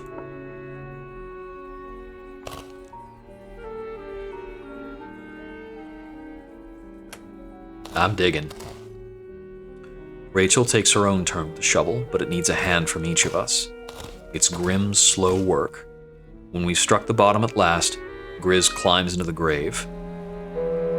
Well, it's been a few days, aye?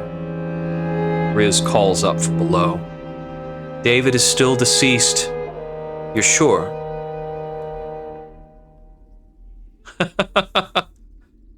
I'm going to check the corpse's condition myself. I want to take a closer look. Mind if I come down? What would be an ingenious way of checking for life? This corpse is definitely a corpse. I'm not sure what I expected to feel in its presence. Not this. The lips are green-tinged, the muscles of the face contorted, the fingers twisted. I can consult with Archie about this. There is no sense of an intelligence departed or a spirit gone. It does not give the offensive sense that someone who should be here is not. It does not feel like one's arrived too late.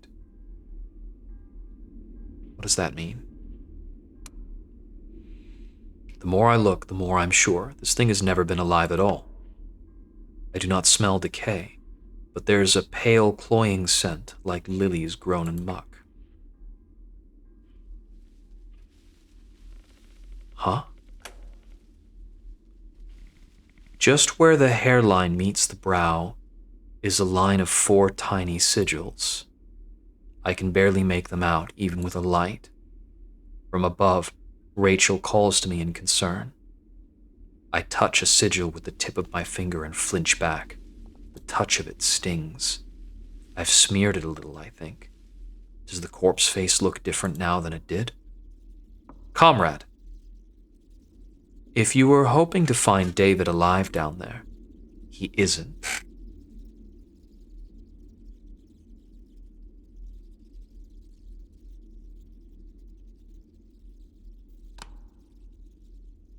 Would you have written on your brother's forehead, perhaps a custom of your own? I did not, and I don't think that Chever Kadisha would have. Was it Hebrew? I don't think so. Maybe it was a smudge of grave dirt that looked like writing. Milton once said the laws of life and death down here are not as they were above. And so I thought, I don't know. Whatever he implied, your brother isn't returning. It's most likely a mistake. I believe Mr. Mirrors is to blame for sending dreams. There is a Mr. Mirrors. It's weird. We might not have found a live David in the grave, but I'm still not at all sure we found his corpse. If it isn't him, then we probably don't want to meddle with whatever it is. One thing I've learned at the ministry, there are things down here that resemble people but are not people, not even counting the devils.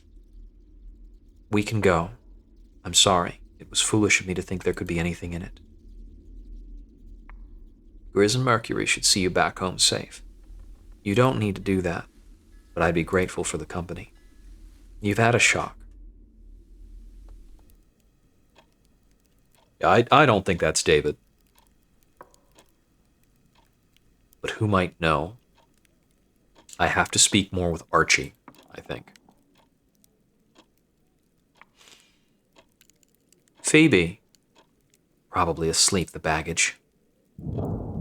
That's David. Hello. I let myself in. You were dead. I was. And now you aren't. Not for the past couple of hours. It took a little time to return. And then you weren't here. How is this possible? I was truly dead, and I've returned. The paths of life and death are not as they are on the surface. That's the only explanation I can find. The question of the grave remains alarming. There was a corpse there, and you don't much resemble it. I didn't wake in my grave. I came to myself standing in the midst of London. At one moment I was crossing the last river, and then the boatman put me back ashore. Who's replacing corpses? The corpse with the sigils on it. It may not be David's body, but surely it's connected with this. I'm not returning to dig it up a second time. My hands are raw, and I have more mysteries than I can manage already. As far as I'm concerned, it was a malevolent practical joke. I don't need to know by whom. If it was man-made, it was still a very strange creation. There may be others we can ask, people who know more about this kind of matter. I don't believe I have the pleasure of your acquaintance, Miss Smith. That's not your given name. I'm a clerk at the Ministry of Accounting and Recounting. I was helping Miss Landau. We were trying to dig up your corpse. I dreamed you were alive. You were trapped in there. I knew it might only be grief, but I dreamed it again and again so vividly. We should make a list of what to do. I will alert the ministry that death appears not to be going as usual, and someone needs to inform Harjit Mr. Landau is not dead and therefore Archie is not a murderer. Someone did murder me. I was poisoned. It was excruciating. He really was completely dead. But he isn't dead now, so therefore that is not a murder. Whoever did it might try it again, and I can't be sure it wouldn't work. Believe me, I still very much want to know who the culprit was. I'd rather hope you might know who did it.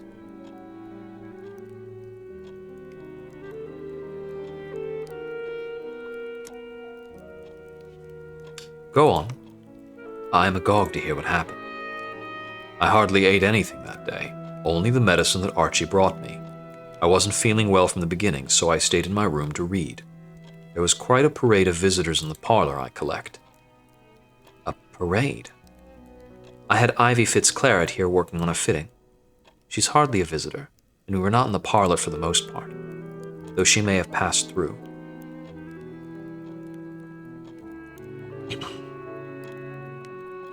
Let's see. It's possible that only one of these is important, and I may not be able to ask all three questions. That's been an interesting factor of how conversation flow works in this game. I don't have the time to exhaustively ask every question. I don't think Archie's behavior is the most important thing. What did you consume? And you ate nothing, David? No, only Archie's medicine. No drinks. No tea with a bitter flavor and gritty texture at the bottom of the cup? I would certainly have noticed. I thought as much. One always has the sense of poisoning victims being especially unobservant. Maybe I can be exhaustive. When Archie was with you, he didn't do anything strange. Nothing to make you think he had a sinister intention. No, his bedside manner was much the usual. He had moments of melancholy. He often spoke of being homesick. But otherwise, he only showed a concern to see that I was better. Although the flavor of the medicine that day was a trifle different. More like other ordinary medicines I'd had before. He said it was a change in the ingredients available, and that he'd had to compound his own down here. That's a little troubling now I've thought of it. More than a little. I'm sure it's only a coincidence and the meaning was just what Archie said it was.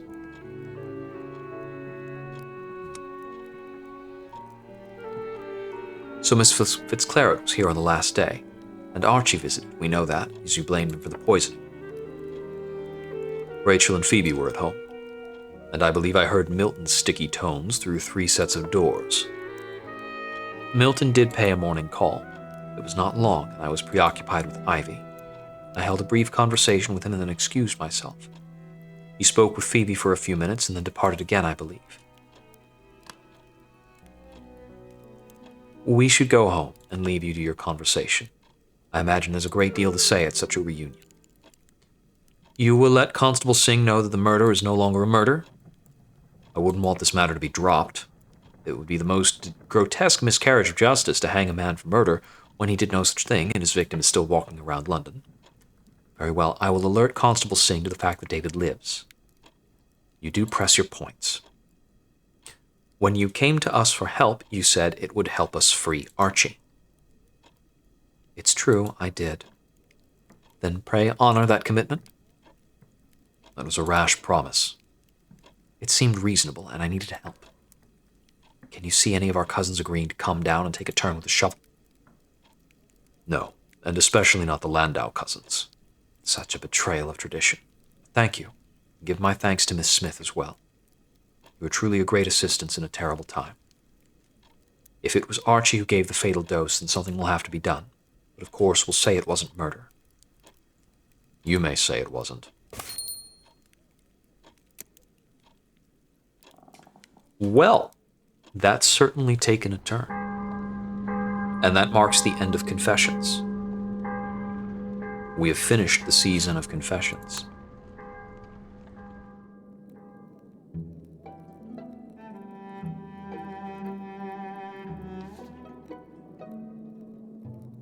Although it still reads that it is the season of Confessions. If I try to head outside, all I can do is wait for Archie to come. So I am in a locked series of things as of the end of the season. Rachel Landau has sent a note of thanks. Wait a few days before paying a visit. There is no rule for how soon to visit the deceased after they return to life.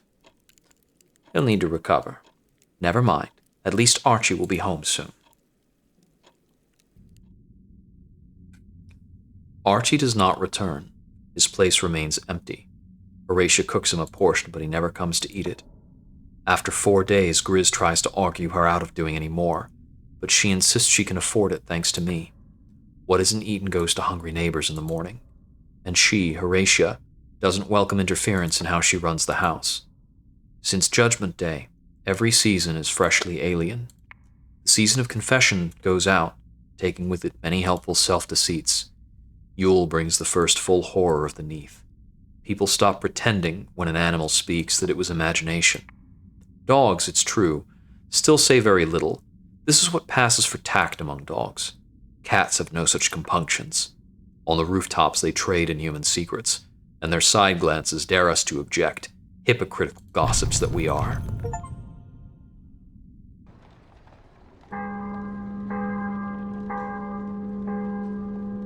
Okay, so it jumps us forward from confessions to Yule, but Archie still isn't here? All right. We have more game yet to play, but not more time tonight to play it. I hope that everybody has had a lovely Valentine's Day. No, I think we'll get started. There we go. We have a mystery, a rubbery matter, a few other things. Now that Yule has come around, can I recall anything more of the past? There are little Yule cards on the table.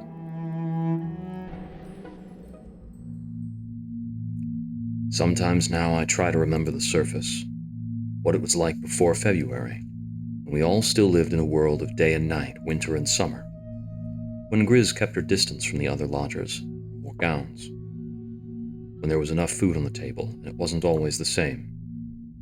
Sometimes I can't get my memory to go back further than the night of the fall.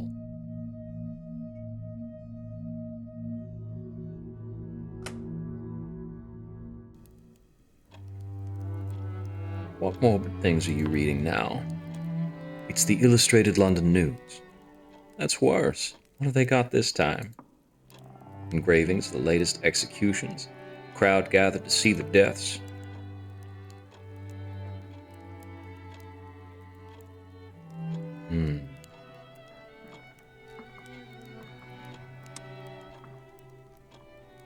Fewer crimes are punished with death, but murder is still one of them, unless the monarch intervenes. I doubt we can count on the Queen to commute Archie's sentence if he is found guilty. It's the Queen with Prince Albert and the children, and a Christmas tree. Ah, they're sending that round again, are they?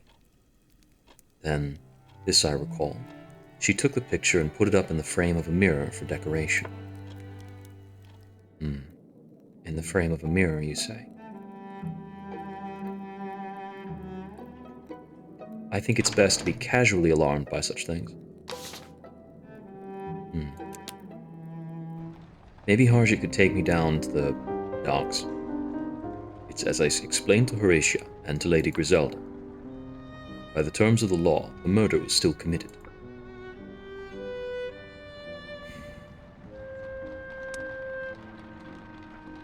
You see, well, prison is not kind.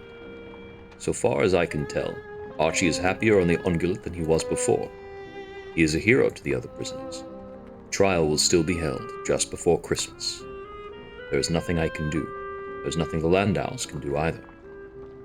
Miss Landau did send a letter to the court to explain her brother's change of circumstance.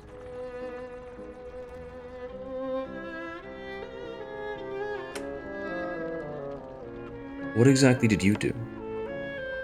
I've spoken to everyone I could find. I woke an old judge from his bed in the middle of the night. He did not take to it kindly.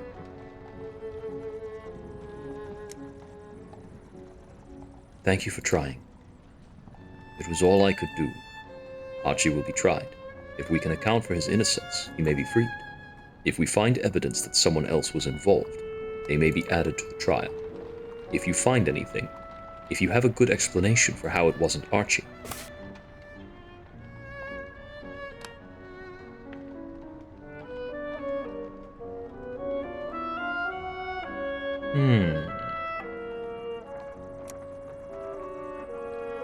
You'll be the first to know. Thank you.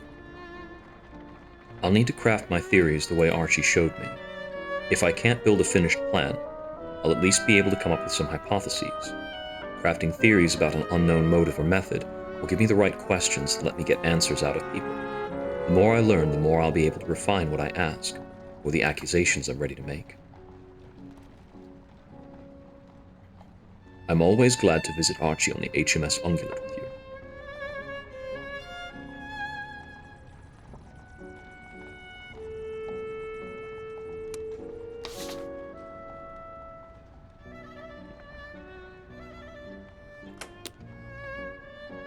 Find any interesting places today? There's a menace eradicator shop around the corner in that direction. He points toward a couple of buildings. I can't see the path between them at first. It takes a minute of staring before I notice the alley that cuts between. This path is more than usually complicated. Several times we stop and retrace our steps. We cannot omit this part of the procedure. Going backwards is part of the route. Barrett is the local menace eradicator, and there's significant need for their services lately.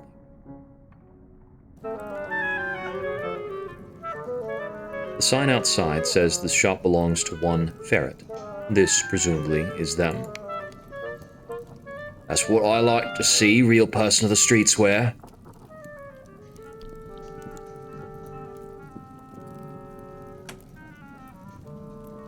My name is Mercury. Ferret, but you can see that on a shop window. Before the fall, my family were tailors. If that sort of thing matters now that we inhabit this cave. Pleasure to meet you. Boy, I wasn't expecting you until this evening. I'm seeing the customers, as you can see. Hello, comrade. I already know the customer. I'm just by with a warning about the pub at the corner. More than usually infested, is it? If the publican hires you to clear the place, bring help and fire.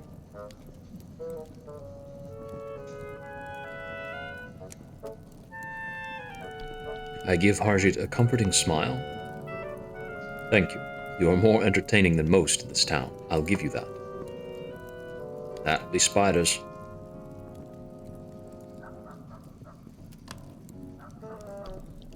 Good of him to warn you. He works hard for this neighborhood.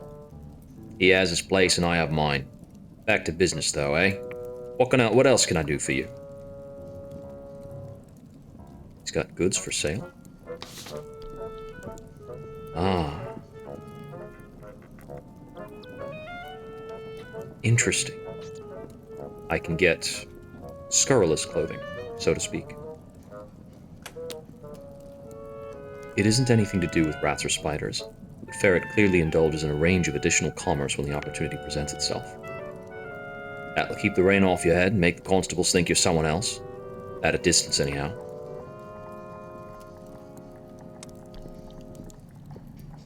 I'll give you 2 pennies for that red wig. It's a fair price. They go behind the counter and fetch the wig. That's a good choice, that is.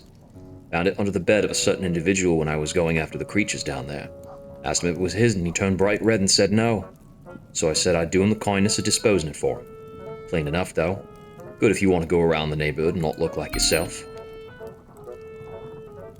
Implausible stories come readily to mind. Close friends fail to recognize me. They're already turning away with a scowl. My opinion remains to be seen. I shake my head to clear it.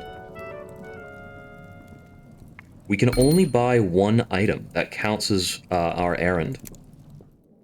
But I need to clean out his inventory. Everything he's got is useful to me in various ways. We can build a new story. Mystery solutions. There are only a few possible culprits.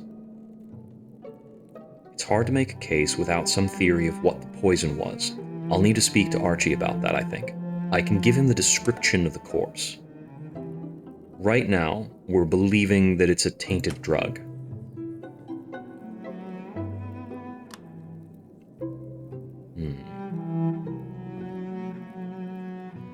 As for the motivator, I'm thinking someone. My guess as to the culprit right now is Phoebe.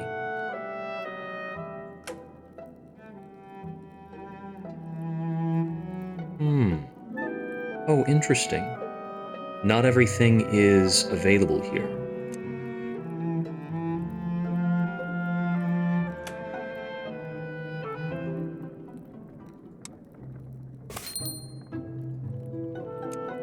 This is a good current theory. We definitely need to speak to Archie. As for the afternoon, if I could get more surveys, it would be helpful. We have business back in the Warrens that I think might pay. Discover the culprit, bring back the amber, find out where Harjit is going, help Rachel plot her next story. Theories to Archie?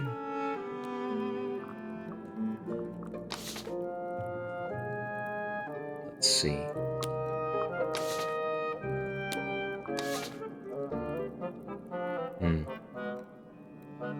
I think that I have to talk to Harjit about going to Archie in the morning if I want to take that route.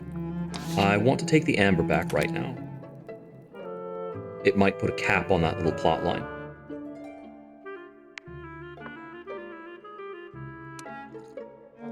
This is a good outfit for the task.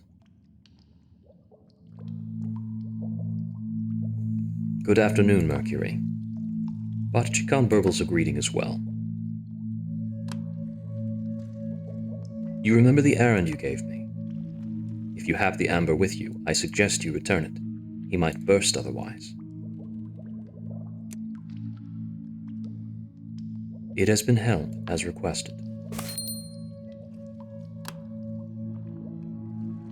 Batachikan grasps it as one would a pine cone. Batachikan makes a series of surprised honks. They suggest a new possibility has occurred. The tenacity of the merchant is remarkable, as is her doggedness in pursuit of her ambition. Yet there is a grubby mercenary quality to it I cannot approve. Still, puts any doubts to rest. Commerce in this city is nascent. The locals subsist upon a crude barter economy. Time is not right. Batachikan emits a large, excitable warble. It indicates insistence. Right this instant. Forgive me, I need to evacuate the essences from the amber. I shall be back momentarily. He makes a series of burbling squeaks, escalating in pitch, volume, and duration. I'm given to understand that he sees London as a great marketplace.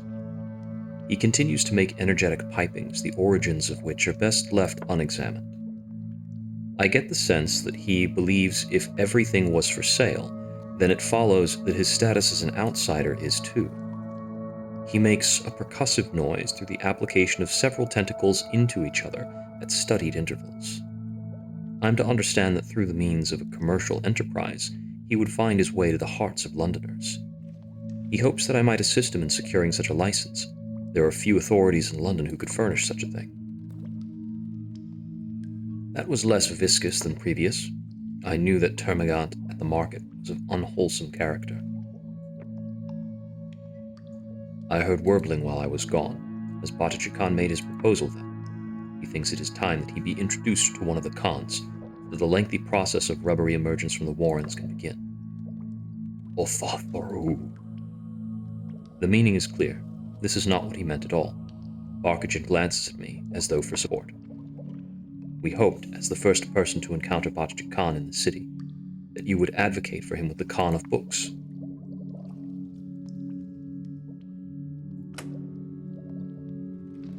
And what am I to do? Stand there and make appropriate noises. I shall do the talking. Batachikan makes an ominous warble. You will lend credence to our argument. The rubbery men wish to re-emerge. It is best that the process is orderly so as to minimize alarm. and given legal sanction by the Khans of the Bazaar. As the first human to encounter a rubbery man, your voice will lend weight to our argument. As I say, the emergence will take years, decades perhaps, in the deepest reaches. Badaji Khan makes an aggrieved honk. He need not wait, a shop of his own, now. Once permission is granted, we can return to the rest. Establish communion, commingle essences, perhaps even re-establish the old vats. Badaji Khan makes a wheezy, deflated gurgle. He makes a forlorn second attempt. London is a market economy. One captures a market by finding a niche. What better niche than a shop in possession of a rubbery man? Badaji Khan is eager to begin. It means we can both return to the deep places together. Prepare for the emergence, of course. They both look at me as though waiting for my response.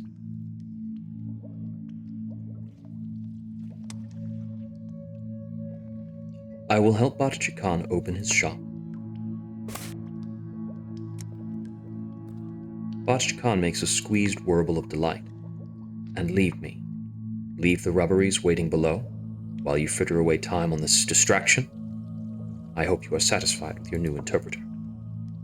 Badaji Khan makes a consolatory burble. Evidently, my attempts to safeguard you and yours are no longer required. Surplus to requirements. I shall thank you for saving my life when the fourth city fell, and shall leave you to your new one, with its no doubt more exciting prospects. Badaji Khan lets out an aggrieved whistling hoot. Goodbye, Barkjin. Yes, though I dispute the goodness of it. I hope the city of yours is large enough we do not meet again. Badaji Khan makes a lonely hooting sound but does not intervene. It's getting late, so I'm heading back home. We'll talk to Mr. Pages tomorrow about the rubbery man. For now, stop. Ah, my friend, there's a newcomer to the house. You're so protective it might worry you at first, but try to set that aside. This will help with our security, not the reverse. You look solemn, Horatio. The last time was when you told us the supply of cheese had run out. I know we've had a happy little group here, but the time had come. I've taken in a new lodger.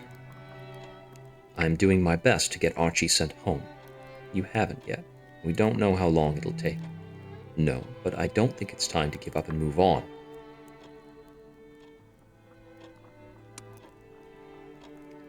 If you trust this person, I'm sure they'll be welcome here. It's early days for liking, but I think he'll be more use than not. You should also know he's a clayman, he calls it. Looks like a statue, but he's polite. I see. Even if he's the most well-behaved statue you've ever met, it's a risk. It will draw attention, and I don't see the need. Everything we do reflects on Archie now. I need someone who can do for me, outside the house. Hadn't you noticed that I can't go outside anymore? I know you don't go out much. I suppose the last time I saw you go out was to the graveyard. I don't anymore.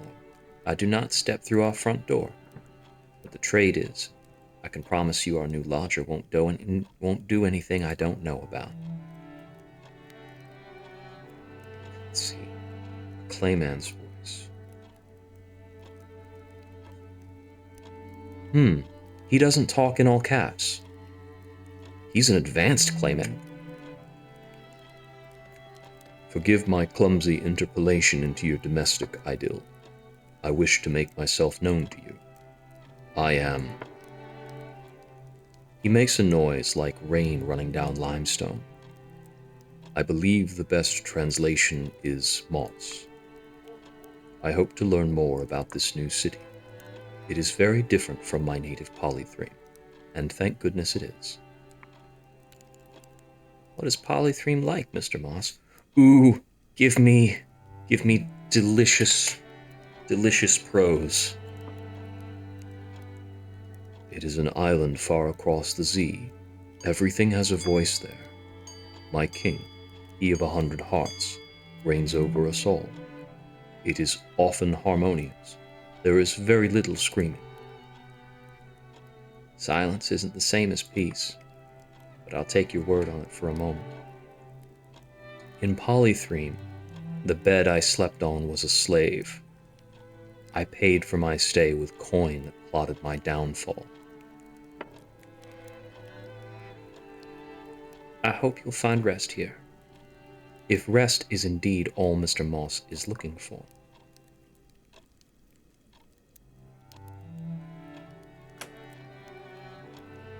Glad to meet you, especially if you mean to help our hostess. I have received some guidance on her requirements. No doubt there will be more. What motivates a clayman to reside in a boarding house in the first instance? I assume you neither eat nor sleep. The accommodations would seem to be of little value to you. Griselda. No, it is an honest question. This seems a happy place. He makes us sound like water flowing through the spout of a gargoyle. Oh, I was not made for deceit. The king did not fashion these lips for lies. I sought a man in the previous city. I did not find him. I believe he was at odds with the Khans. The who? I have heard they call themselves masters now. Oh, they were the Khans. I didn't know that. They style themselves after their latest acquisition, but the man is gone and everything has changed. I hope to find my place and my purpose once more.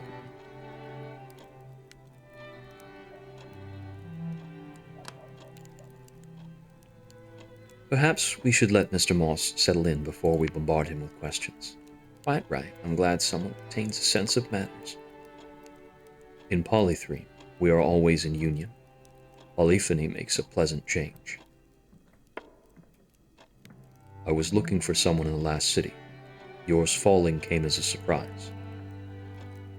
There, you see, Mr. Moss requires his rest. I have no wish to be a burden. In Polythreme, what the king wishes to occurs. But there are 3 of you. I will wait for you to reach an accord. I require respite rather than shelter. It will not be an undue inconvenience if I am better to look elsewhere. And he is meant to keep us safe, is he? If I were a housebreaker, I'd give him a wide berth. Besides, Harjit said he considered it his obligation to help Mr. Moss find a home, that it was a good deed to place him here. If Harjit thinks the deed makes up for arresting Archie, I have some questions about the moral accounting. Not everyone tallies their good and bad deeds in a double-entry ledger book, Lady Griselda. Whatever the ministry might have told you. But he's right. If we're all to rub along here, you all need to be comfortable with our new lodger. You live here just as much as I do. I think you're likely to be outvoted, Horatio. No one has a better heart than you. But we must think of Archie. We court suspicion, and perhaps the master's anger. If Archie were here, I'd say different. I think we have room for one more. I shall go and tell Mr. Moss the good news, and let him know he has you to thank. On your heads be it if this goes awry, but I'll do what I can to smooth things over if the ministry involves itself.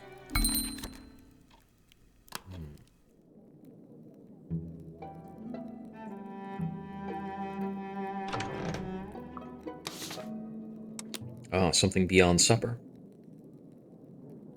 A shape coalesces in the attic, or more accurately, looms. I'm sorry if I startled you. I hoped we might become better acquainted. And I have several questions regarding my tenancy here. That word on his forehead, I think it's correspondence. It's needed to bring them to life. But I don't know the correspondence characters. If I did, my mind would burn. I would have asked the others, but Miss Chapman was dozing, and Miss Smith told me she was engaged in important business. I did not realize business constituted the imbibing of wine. I have much to learn. Do let me know when I make an error of etiquette. I am sure there shall be many.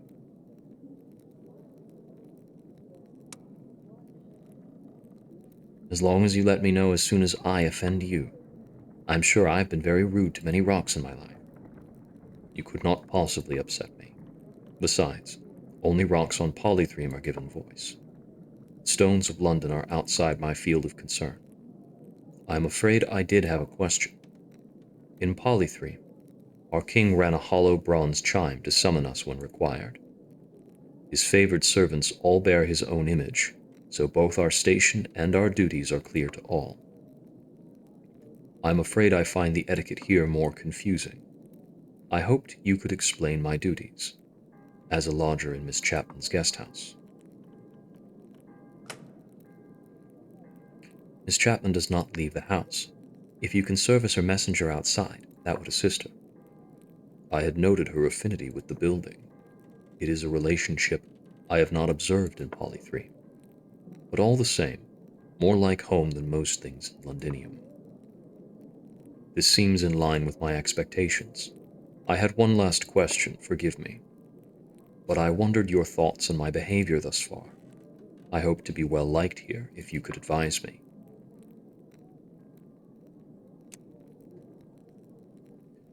Everyone is just muddling along. There is not much muddling where I am from. It is a state of being for boots and urns. But I shall see what I can do. Thank you. I shall leave you to your rest. Good night, as they seem to say here. A phrasing that confuses me. It is always night here. Playmen are interesting. I noticed that he can't use contractions, which is within expectations. It's good that he does not speak in all caps, which is typical of citizens of Poly3.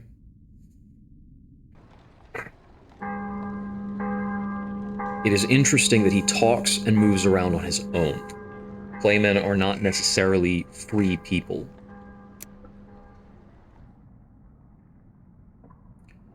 Grizz leaves me the newspaper after she's read everything of political import. The headlines today read, Ministry of Public Decency bans printing of former London street names.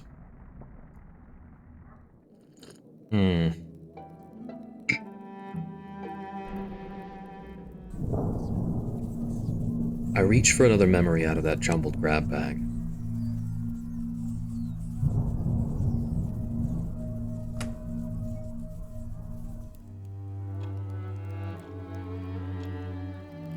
What a remarkable painting, Miss Chapman. You're kind to say so. They were stiff with each other back in those days. Grizz always talked as though she wished she were somewhere else, and she didn't have trousers yet. The lion's expression is very amiable.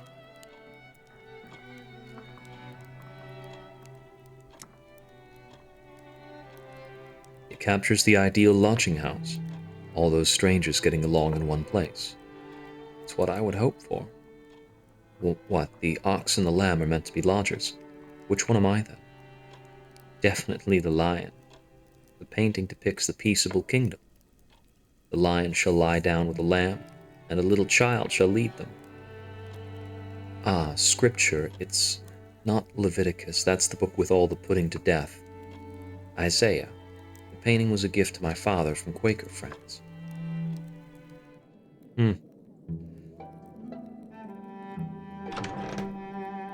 Old religions so often unmentioned.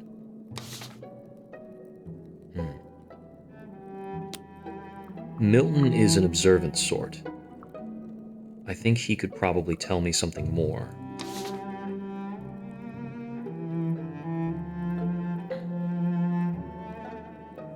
This is what I most want to do. Talk to Archie about somebody meddling with the drugs.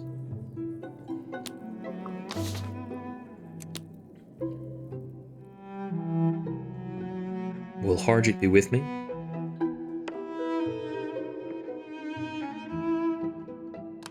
Okay, let me go by this and so this is actually the first case where I think I want to be mindful of a save and possibly reload. I'm gonna change my outfit. I would hate to lose time on the account of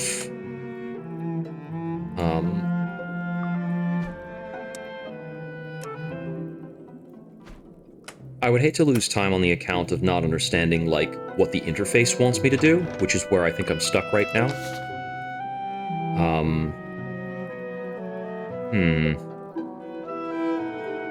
None of these actually relate to Harjeet. So if I click over here and do this, and it gives me the outfit prompt, only visit with Harjeet's escort. Okay, do I actually have Harjeet's escort, though, or am I going to have to reload? Okay, I do have Harjeet. Someone to see you, Archie.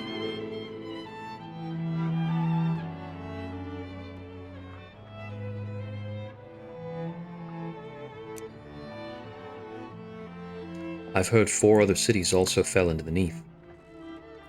Archie plainly thinks I find that idea alarming. Hear me, breathe deep, comrade. London is the 5th. Aye, and who told you that? Mr. Pages. Just for the asking. That makes it worse. He cannot think we can stop him then. It wasn't Mr. Pages who told me that. It was, the devils. That would explain the coins that are not London coin. I wonder whether it has always been the masters who collected cities, or whether there were other conquerors before. At night on the ungulate, sometimes you can hear things sighing in the water. I'd heard them before, but never as clear as this. Are there words, lyrics?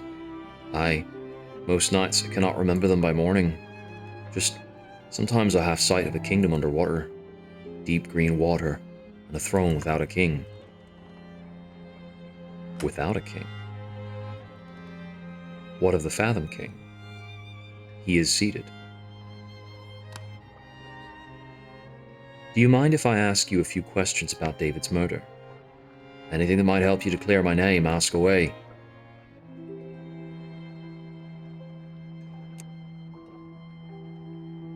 Was he upset with you about the illness, or you with him? I did what I could, and he knew I did. What was out of my power, he knew was beyond me. He did say it was the Neath to blame. The food and the air weren't good for him, he said.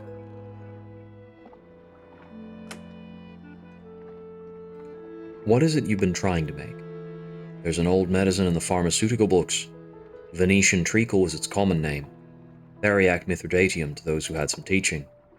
It's said to cure every sort of ailment at once, and ward off poisons too while you're about it. You need a lot of strange ingredients, but it seemed to me the Neath has new complaints we haven't seen on the surface.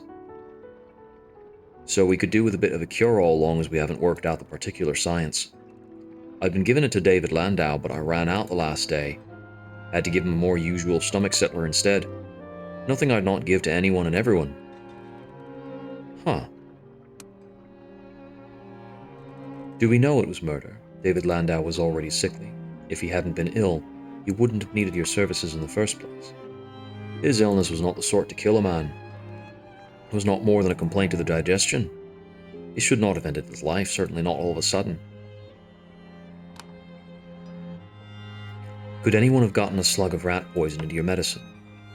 Aye, they could, I suppose. Someone might have meddled with the bottle while I was at the Landau's when I wasn't looking. Or they might even have interfered with the drug when it was brewing. But if they did, it makes no sense of how no one else was poisoned. None of my other patients took sick, though I dosed them from the same bottle that day.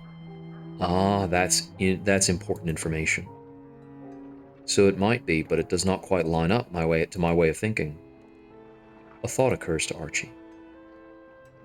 If Horatia's in poor spirits, you should ask round the vicar. He cheers her up. I think she's a soft spot for him. Though I'd be grateful if you did not say I said so.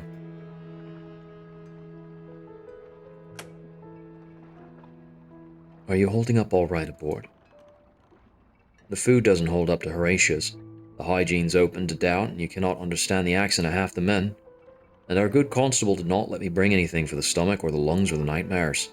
The only comfort is I do have a wee bottle of my own sleep compound. 2 drops of a night, and it's like to being transported somewhere else. If you ever fancy a chat sometime other than dinner, you're always welcome to look for me.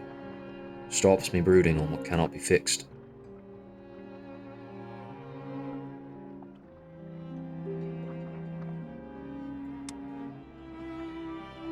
That won't be possible. Aye, well, whatever suits you. I have enough friendships to maintain as is.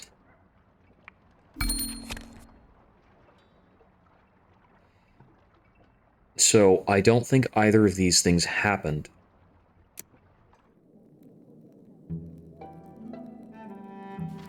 I think I need to pursue the idea that he was not poisoned by a tainted drug.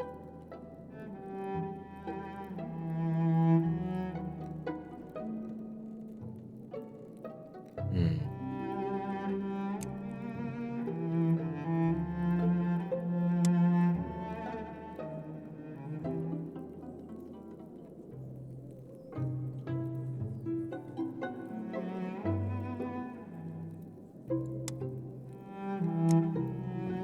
Interesting thoughts for now, but that's it. I could probably use more coin along the way. I could get the census out of Ferret. I need to go to the bazaar and present, talk to Mr. Pages about a chick. Oh, I could interview Ivy about Phoebe as a suspect. That's an interesting option.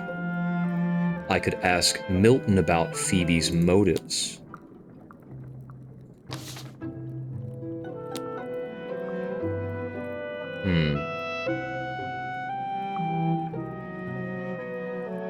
Yes, let's progress this.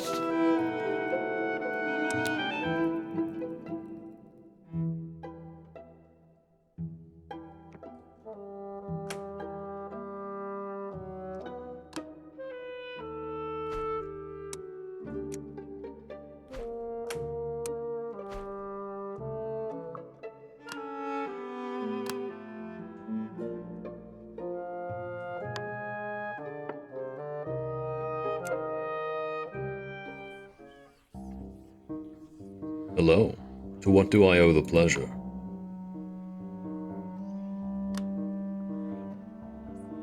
Do you mind if I ask you a few questions about the murder? There are some things I don't understand. Yes. Clearing up human misunderstandings is one of my favorite pastimes. It is possible, of course, that you will get some answers you do not want, but that will just make the conversation more delicious.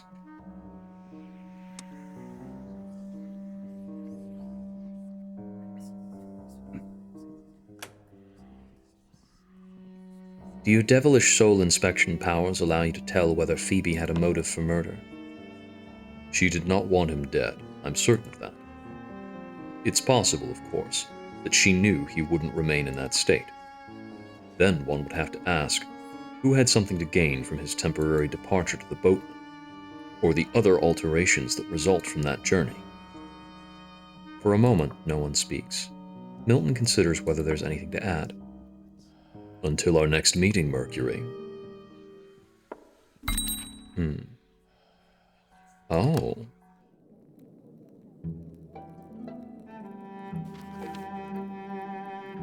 There are a few people who could have mentioned impermanent murder. Only certain people could have mentioned that. Being Milton, Mr. Pages.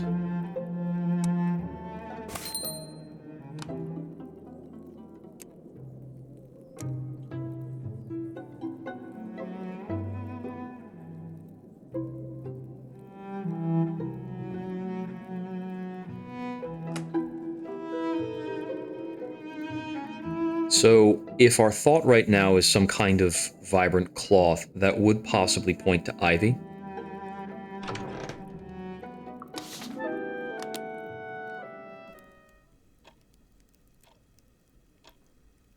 I don't want them. He's trying to be kind. They are an abomination to the Lord, unto the Lord, and more importantly, an abomination unto me. Can't you make her see sense? Our new lodger is making horrid dolls for reasons best known to himself. Play versions of us. Please make him stop doing it.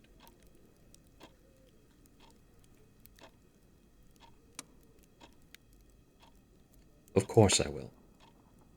Thank you. You're a good egg. At least that's what my former fiancé used to say. Griselda, you're a good egg. I think he means to make an army. They're not like him. They don't move. Yet. I don't think there's any harm in it, but I don't think there's harm in asking him to stop. Moss is surrounded by a profusion of little clay men. Oh, I'm sorry. Yours is not ready.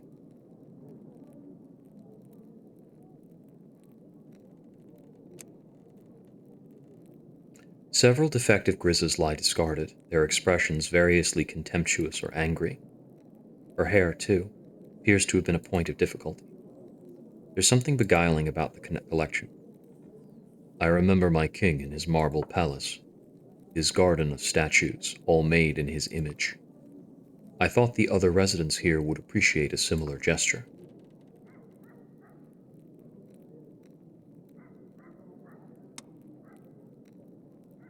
They could be a little less lifelike.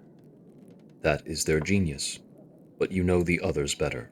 I will take advisement.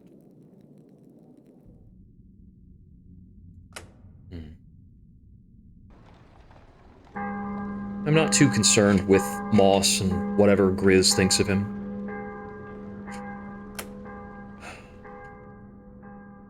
I get to the morning newspaper after Grizz is done with it. The headlines today read, Pallid playwright's latest piece prescribed, indicted as infernal indoctrination. It continues in that vein. Threnodies of Belgrave aggravates audience, arouses anarchy.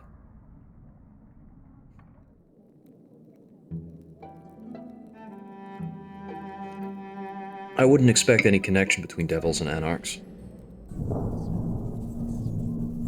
I reach for another memory out of that jumbled grab bag.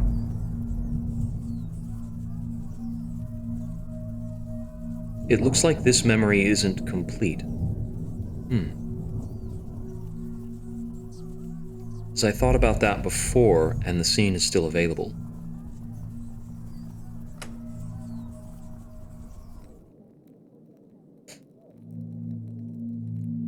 Are you ill, friend? You may find you have an appetite if you get out a bit. Take a walk and stretch the legs. Constable Hargett will take you if you want to go. I felt nothing. I didn't answer. I don't like to see you in this state. Come downstairs. We've said our piece. Best to leave it.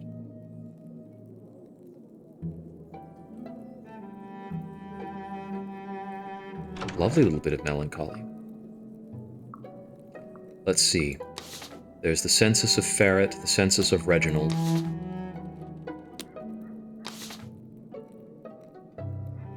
Let's see.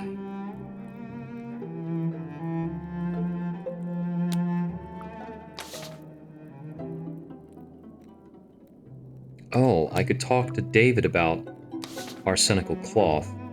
Ah, there's my option to bring Badachikan to meet Mr. Pages. I should probably do that in the afternoon. Talking to David about arsenical cloth might be the most sensible thing, to see if I could confirm some other method of the poisoning. I really don't think it was the drug.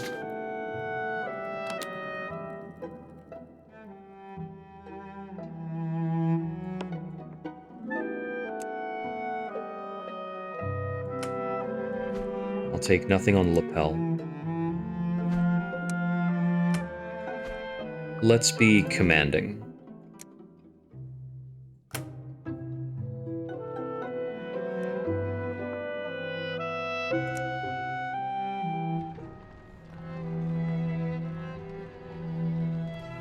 You find me taking counsel and avoiding my house, which is full of things I would rather not remember.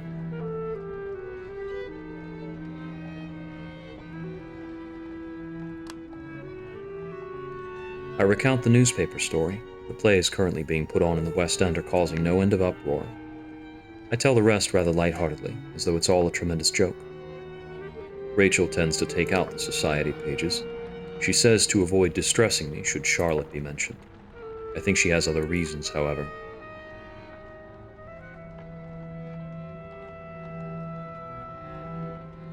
I don't care for this topic, and he doesn't seem to have information on it. It strikes me that I know very little of your own family.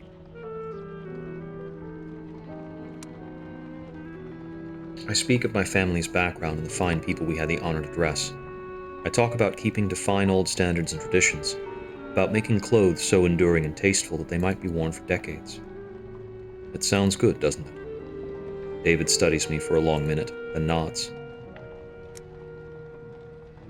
Do you mind if I ask you a few questions about the murder? There are some things I don't understand. Better you than the news hounds, perhaps, but I'd still like to know what you think you can do with the answers. The law is cracked somewhat. It requires a touch of volunteer assistance. There are uniformed constables now for good reason. It doesn't fall to every citizen to try to enforce the Queen's order. I'm not just any citizen. I have a reason to be interested, and at the same time I'm not especially close either to you or your sister. I'm more impartial than your friends could be. David hesitates between several temptations. I suppose anything I say to you is unlikely to get back to my relatives. I trust you'll make good use of what I tell you. No gossiping, no scandal-mongering. Only use it in the cause of truth. After that, if it paints me as a weakling or fool, so be it.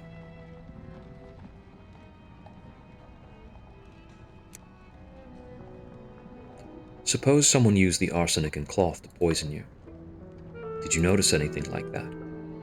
No one swaddled me in green, if that's what you mean, and women wear arsenical gowns all the time. If someone did get the poison out of a green cloth, they would still have had to slip it into something I drank, I think. I don't see how else it might have worked, and I don't recall drinking anything virulently emerald, though one does eat in the dark more often these days.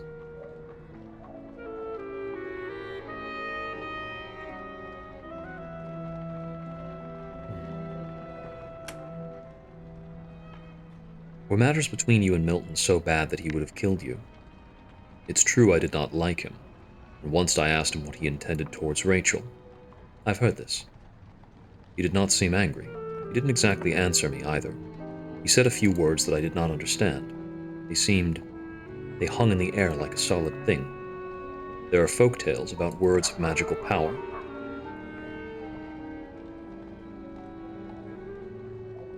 I found afterwards that I didn't want to ask him about Rachel again. He certainly wasn't afraid of me. He may not have even disliked me very much. Afterwards, I only argued with Rachel about Milton rather than the other way around. Rachel has been speaking to me about an addition to our household. She keeps suggesting that her friend Griselda move in with us. We met on the night of my return from the dead. I admit I wasn't able to form a definite impression of her character then. Rachel describes her as eminently well-born and well-connected, if a trifle eccentric in matters of dress.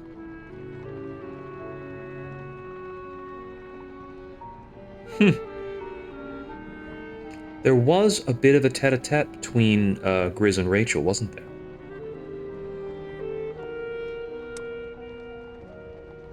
Ah, yes, I observed that Rachel had an interest in Grizz, one that exceeds the usual boundaries of friendship. That's a departure, are you sure? Reasonably so, yes. I see. There needn't be a scandal. Perhaps there wouldn't have even been on the surface.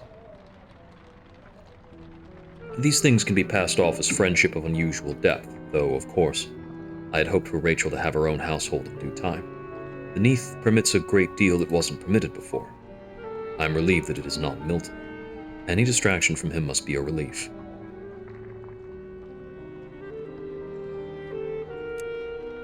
This is important. When you had passed over, what happened then? I was truly dead. I found myself on a riverboat, drifting towards a far shore. There were others aboard. Old men and women, still wearing nightcaps as though they had died in bed.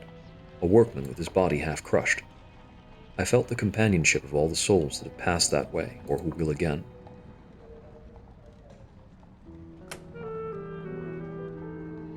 As for the boatman, he told me that I need not stay, that I might come back to London if I would offer him a small gift. I think what I saw was only a journey, and that there was a farther shore. But I did not reach it. We should bring this visit to a close. Everything is always running too slowly, yet every day is the same. Okay. We learned that it was not related to an arsenical cloth, most likely. So how the hell was he actually poisoned? Unless somebody's lied to me. Entirely possible. Hmm.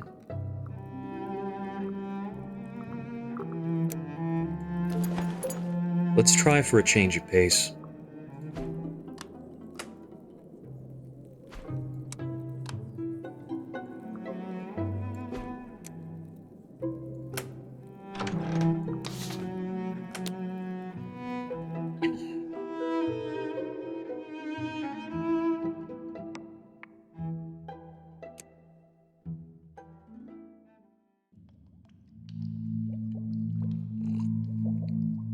Badachikan burbles a greeting. Badachikan wiggles his tentacles with nervous anticipation. Are you ready to meet Mr. Pages? Badachikan makes a lonely warble. I think he misses Barkajan's constant presence. This is followed by a forlorn trumpeting noise. It indicates that he suspects she is stealing his idea to set up shop. It is a very specific suggestion. Perhaps he knows more about her current whereabouts than he's saying, but he gives no further indication. He makes a resolute honk. It is of no concern of his. Wherever she is. He wonders where that might be. Mr. Pages is not known for an excess of patience. A brave little warble follows. Badachikan is as ready as he'll ever be.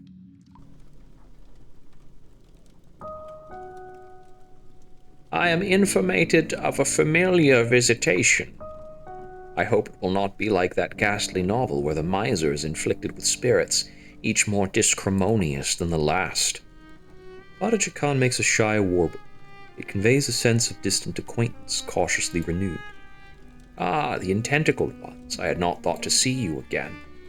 Past resurfaces in the most unexpectual ways. I hope the stitchments of past and present will not cause undue ruptitudes.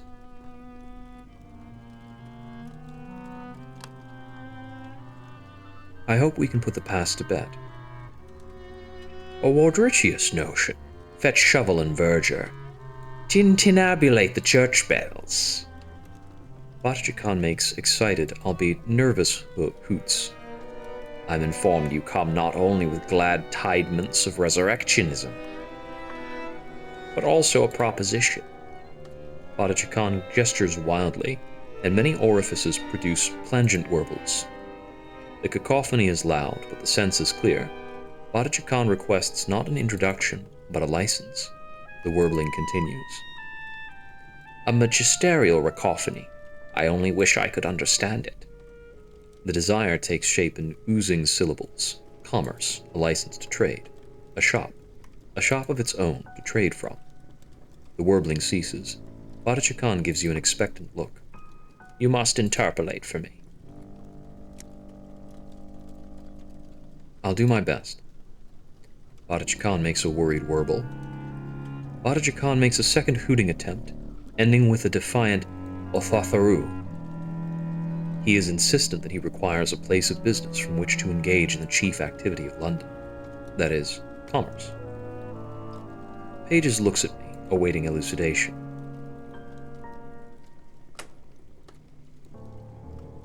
Badachikan wishes to open a shop. The master's outlawed charity, you know. Despite the evident excitables around the proposalment, I can see many flaws, obstacles, and errors. Commerce grows slowly, the economy not yet stabilized. To allow competition into such a fragile econology could prove disastrous. It is with a full heart I must decline, but it seems prudent that a more managed rapprochement between Rubbery and Londoner must begin. And with you here already as an embassy, I believe the process may begin. I shall send clerks to bedevil you shortly. A capricious day to you all. Badachikan makes an anguished honk. There is a determination in his tone. There is no blame. He makes a final defiant Othatharu. This is not the end. But there will be work regardless. The re-emergence of the Rubbery men is not a small matter. He will return to the Warrens. He hopes to see me soon. For now, he's very tired.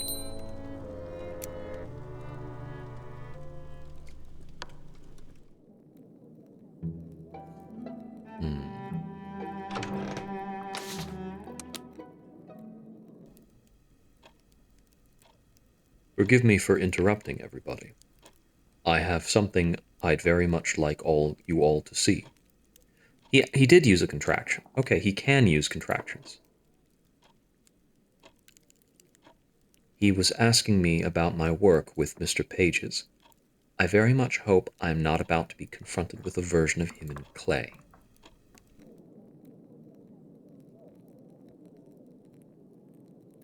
The dolls are lifelike, but imprinted with cheeky caricature that reflect the essence of the original. I hope these are to your liking. I took inspiration for a show near Hogs Lane Market that I saw. It involved marionettes and what I took to be a crocodile. These are entirely charming, Mr. Moss. Yours has her nose in the air, Grizz. I I did not notice that. Look, yours is wagging her finger, telling somebody off, no doubt. I believe she's emphatically making a point, that's all. I think these will do nicely, Mr. Moss.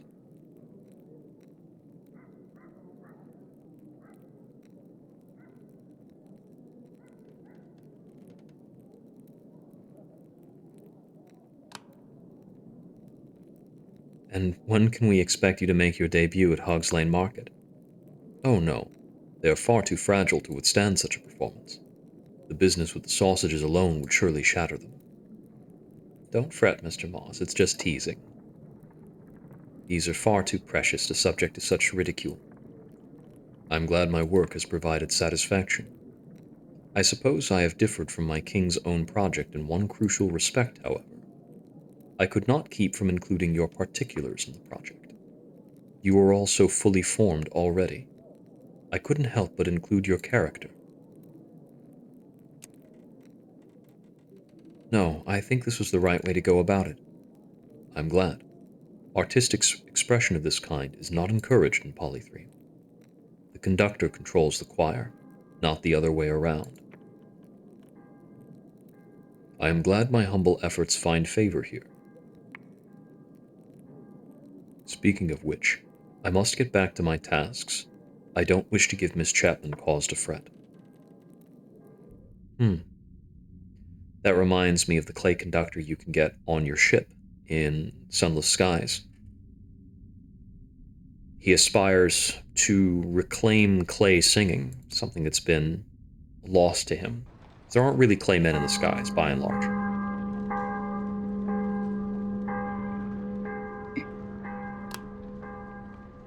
Okay, that is enough things that are not related to the murder. Pigeon population at St. Paul's eradicated by overhunting. Oops. Guess you'll have to turn to bats.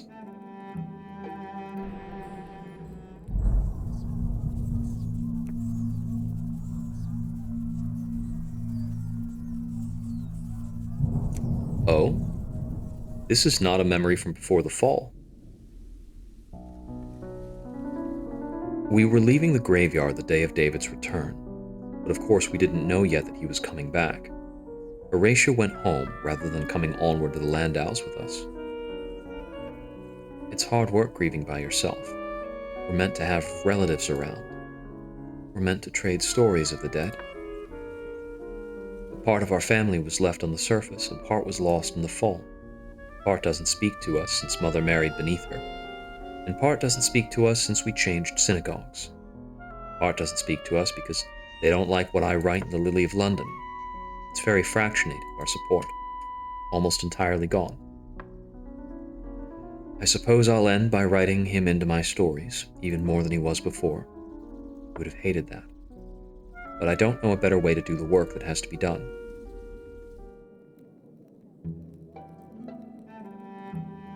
Hmm.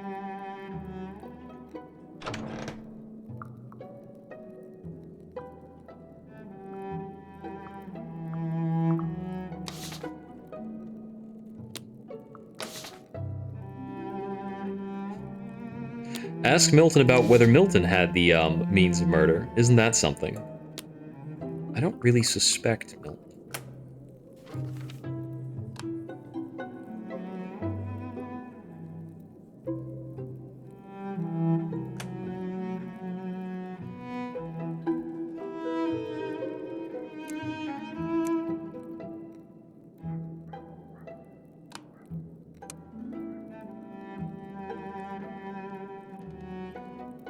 How could the Carringhams have done it?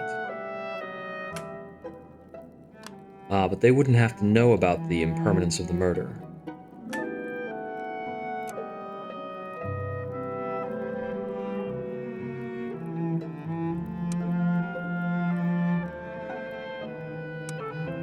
Hmm.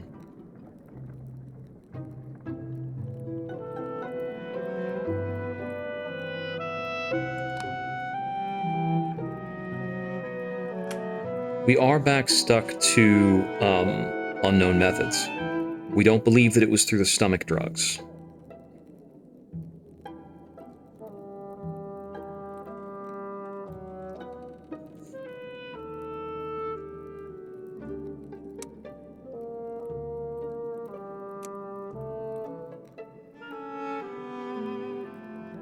Hmm.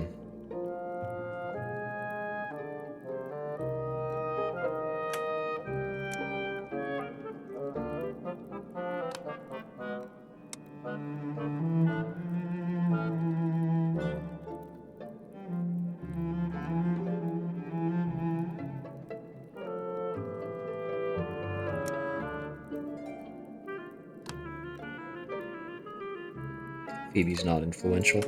I think the idea of a mastermind was still appealing.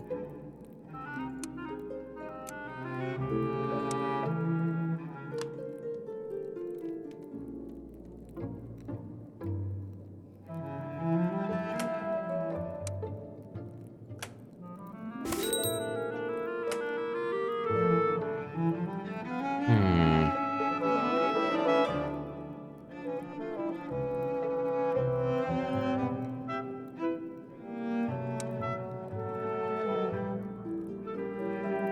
Still got more possibilities to mill over, questions to ask. Phoebe's access to poison? No.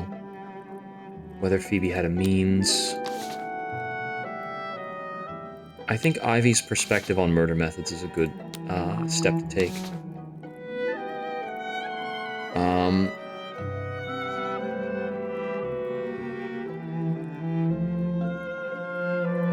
There's a lot of things here, of course. I can't be bothered with looking into Harjit right now. Oh! That's right. Ferret has access to arsenic. And it was certainly a poison that was used. That might bring in the possibility of some new culprit.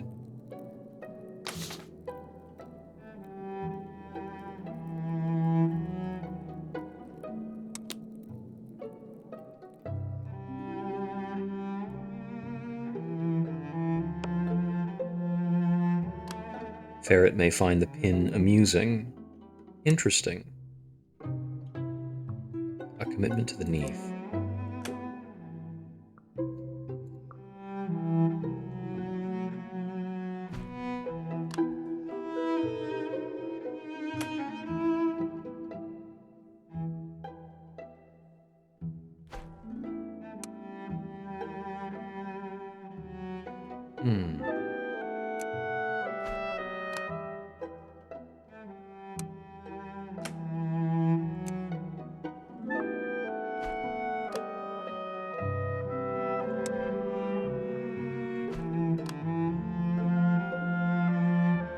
Let's try this.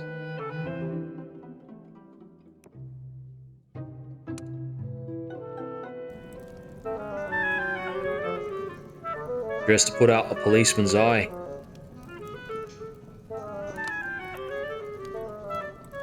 You sell a good bit of poison here. Anyone ever want to use it for something unusual? Only for things that want poisoning, or other purposes now and then. One of them broadsheets put out a household hint just after the fall.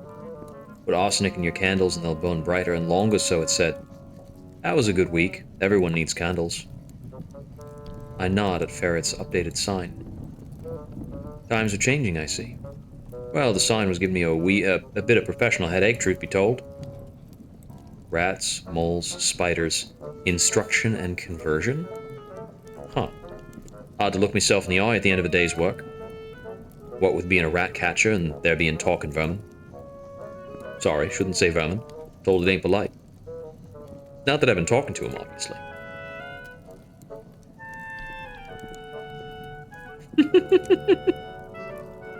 I raised my eyebrows. I found one of them in a trap in the pantry. Well, I says pantry, cupboard above the stove. Speaking piteously, he was. Enough to make a statue weep. Which they've not started doing down here yet, I hastens to add. I raise an eyebrow, thinking of Horatia's new tenant. Oh, Lord bless and save us, tell me not a word of it. Well, any road, long story short, once I'd apologized, we struck up quite the repartee. Which is a long way round of introducing you to Algie here. A rat darts from across the counter and bounds onto your shoulder, where it sits, whiskers twitching. Algie is considered an item? I do beg your pardon, it's just easier to make myself heard from up here. And it is not algae, Roundcatcher.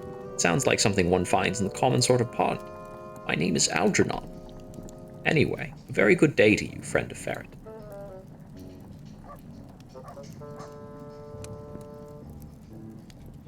Delighted to meet you, Algernon. A pleasure to meet someone for whom the Queen's comes naturally. There's nothing wrong with me English. Before all this, I lodged at Westminster School. This has all been quite the shock, let me tell you. Some of us had to work for our education. People funny about rats still, in spite of the talking. I wondered about finding a means of legitimizing them. The church, perhaps. Imagine vergers with whiskers. Well, more whiskers. I couldn't imagine a better sign of the times being changed than getting rats in pews. Of course, we'd need to make it official. Get some kind of presbyteriate. Presbyterate? Presbyterate? No, that's not the word. What's it you said about the who's it? Precedent. That's it. We need one of them to make the rats nice and official.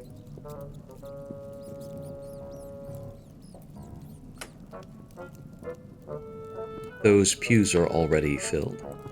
Right, by those clutching their hymn books and praising to the Lord Almighty to make things just as they was. Well, blow that for a game of soldiers. If even the church has to change, they've no excuse no more. You've the look of saying no, but will you help us? Assist in constructing a history of rats? With your ministry connections, it should look that bit more official. And if there's later steps to be taken with the church, I'm not on best terms with the vicar. The church does look unkindly on using the wafers in traps. I can't imagine why.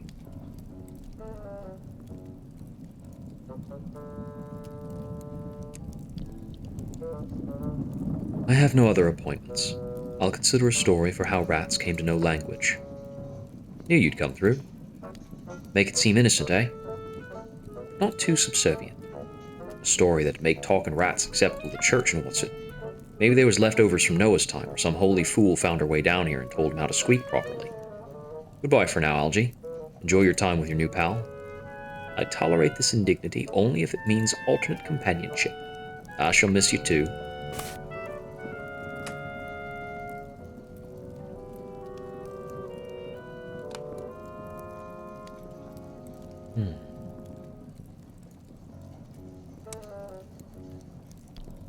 I heard that you buy and sell unusual items.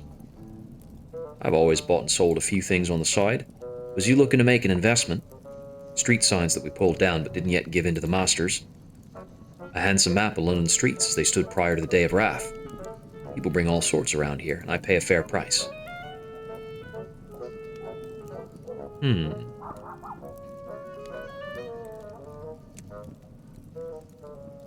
No, I don't need anything like that, but thank you kindly.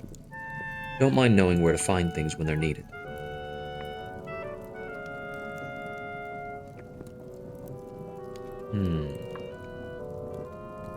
I went looking for the ragged school, but they ain't to be found where they used to be.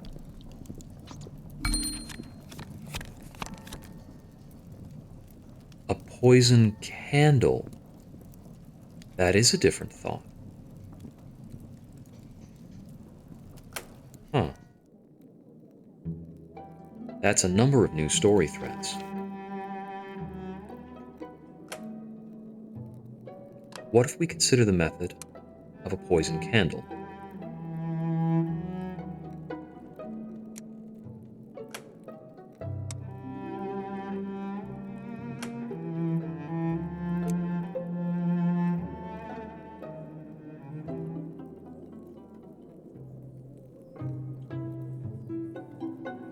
In that case, it needn't necessarily be Phoebe, but there aren't a lot of people necessarily around.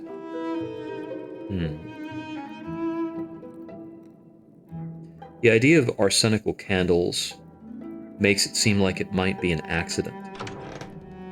Oh. Let's see.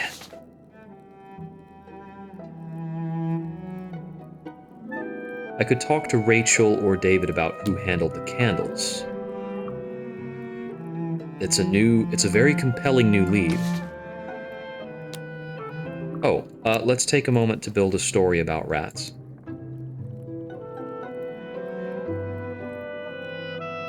Pre-fall, someone, a nameless individual, taught speech.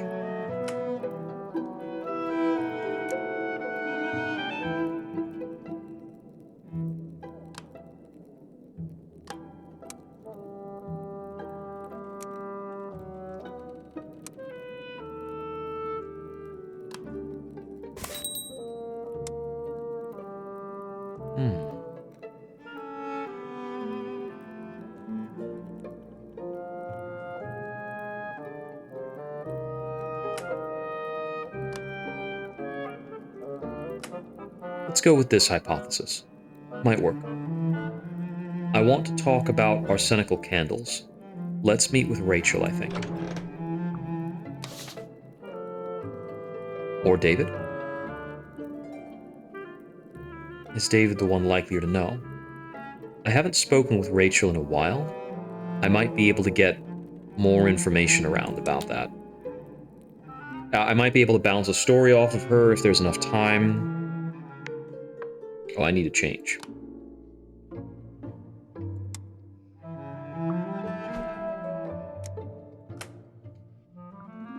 Algernon is a hat. Oh my goodness.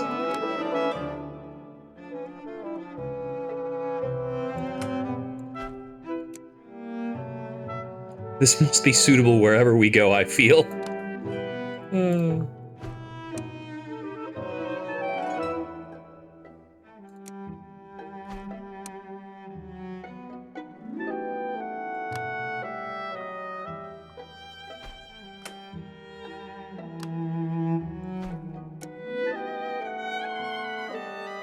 Wealth and fashion.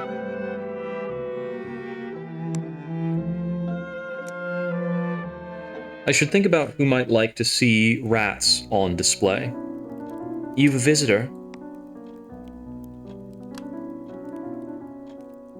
Good to see you. I pause and look in Phoebe's direction.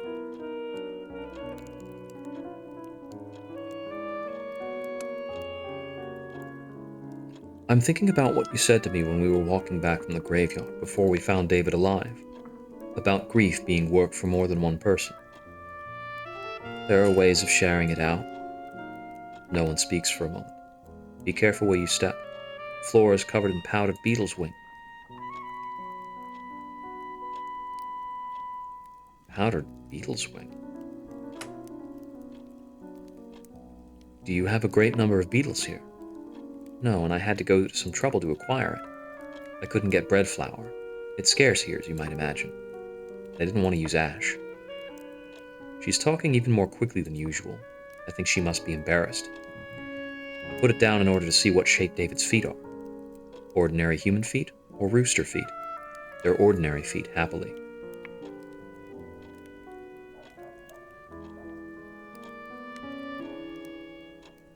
Gathering footprints?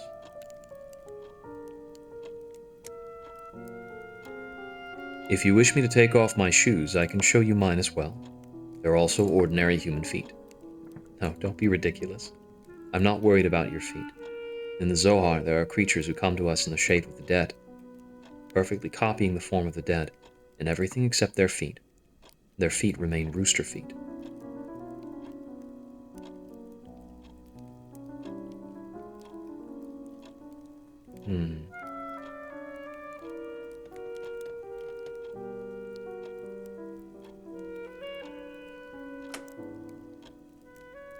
You're thinking that what we found in David's grave is truly David, and that it is the shapeshifter that lives and walks. That's what I feared. that the thing in the grave seemed wrong, not himself. I don't know what it was, but I don't think it was David's true corpse. It's hard to know what might be possible down here. I told Milton about the legend, and he was very interested in it, though he was especially fixed on the idea that they're souls without bodies, and that they're descended from serpents. He kept coming back to that point over and over. Then he said it was as well to keep the mirrors covered still if I were worried on that front, and went away. Serpents use mirrors.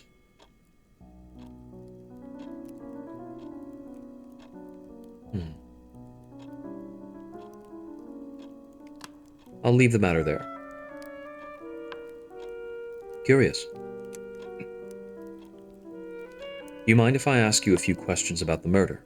There are some things I don't understand. Is David answering your questions? He is. If he can stand it, I suppose I can. You were here the night David returned, so you recall what happened on the day. You can pass over the obvious details. I remember what he said. Did anyone bring candles into David's room the day he died? That was Phoebe's task. I would sometimes arrange candles in the other rooms, but she was always fussing over the lighting there. He needed a great many candles to read. It's not a small part of the household expenses. For a moment, no one speaks. Milton visited last night to apologize. He said he could see that he'd been out of line. He had reasons why he behaved as he did. I won't go into that. I've forgiven him, but he's difficult. It's an absurd thing for me to ask you, I know, but would you treat this as confidence and give me your candid advice?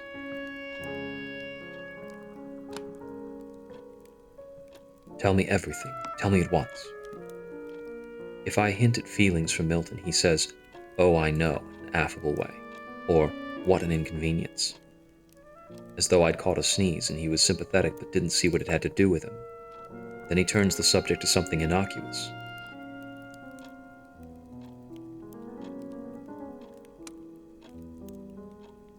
What were you hoping for? Well, that touches a point, doesn't it? What exactly would one want from a person like Milton? Marriage, plainly, is ineligible. Even if it weren't for my brother, Milton would not keep a kosher house, nor do I see him as papa to a gaggle of amber-eyed tots.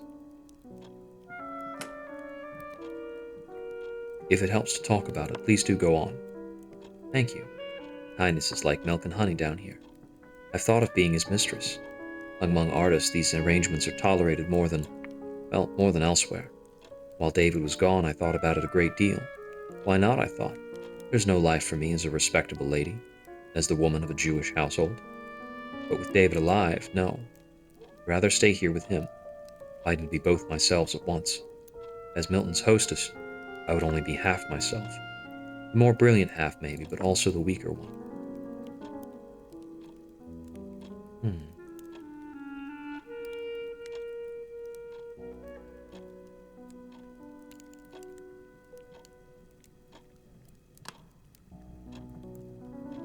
By the sounds of it, Milton has given you his answer. He continues to visit me. As a friend, not as a suitor. A gentleman wouldn't encourage a lady to hope for an offer that wasn't forthcoming. Though on reflection, I doubt he'd apply those rules to himself. Perhaps he'd even say it was a compliment to me that he didn't expect me to be taken in by them. Curse it.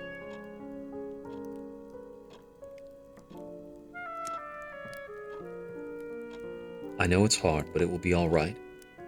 Thank you.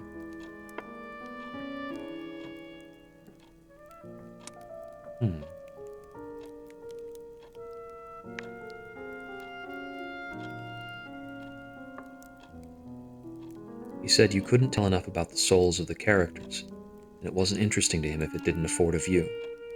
But he was converted out of that view by the contribution of the Solomons, especially Simeon, who according to Milton makes all his painted heroes into a temptation and a reproach.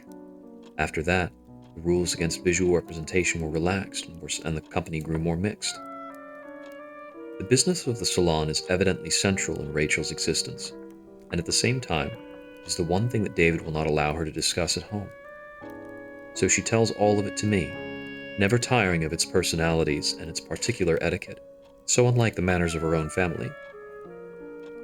There's a chapter waiting for me to finish it, Look after yourself, comrade.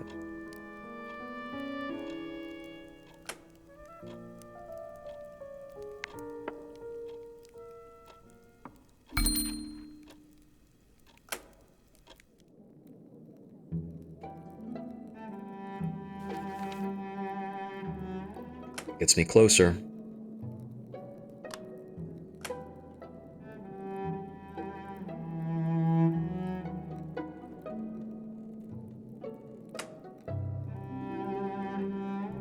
Tomorrow morning I'll talk to Phoebe.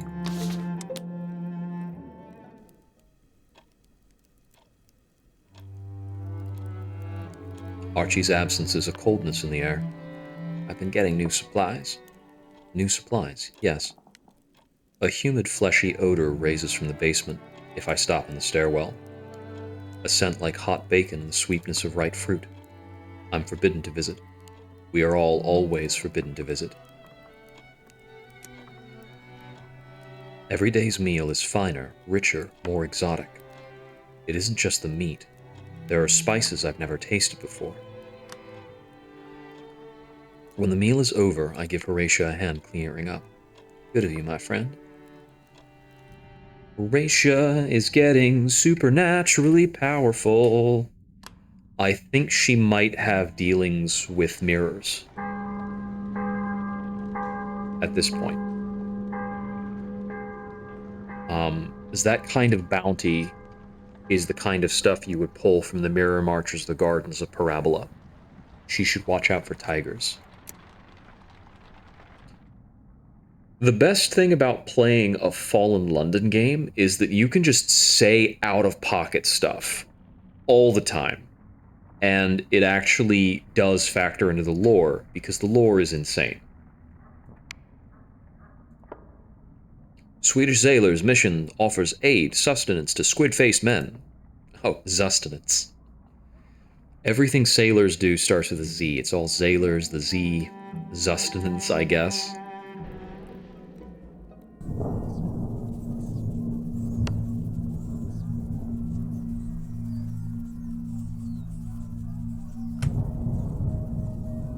That does make sense. Nonsense. The trees were already half dead. Half. They'd been withering and losing leaves slowly. Now look at them. Overnight, they're all dead. And in some places, they're gone entirely.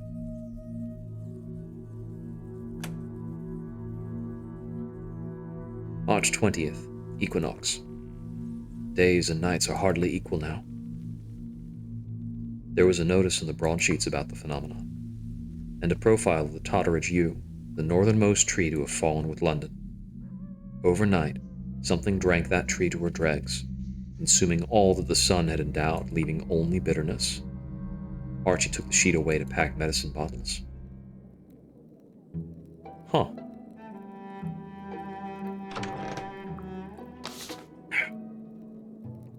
Phoebe, been murdering?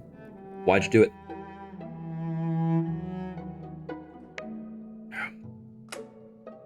I'm going to wear my authoritative hat.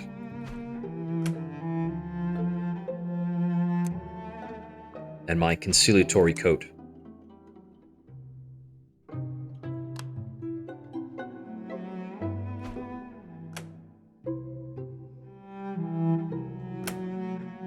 Authority.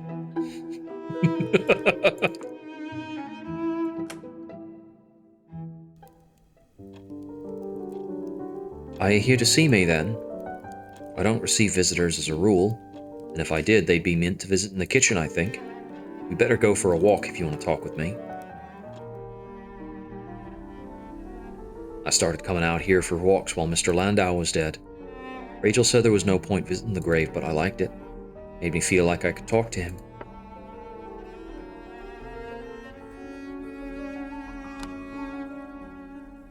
I lay my theory out. I hoped it wasn't my fault. I hoped Archie or someone else did something with the medicine. Because how could it be me? I'd been lighting those candles for months and no harm done.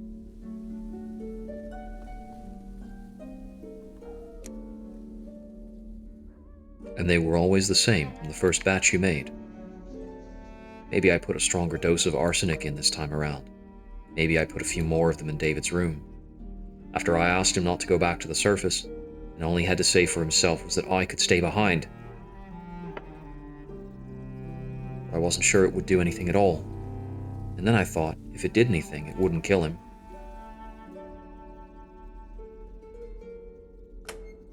Tell me the truth. You're only making it worse now. You're fairly caught. Best thing now is to show remorse. If you don't, the court will deal worse with you. I didn't poison him. It wasn't me. I don't think it could have been my fault. There weren't enough in those candles to hurt an insect. And a man doesn't just die because you're thinking harm to him. Or plenty of men would have dropped dead before now. Maybe I did everything I said, but there still must have been something else that actually killed him. Are you going to tell the court I did it? Are you going to tell David and Rachel? I don't want to hang here in the dark with no one to bless me first.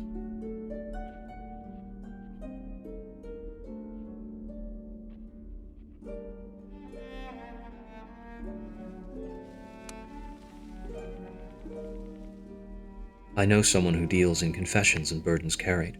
She's not a priest, but she knows what happens underneath. I won't ask you not to tell the court what you think you know. Most likely you can't do that. I have lost the accent. Fell away. Yeah. Better than Archie dying for what he didn't do.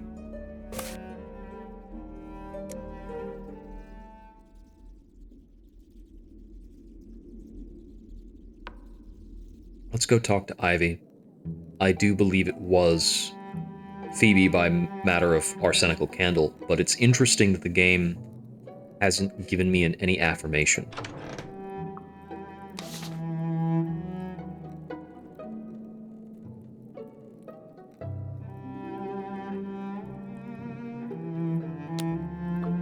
So, do I think that's the case? Place of Rats, Census, latest plot work.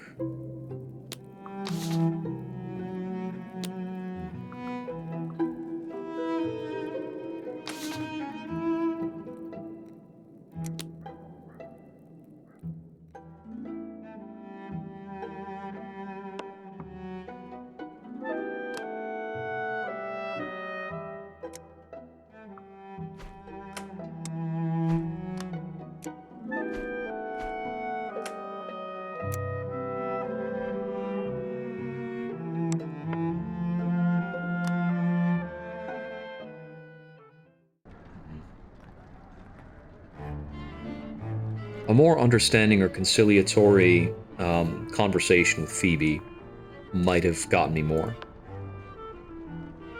Oi, comrade, look at this. Ferrets lifted a few clocks and watches and dashed if the bloomin' rats didn't christen them up right to sell again. Not a mark or monogram left on them. And they keep a better time than they did before. And they keep a better time than they did before. That's a better voice for Ferret. I put them with the moon pearl chokers.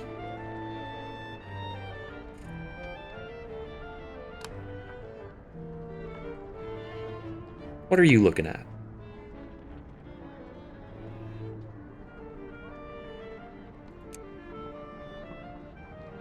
You two have something between you, don't you?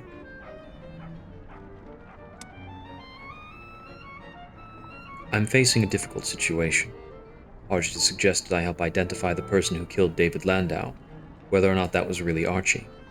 But if I do that, someone might be hanged or imprisoned for life. I'd want that person to have help if the murder wasn't intended, or if it wasn't as it appeared. And that's what to do with me, then. It seems to me you know a thing or two about confessions and how they change people, and what you can hope to become afterward. I didn't ask to learn, you know, but maybe I understand a thing or two about why people find themselves holding the knife, and the stories that are told about them afterward. Your judges and your priests and all your people in finery, they get to conduct themselves with clean hands, stand a long way off up in a pulpit or a bench and tell everyone else what she's doing wrong.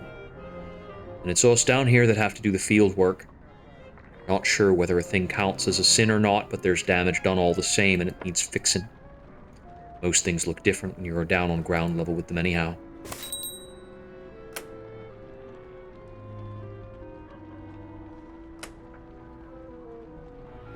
Thank you, thank you, thank you. 1,000 blessings upon you. Wait till you see how I do it. Might not meet with your approval, but might as well try. I hear the sound of cursing emerging from somewhere in the stall.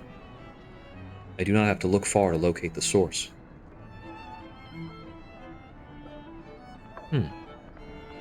Crinoline should never be handled like that.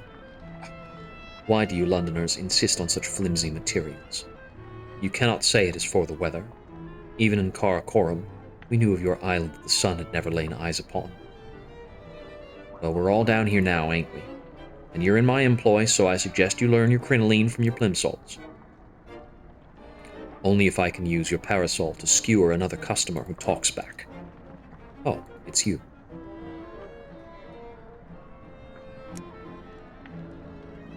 How are you keeping? Oh, excessively well. Here I am, pairing disagreeable hats with disagreeable customers, furnishing Ivy here with my knowledge of linens, lacquer, silks, and sharp implements. I've told her 1,000 times all I need's a sharp tongue and a sharper eye. Ladies these days can kill with a word, or I suppose a hatpin if push really comes to shove. Well, she was an ingrate deserving being coated in honey and roasted over a slow flame. She's also been filling me in on what they got up in the last city, roses and silken webs and copper fires in the dark. Given me a few notions for sure. I am glad my previous career can have benefits still.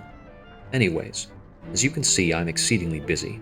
I have no time to discuss the past, and any foolish associations I may have entertained for far too long.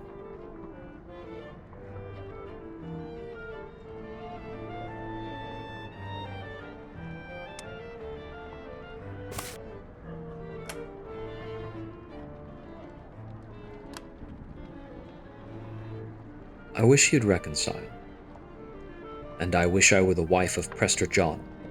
If Bataji Khan wished to reconcile, he can squelch his way here himself. No, I haven't the faintest interest in how he fares, and I'm certain it will all end in disaster without me. So be sure to tell him no such thing. Now do excuse me, actual work to be done.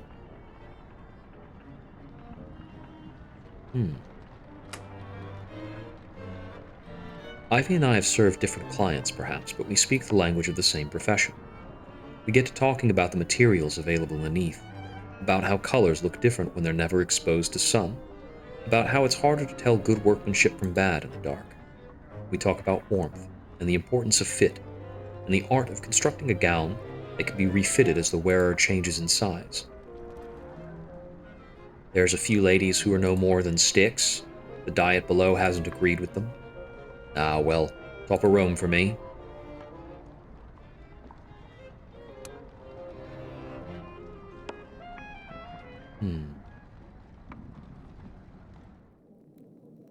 So, I suppose I should tell Harjit of my assumptions at this point. There's still a trial pending if I learn something more. How's the new feast coming along? The masters have been planning a celebration for the whole city to coincide with Valentine's Day. The organization is a disgrace. The supplies are insufficient, and their distribution through the city leaves a great deal to be desired. Excellent. I beg your pardon? It just sounds so invigorating for you, Miss Griselda. It's good that you're working so hard on this. Once it's finished, there will be another task at least equally difficult, and possibly with even less of a purpose.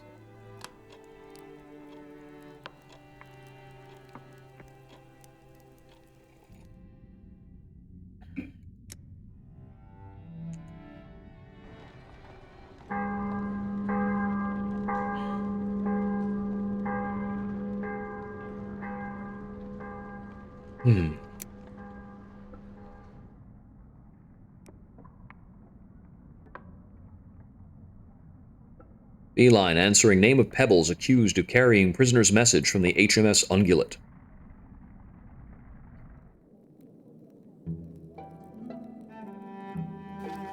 I think my final story on this, ultimately, is that Milton told Phoebe about impermanent murder. Milton explained that murder in the Neath need not be a permanent affair. It might in fact be a suitable light punishment. Phoebe made the arsenical candles and filled David's room with them. The story does account for most of what happened. How it will end for Milton and Phoebe is another question.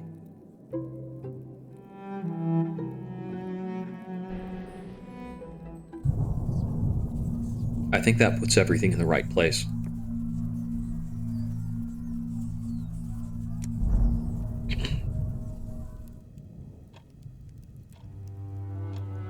Someone had come to ask Archie about the Christmas services. Theophilus? May I rely on you, then, to read the second lesson? Oh, if I must, but... The sacrifice of Isaac? No, that is to say, yes, that's the right lesson, but he isn't sacrificed in the end, of course. That, naturally, was the miracle.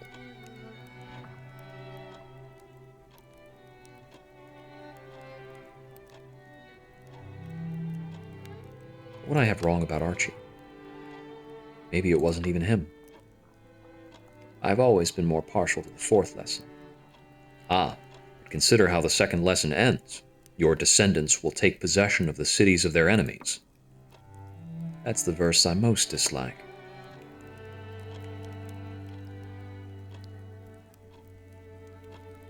When we come to that part of the lesson, I may have a fit of coughing. I wouldn't be surprised if no one can hear it at all on a night. It's not easy being vicar when one's parishioners are all as stubborn as Pharaoh.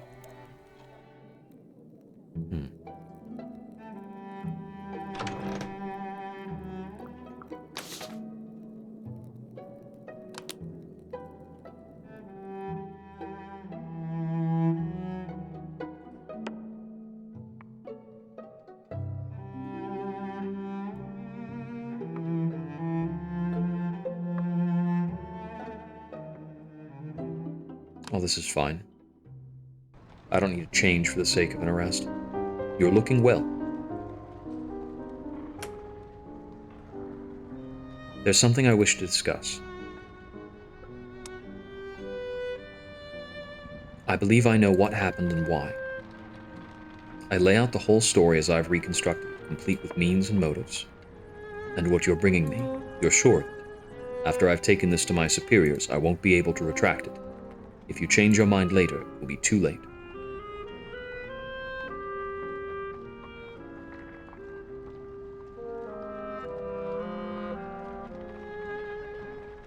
I don't think I'm likely to find out anything else about this. I'm sure. Get a good night of sleep. Do whatever else you mean to do. Tomorrow the case will be heard.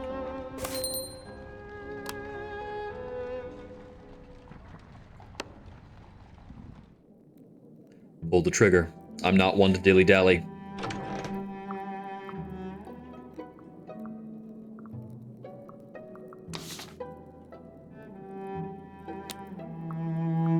Let's see. Let's take a census. It's simple enough. I'll need a change. Put my lapel on.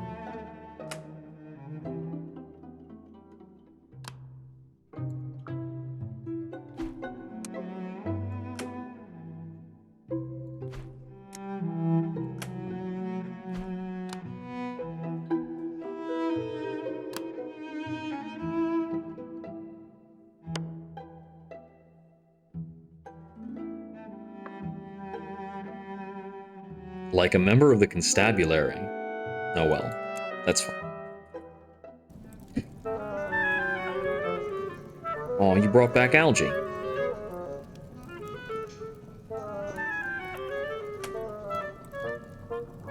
I'm sorry for the interruption, but I've been sent to ask a few questions of the citizens of London, or those who survived at any rate. I'm not sure what what the masters have in mind. Nonetheless, it would be a help. I see.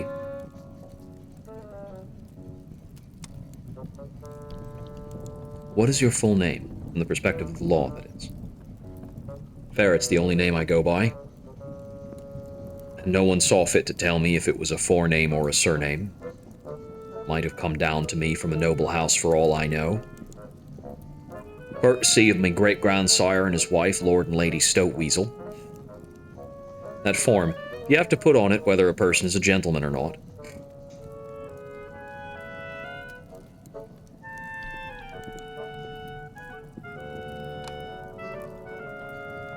It doesn't ask anything about whether the person is male or female. That's good. Can't say I've ever liked answering that one.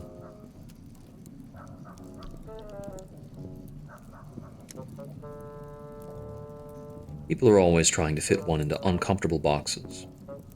You don't fit in either, eh?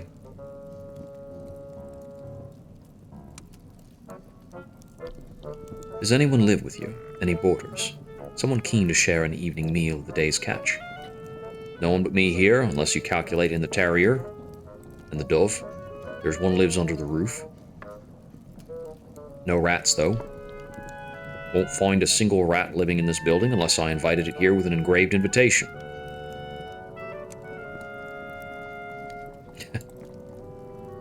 It's me fastidious side at work.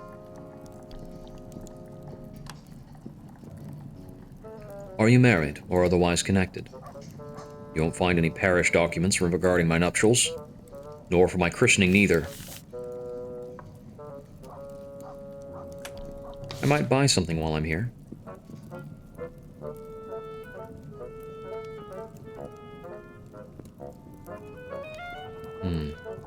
That looks like prison garb.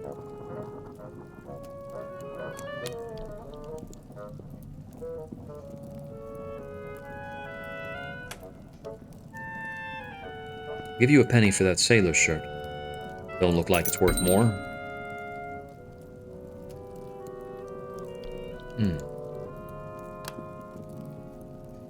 By the by, if you do fancy a bit of a visit now and then and warms your hands at the furnace, you're always welcome. No need to have official business before you drop in. Always happy to tell you what's in the vermin business. It might be you can tell me a thing or two about your work if you've the mind. Sure. I'd like that. We'll see what comes of this then, shall we?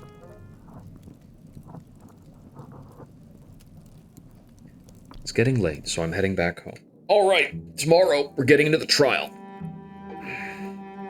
Let me make sure my outfit is appropriate. We'll take the elegant cloak.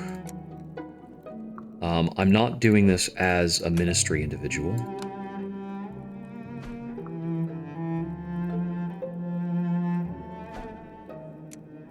We'll go commanding. Supper time. After the trial, I'd like to get back to census work for a bit. Gather up some pennies, I might need them. Cannot come along to the trial if you can't bring Archie home afterwards. Well, come and tell me immediately. I want to send him something in prison for his last meal, if it is his last meal. Dinner is a very quiet affair from there.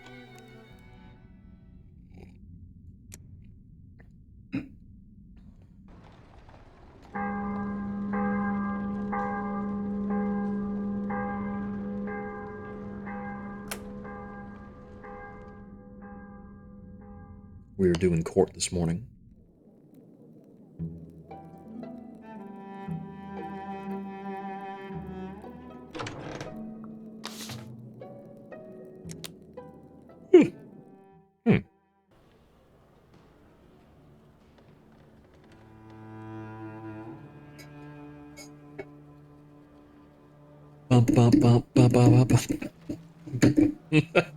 I still have a lot of the Great Ace Attorney collection that I haven't played.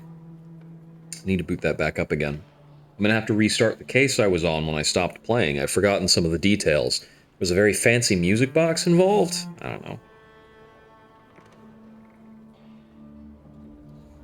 Let's see. Judge's voice. I'm unhappily aware that most of you have forgotten how to conduct yourselves in a courtroom. If in fact you ever knew. For those of you new to Her Majesty's justice, you find yourselves in the freshly repaired Old Bailey.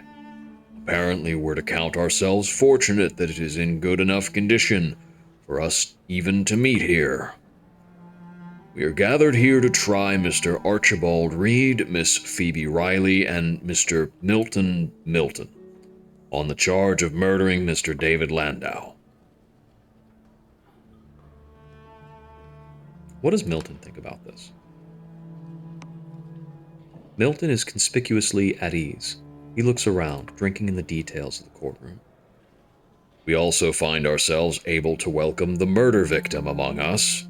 He is unusually hale for one in his position, Mr. Landau, if you would. We will rely on him for evidence and to lend a certain moral tone to the proceedings. I have often found that a murder trial devolves into chaos and a carnival atmosphere, but I am certain all that was formerly lacking was the presence of a victim.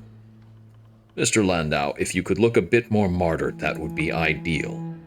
We must now turn matters over to our prosecuting barrister. A small correction, my lord. Though Mr. Reed is required to be present due to his original arrest, the prosecution has concluded that the fault lies elsewhere, and Mr. Reed was not, as we first thought, a co-conspirator. I see. Members of the jury, please consider that Mr. Archibald Reed is innocent in this matter. David looks as though it is a social embarrassment to be found alive after his murder. The barrister makes David recount the tale of his death. So far, it's much as I've heard before, laying out the question of opportunities and visits to the deceased's bedchamber.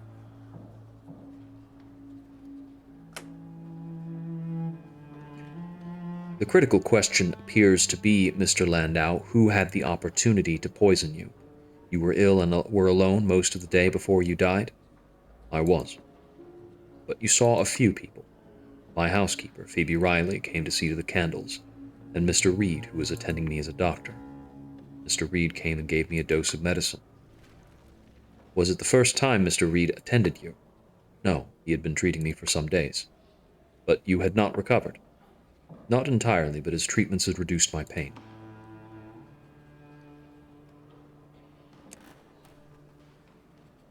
I keep still, as before. And those were the only people who entered your room? Yes. My sister was in the house, though I think she did not come into the room. I sometimes could hear voices outside. I believe her friend Mr. Milton was present that day, and perhaps also her dressmaker, Ivy Fitzclarence. And none of them sent you messages, gifts, or food, perhaps carried to you by your housekeeper? No. In fact, you and Milton were not on friendly terms. I distrusted his reasons for visiting my sister, and he was aware of your disapproval. Rachel was aware of it, she may have told him. So he may have regarded you as an impediment to plans of his own, or simply disliked you as heartily as you dislike him. It's possible. Thank you, Mr. Landau. Miss Rachel Landau. My brother died in October, a few weeks after Yom Kippur. He'd been suffering considerably from pains in the stomach, and he'd been receiving treatment from Dr. Reed. I'm waiting for one of them to reveal a detail of something I got wrong. If there is something I got wrong, I think it might be Milton's involvement, but I don't think Phoebe wanted to permanently kill him.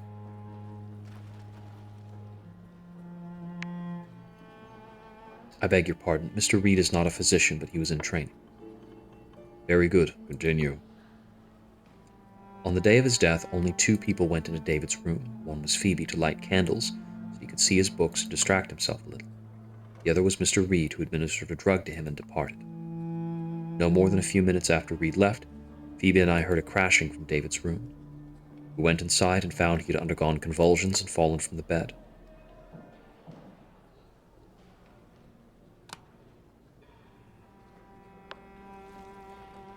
And these candles, were they bought at the market? Phoebe made them herself. What did she put in them? Do you know? I hope there's a purpose to these household hints in the courtroom. The barrister hesitates.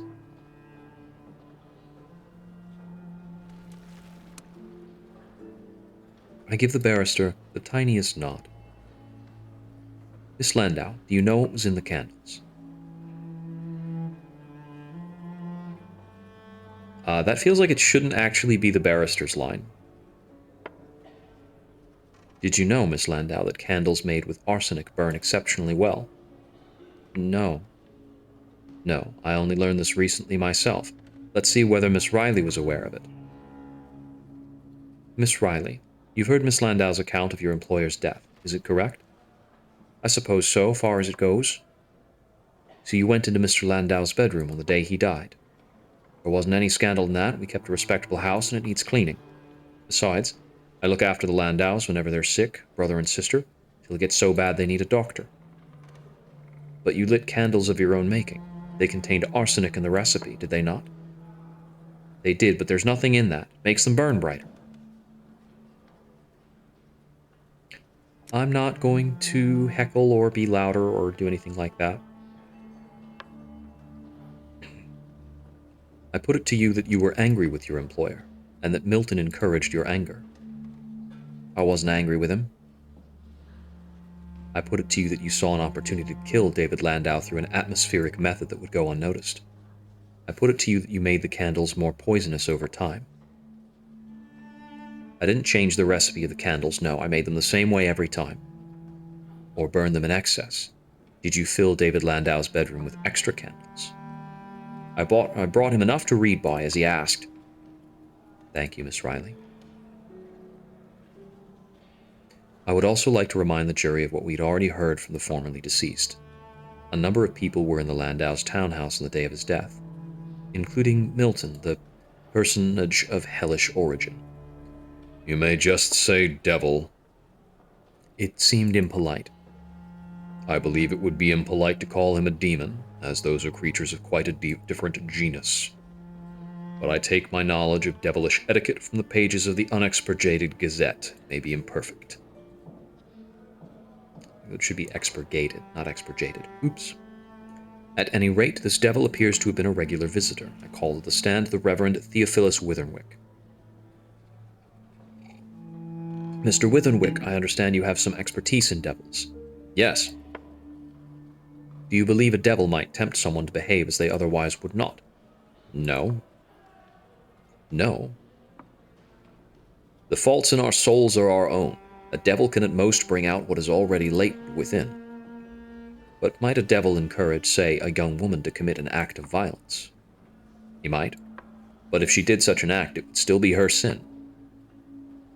In this matter, the law is perhaps more forgiving than the church. Members of the jury, you must consider whether Milton was an accomplice to Miss Riley or a co-conspirator. The state of Miss Riley's soul is for other authorities than ourselves. If, in fact, she still possesses a soul. Thank you, Reverend Witherwick. We've heard the argument of the prosecution. We will now hear from the defense. Members of the jury, I have behaved as I behaved from the motives of hell, which I do not expect you to comprehend. But I will explain myself, and then I will engage a human to interpret for you what I have done. David Landau died by the fumes of some arsenical candles. Phoebe Riley, you made the candles following a household hint for candles that would burn brighter and more cheaply. Yes. You had, initially, no idea that they might make anyone ill, and in fact, the Landau household had all used the candles for a long time. Yes. During that time, David Landau fell subject to headaches and digestive ailments. Did you think that might be to do with the candles? Not till you pointed it out to me. There are all sorts of sicknesses down here. Now, sometime later, I became familiar with the household and observed its peculiarities. In particular, I noticed that Miss Riley was deeply unhappy, weren't you? I suppose so. You were in love with your employer, and you'd had some hope he'd reciprocate. But it became clear that his interest in you had been temporary. Yes. That's a beat that I had missed. And then, Miss Riley, you happened to confide in me when you were worried David Landau might return to the surface. You seemed like you wouldn't tell anyone. No, and I didn't tell anyone, Miss Riley, until now. But we have reached a point where frankness might spare your neck. You remember what I said to you then? You said that if David, so to speak, died in a harmless way, it wouldn't last long and he'd come back spry and well again. With nothing wrong with him except that he'd be cured of wanting the surface. Ah, you were truthful up to that last moment, Phoebe. Care to try again? I believe if you have died in the Neath, you can't go back to the surface. With nothing wrong with him except, well, that he couldn't go back to the surface. I suppose you didn't say he'd stop wanting to. No, I didn't say that. But we all of us want things now and then that we can't have.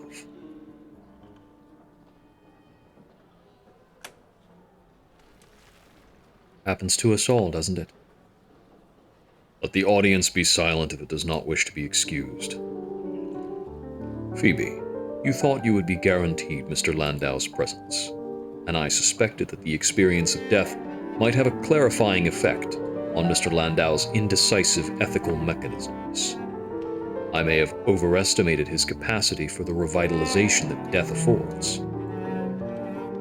But I observed that he wished and intended to do well, and gave himself great pain guessing at a moral course. And yet the result was an obnoxious indecision that troubled everyone, himself and everyone around him. He desired and in some sense loved his housekeeper.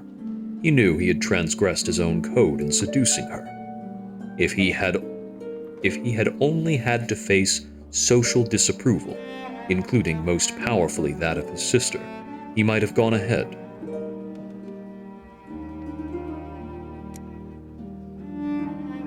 David has taken off his glasses and is polishing, a frown between his brows. He's not looking at either Milton or Phoebe, but he's not denying anything either. But he also knew that he and Miss Riley are unequally matched, not only in class and religion, in education and position, but in the deeper resources of character. So thank you kindly. David Landau entirely lacked the wellspring of hope that lives in Miss Riley. He knew that he might not be content with her as a wife. He told himself that meant she would not be happy with him as a husband. He was almost certainly wrong. Phoebe's affection and her capacity for contentment are greater than Mr. Landau can easily imagine. It would not have insulted her if he'd gone on consulting his sister rather than his wife in matters of business. It would not have dented her joy if, as a family, they had avoided any social gatherings where they might be snubbed. She might have had a flicker of doubt if he had asked her to convert from her own faith to his. No, I wouldn't have cared. I'd have done it for him, even that. There's Ruth in the Bible, isn't there? God doesn't think ill of those who take up the faith of their family. Though I asked Rachel once, not saying why, but just inquiring if there was a like thing to baptism for becoming Jewish. She said they don't much look to have converts as a rule. I'd have done it, though, if he'd asked me. But you've ruined that for certain now. He'll not love me that killed him. How could he? I'm not going to talk up in a courtroom. It's a bad idea. I wager that you can chip in only a limited number of times before the judge gets really cross with you. And I don't know whether or not it would influence the scene. Phoebe decided to kill her employer, slightly, impermanently, and with the greatest affection. You didn't tell me how it would feel. No one could have told you that.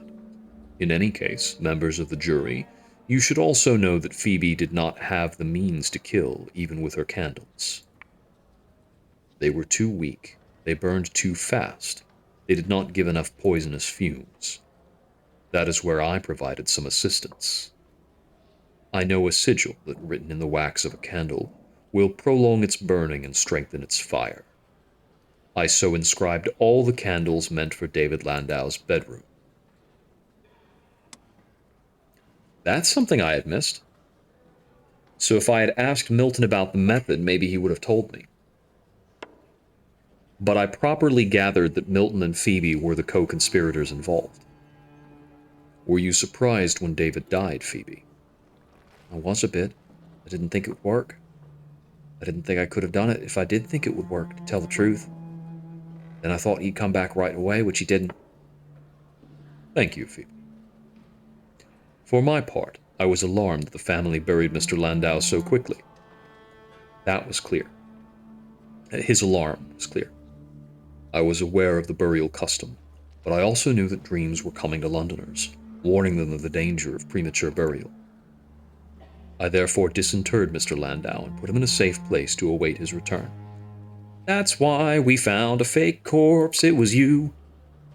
Mr. Landau, if you would. Where did you return to life, Mr. Landau? I was on a bench in a mausoleum building adjoining a graveyard. Did you not wonder how you got there? Wondered about everything. That question was the very smallest of the mysteries. And if I meant to be grateful after you killed me in the first place... No, I still don't expect you to understand what I've done for you. Never mind, Mr. Landau. As for Mr. Landau's grave, I knew there was some chance his family would revisit it. Disinterring people had become faddish in London as the dreams against burial spread. So I placed in his grave a simulacrum grown in the swamps of the Lilymire, a false David to pacify anyone who looked for him. It will have decayed by now. Whatever your reasoning, you appear to have confessed to every matter in consideration. I have admitted being the cause of these events, but neither the mens rea nor the actus reus was present for murder. I did not kill David Landau in permanent fashion, nor did I intend to. Assault, then. Refinement. Education. For devils, to die and be reborn is a sacred and consequential thing. I no more assaulted David Landau than a surgeon would have done operating on a diseased limb. I keep still, as before. Phoebe Riley had reason to be vexed with me. I treated her as no housekeeper should be treated, and afterward I expected her to resume her duties in an ordinary way. I disturbed the structure of our household, and I did not restore it to its proper form.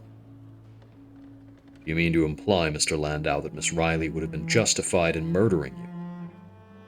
I mean to imply that her situation was untenable, and mine as well, if I'm truthful. Members of the jury, you've heard the argument. An extraordinary argument, but an argument nonetheless. And now you must make a judgment. Was a murder done here? Was it only an accident? Or has the prosecution entirely failed to make its case? If you cannot convict beyond a reasonable doubt, then you must not convict at all. It is a very long time before they come back. An agonizing time. Whew, quite the lovely violin trill. Finally, the court returns. The jury proclaims Archie to be not guilty, but as to Phoebe and Milton, they're both found guilty, and of deliberate murder. Phoebe Riley and Milton. It is now my duty to sentence you. You have been found guilty of murder, a crime that carries the punishment of death by hanging. I thank you for the kind invitation, but I will decline. The method you propose would not in fact end my life. Imagine the scene. Me hanged, but still chattering with the passers-by. A social solecism unworthy either of us, I'm sure you'll agree. I did not put your sentence to you as a request. My lord, you cannot require anything of a devil. It has been put to me that I should consider the survival of your victim as a mitigation and regard your act instead in light of an assault. I do not, however, accept this argument. Phoebe Riley, you are sentenced to hang by the neck until dead. Once the sentence has been performed, your life thereafter is your own. I knew it would have to be, but it's no worse than going on as is, maybe. After I've died, that'll put a line under it. Miss Riley, I cannot advise you on that. I can mete out punishment, but not forgiveness. I suggest you confer with a priest. I'm not a priest, but I've learned a good bit about confessions. I can't do you a high church bit of smells and bells papistry. There are rites for deep midwinter, for death and return. Could we have a bit of the church in all the same? We'll have the liturgy bespoke.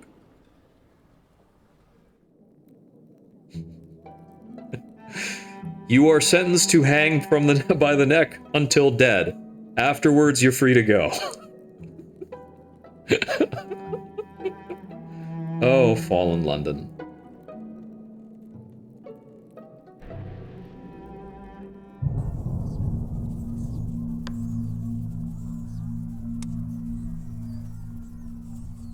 so this is a repeat of the same scene, isn't it? Oh, I see. Where do I submit my orders for supper? Which orders would those be, love? Concerning what I would like to eat, so that the housekeeper can prepare it. This isn't Claridge's child. If you care to dine in, you'll have the same meal as the rest of the lodgers, and it'll be what I fancy cooking that day. Oh, in that case, I'm content to leave the matter in your hands. My mother always did say that it wasn't ladylike to leave the poor housekeeper with the responsibility of choosing a menu. So I thought, but I imagine on reflection, that's for when one has guests. Riz is very stiff.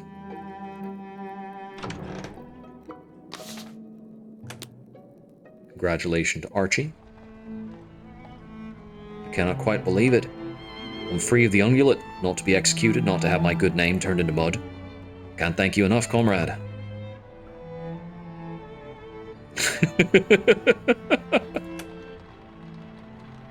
You may want to make plans with a razor. The shaving facilities on the ungulate cannot have been very good. Archie laughs.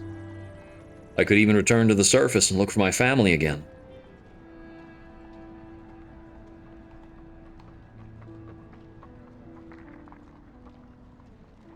What is the bad news? Archie hasn't died, so he could go up to the surface if he wants.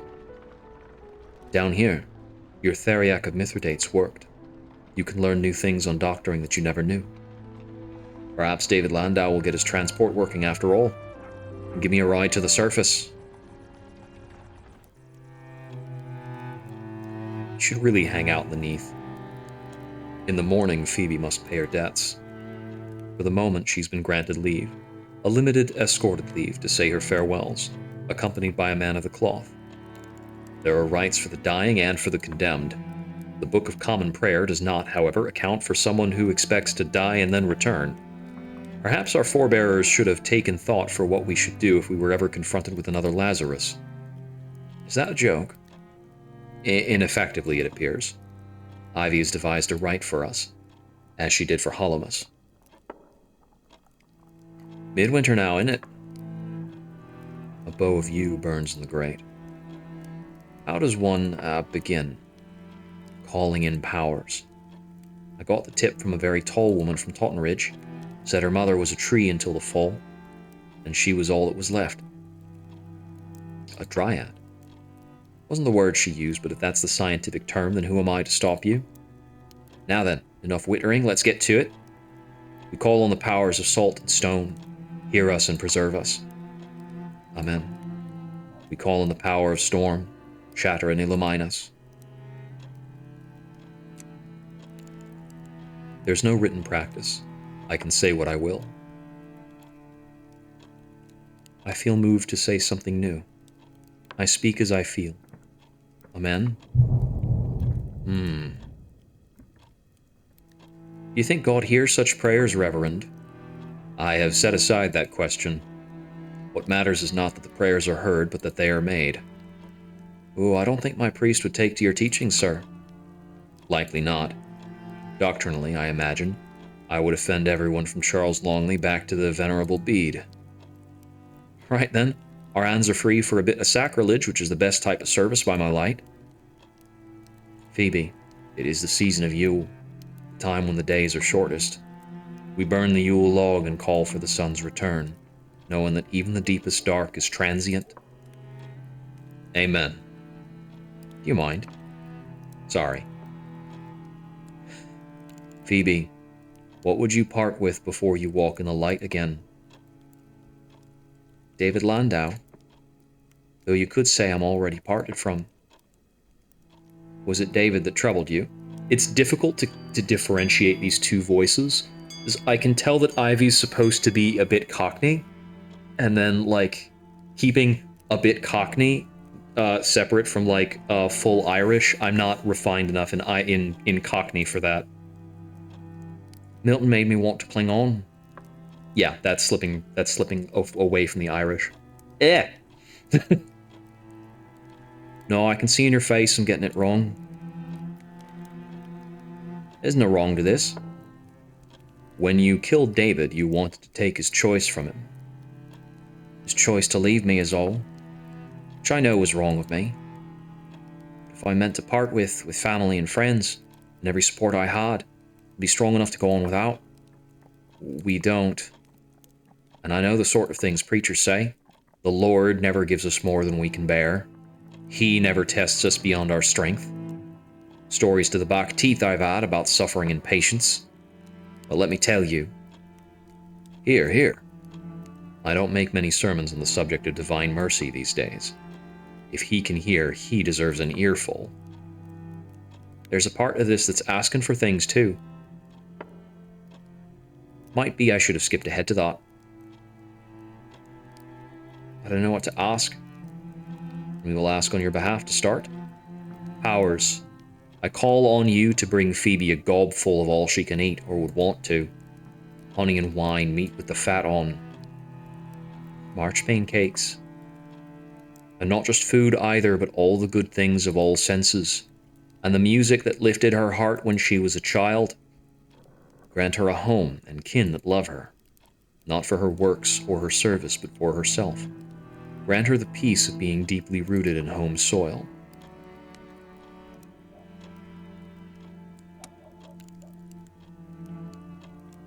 Thank you. So let it be.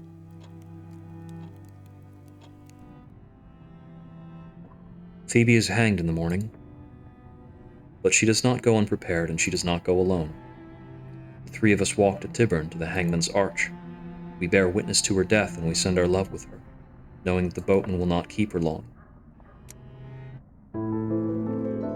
Life is quieter after the trial, at least for a time. Christmas Day comes and goes. Pale flakes fall across London. They aren't exactly snow. Griz's work at the ministry becomes more intense, more demanding. And soon, we're coming up on the 1-year anniversary of the fall. 1 year since February. It doesn't feel right to call this month February again. Okay, I thought that might happen. So concluding the trial concludes the season of Yule. 1 day remains in the season of the rose. Huh.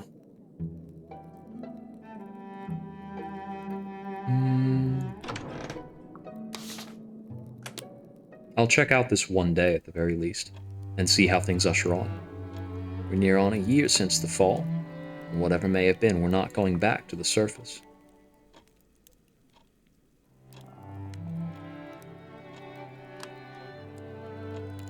You're likely right.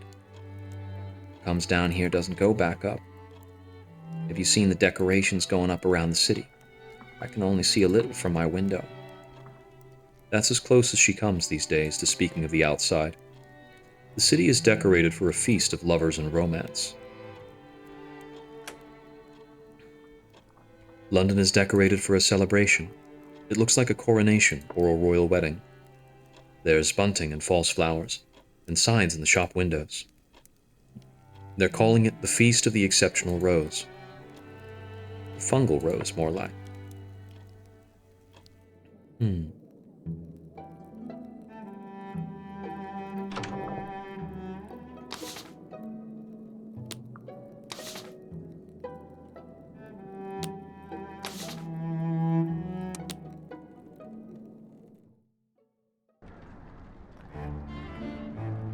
The Feast of the Rose is upon us, and there are certain sartorial requirements.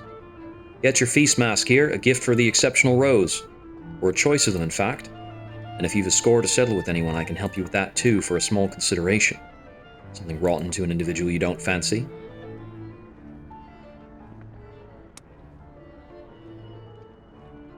I'll take the smallest item you have. I'll have it wrapped in black paper. I can do you a posy of dead birds to go with it if you like. All the heads pointing up, beaks open, little tongues poking blackly at the sky. Just a penny more? That's too rich for my blood, unfortunately. If I had taken like 1 extra day, I could have up to 6 more pennies from turning in various things. I could have also helped Rachel with a story. I had a lot of time. It's expensive work pursuing a grudge properly in London. Now, where were you thinking to send it?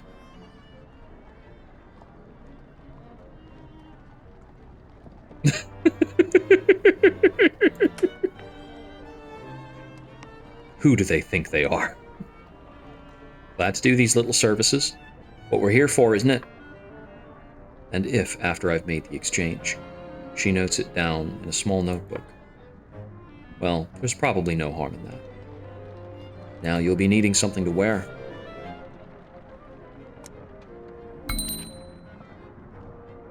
Suitable for meeting friends, knitting matches, and pursuing deeper connections. Does that suit you then?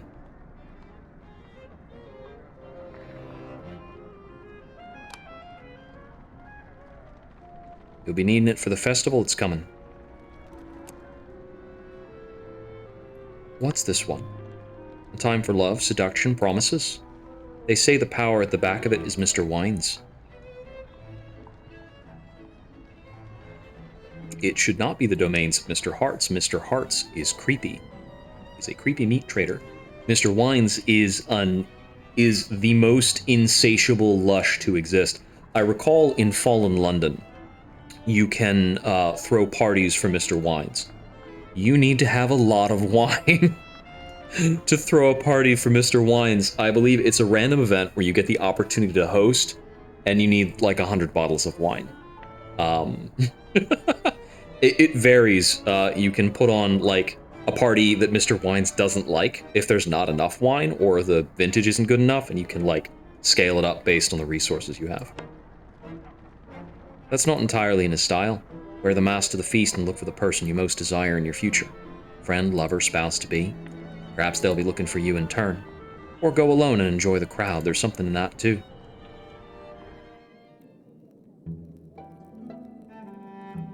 Who do we most appreciate? Something to think on.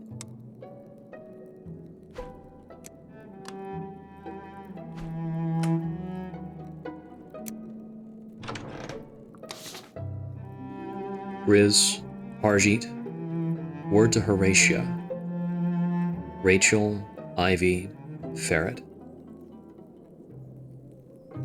Among these, the one that I have found to be my closest confidant, I would say is Harjeet, but there's some element of him I don't trust.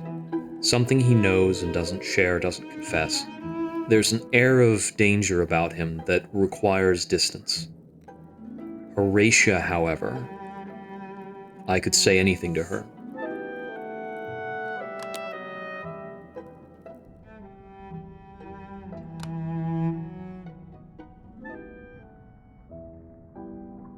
I make my way through London. Sometimes I still have to rely on memorized pathways, on strange rituals. There is a barricade between Vale Garden and the Stolen River, unless one pays in coin or word. Many of the difficult old streets lie still now.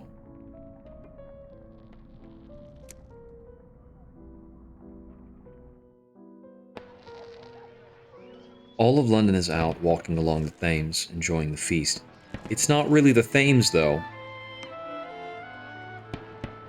Vendors are selling candies and angry bats in cages.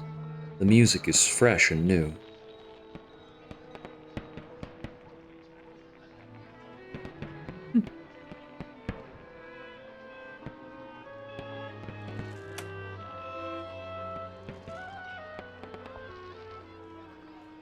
I didn't want to believe anything bad about you, but you did. I followed the course of the law. It is an agreement we all enter. I did not do anything wrong, and you knew it. I thought I knew. The law thought otherwise. I set loyalty to one person above all other... Person. It's slipping in. Above all other considerations before. And you know the end that came to.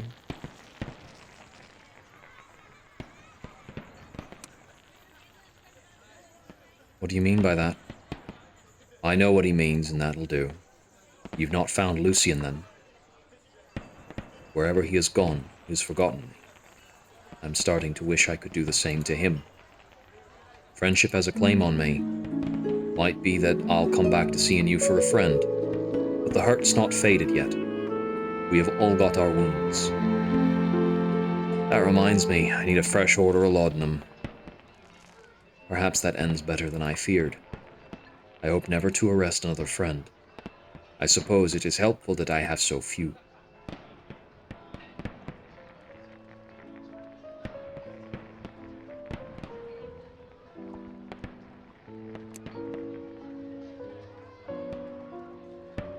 Mr. Pages is standing to one side looking over the feast.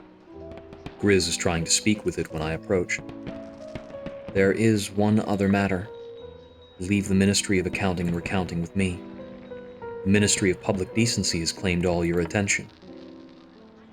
It is a grave responsibility. I did more to prepare the ministry than you.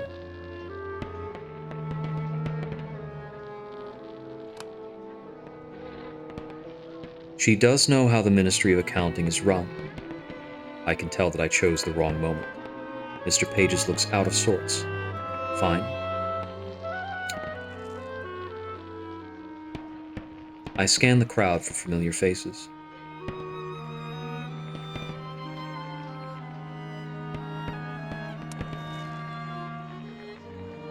Badaja Khan waves his tentacles and emits a plangent honk. He's pleased to see me. Further burbles ensue, a great string. They signify the many setbacks his shop has endured recently. Smashed windows, lack of custom, unscrupulous workmen. Yet despite this, the challenge seems to be taken with equanimity, even enjoyment. I thought there was an extra syllable in that word. He makes a languid sequence of warbles. It indicates that he's grateful for my assistance. Further burbles ensued, a great gurgle of them. They seem to signify that other rubbery men have been emerging from the warrens, that he is securing a place for them in London. An anguished honk follows. It is a difficult process, there have been obstacles. A final low whistle. He reluctantly acknowledges that I may have been right. I hope things improve soon. A determined warble follows. Badaja Khan has no doubt that they will. After all, he is in charge. He and he alone.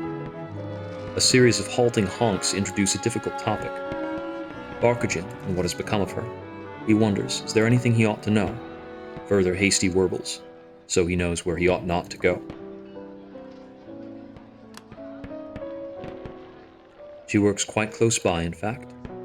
Badaja Khan makes an obscure utterance, half phlegm and half woodwind section.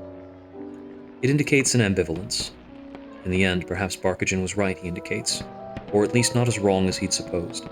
There were limits to his ambitions, and a warning that was ignored.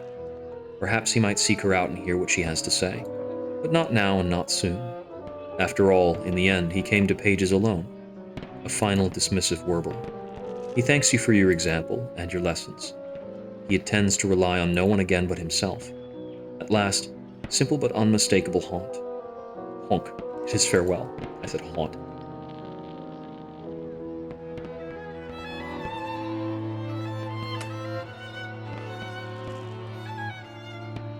I can write now. I don't need Milton taking me through a difficult character. What I do now is more difficult than it was on the surface, but it's better work too.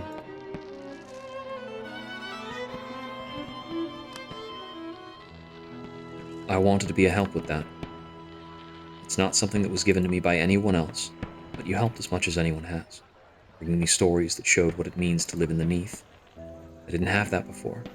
I didn't know how to ask the right questions.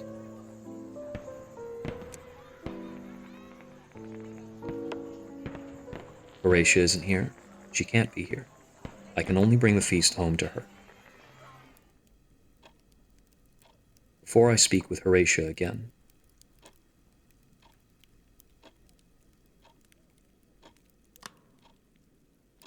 I contemplate Horatia.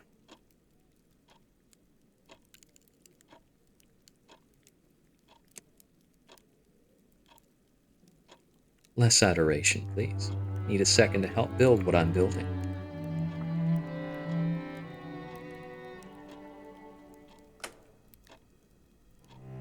Oh? A lodging house for monsters. No, more than that. Let's say a shell. A shell that looks like a building. A place for those who need to be protected, even from one another. or wish to protect strangers from themselves. I'm not dangerous. Your connections and influences make you more dangerous by the hour.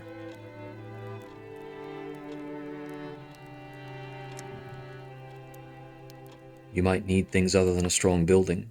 Not all the threats in the Neath can be circled in walls. No, there's a great deal of work to do. I don't want to do it alone.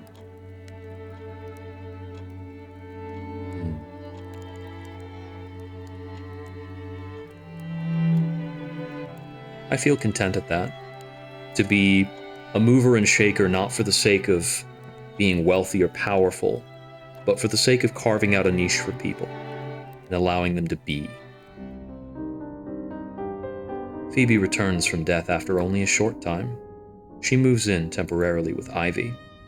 They build an altar stone out in the distant paths of the parts of the Prickfinger Wastes, and conduct ceremonies of their own devising, to Saint Brigitte, to Storm, to the Thing Below, to the Thief of Faces.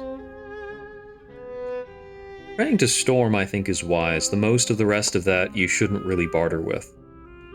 They're not only makers of masks or rites, but they do not wish to be. Oh, not the only.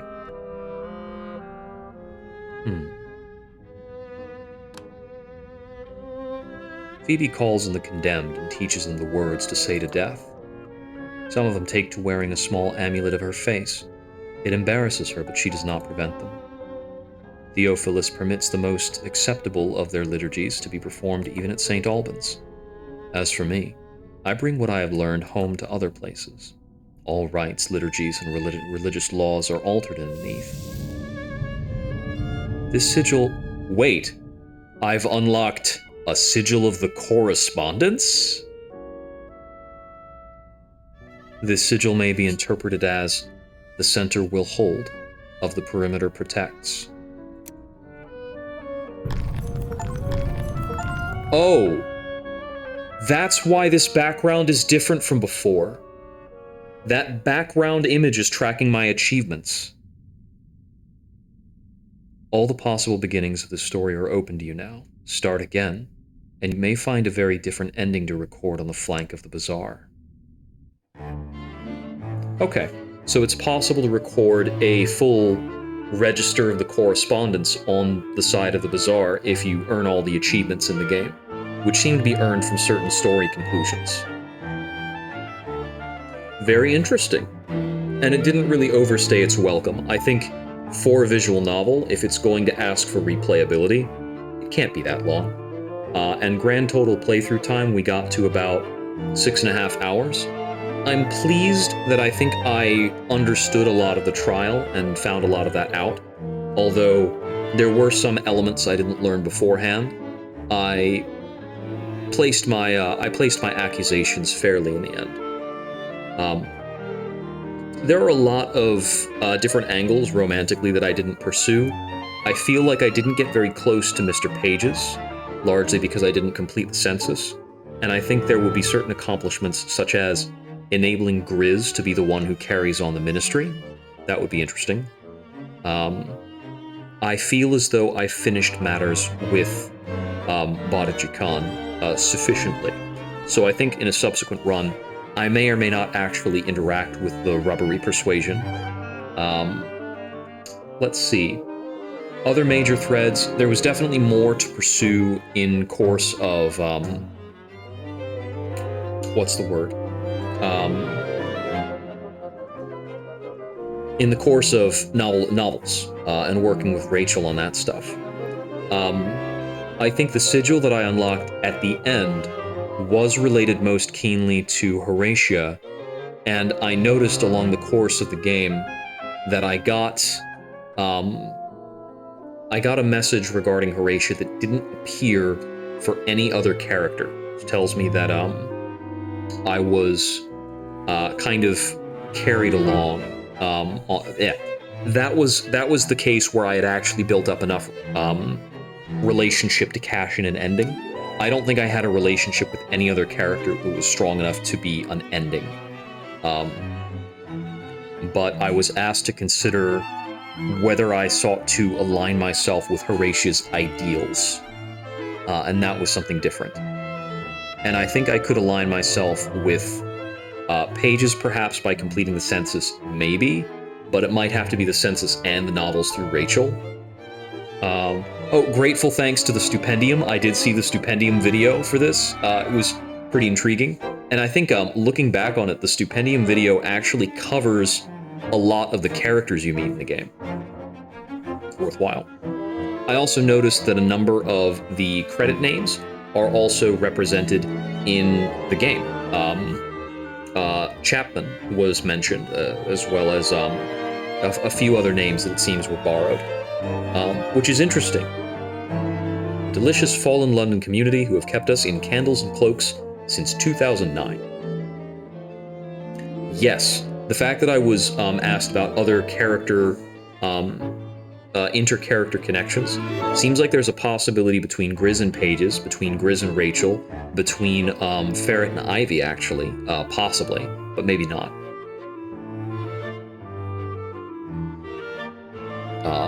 Yes. So Fallen London, going back to 2009, was originally a browser game called Echo Bazaar that was about kind of buying and trading weird stuff using echoes before they built up more and more lore and stories and all this stuff. Okay. I don't believe I'll take any subsequent playthroughs on stream, although I see that I can check sigils now. The weight that pulls all under. You have experienced the season. Okay, so each of these have the things there. The rite that binds and unbinds. You ended the game with an unexpected but necessary ceremony. Okay, so this is probably about ending the game by performing the ceremony with for Phoebe. The perilous descent. Recall the fall of London. Super easy. The Forge of Souls, a meaningful connection in London. So that's just like doing one thing. Experience the season of Yule. The liberation of roses, the season of the rose. The revelation that usurps expectation, a Hollomus confession. Okay, most of this was just completion stuff. This is the only one that relates to an ending. It's a little difficult to tell how many sigils total there could be. The way this is obscuring, this may only be 2 high, but the way this is so low, I would expect this to be at least 3 high on this wall. And that could carry through each of the other walls. I'm going to take a moment to check the Steam achievements, if I can see them. Oh, the Imposter Synod, ending the game with an unexpected but necessary ritual, only applies to 3.7% of the players. It's showing me the dumb interface. Can I see all of the achievements? I have earned 7 of 17. I'm guessing most of them are hidden. I see, okay. So, here some of the other things are: ended the game with a surprising revival of legal precedent, ended the game with a profusion of small and unexpected friends, ended the game with justice perhaps being performed, ended the game by helping someone enter the hereafter correctly, furnished Mr. Pages with all possible censuses, ended the game with an infernal solution to a legal conundrum, collected every hat and torso item, ended the game with a surprising reunion, and there are 2 hidden achievements. So I think one of those, at least, is probably a meta achievement for doing a lot of things. But it seems as though these all, almost all of these relate to outcomes of the trial. I do understand also that there were 3 methods for me to pursue regarding Archie, because that was kind of confirmed as I was working with Harjit. One of them was go through with the trial, investigate the case. One of them was appeal to a higher power, like through Mr. Pages, to get him pulled. And there was actually an option to try and break Archie out of prison. Interesting. Interesting. All right.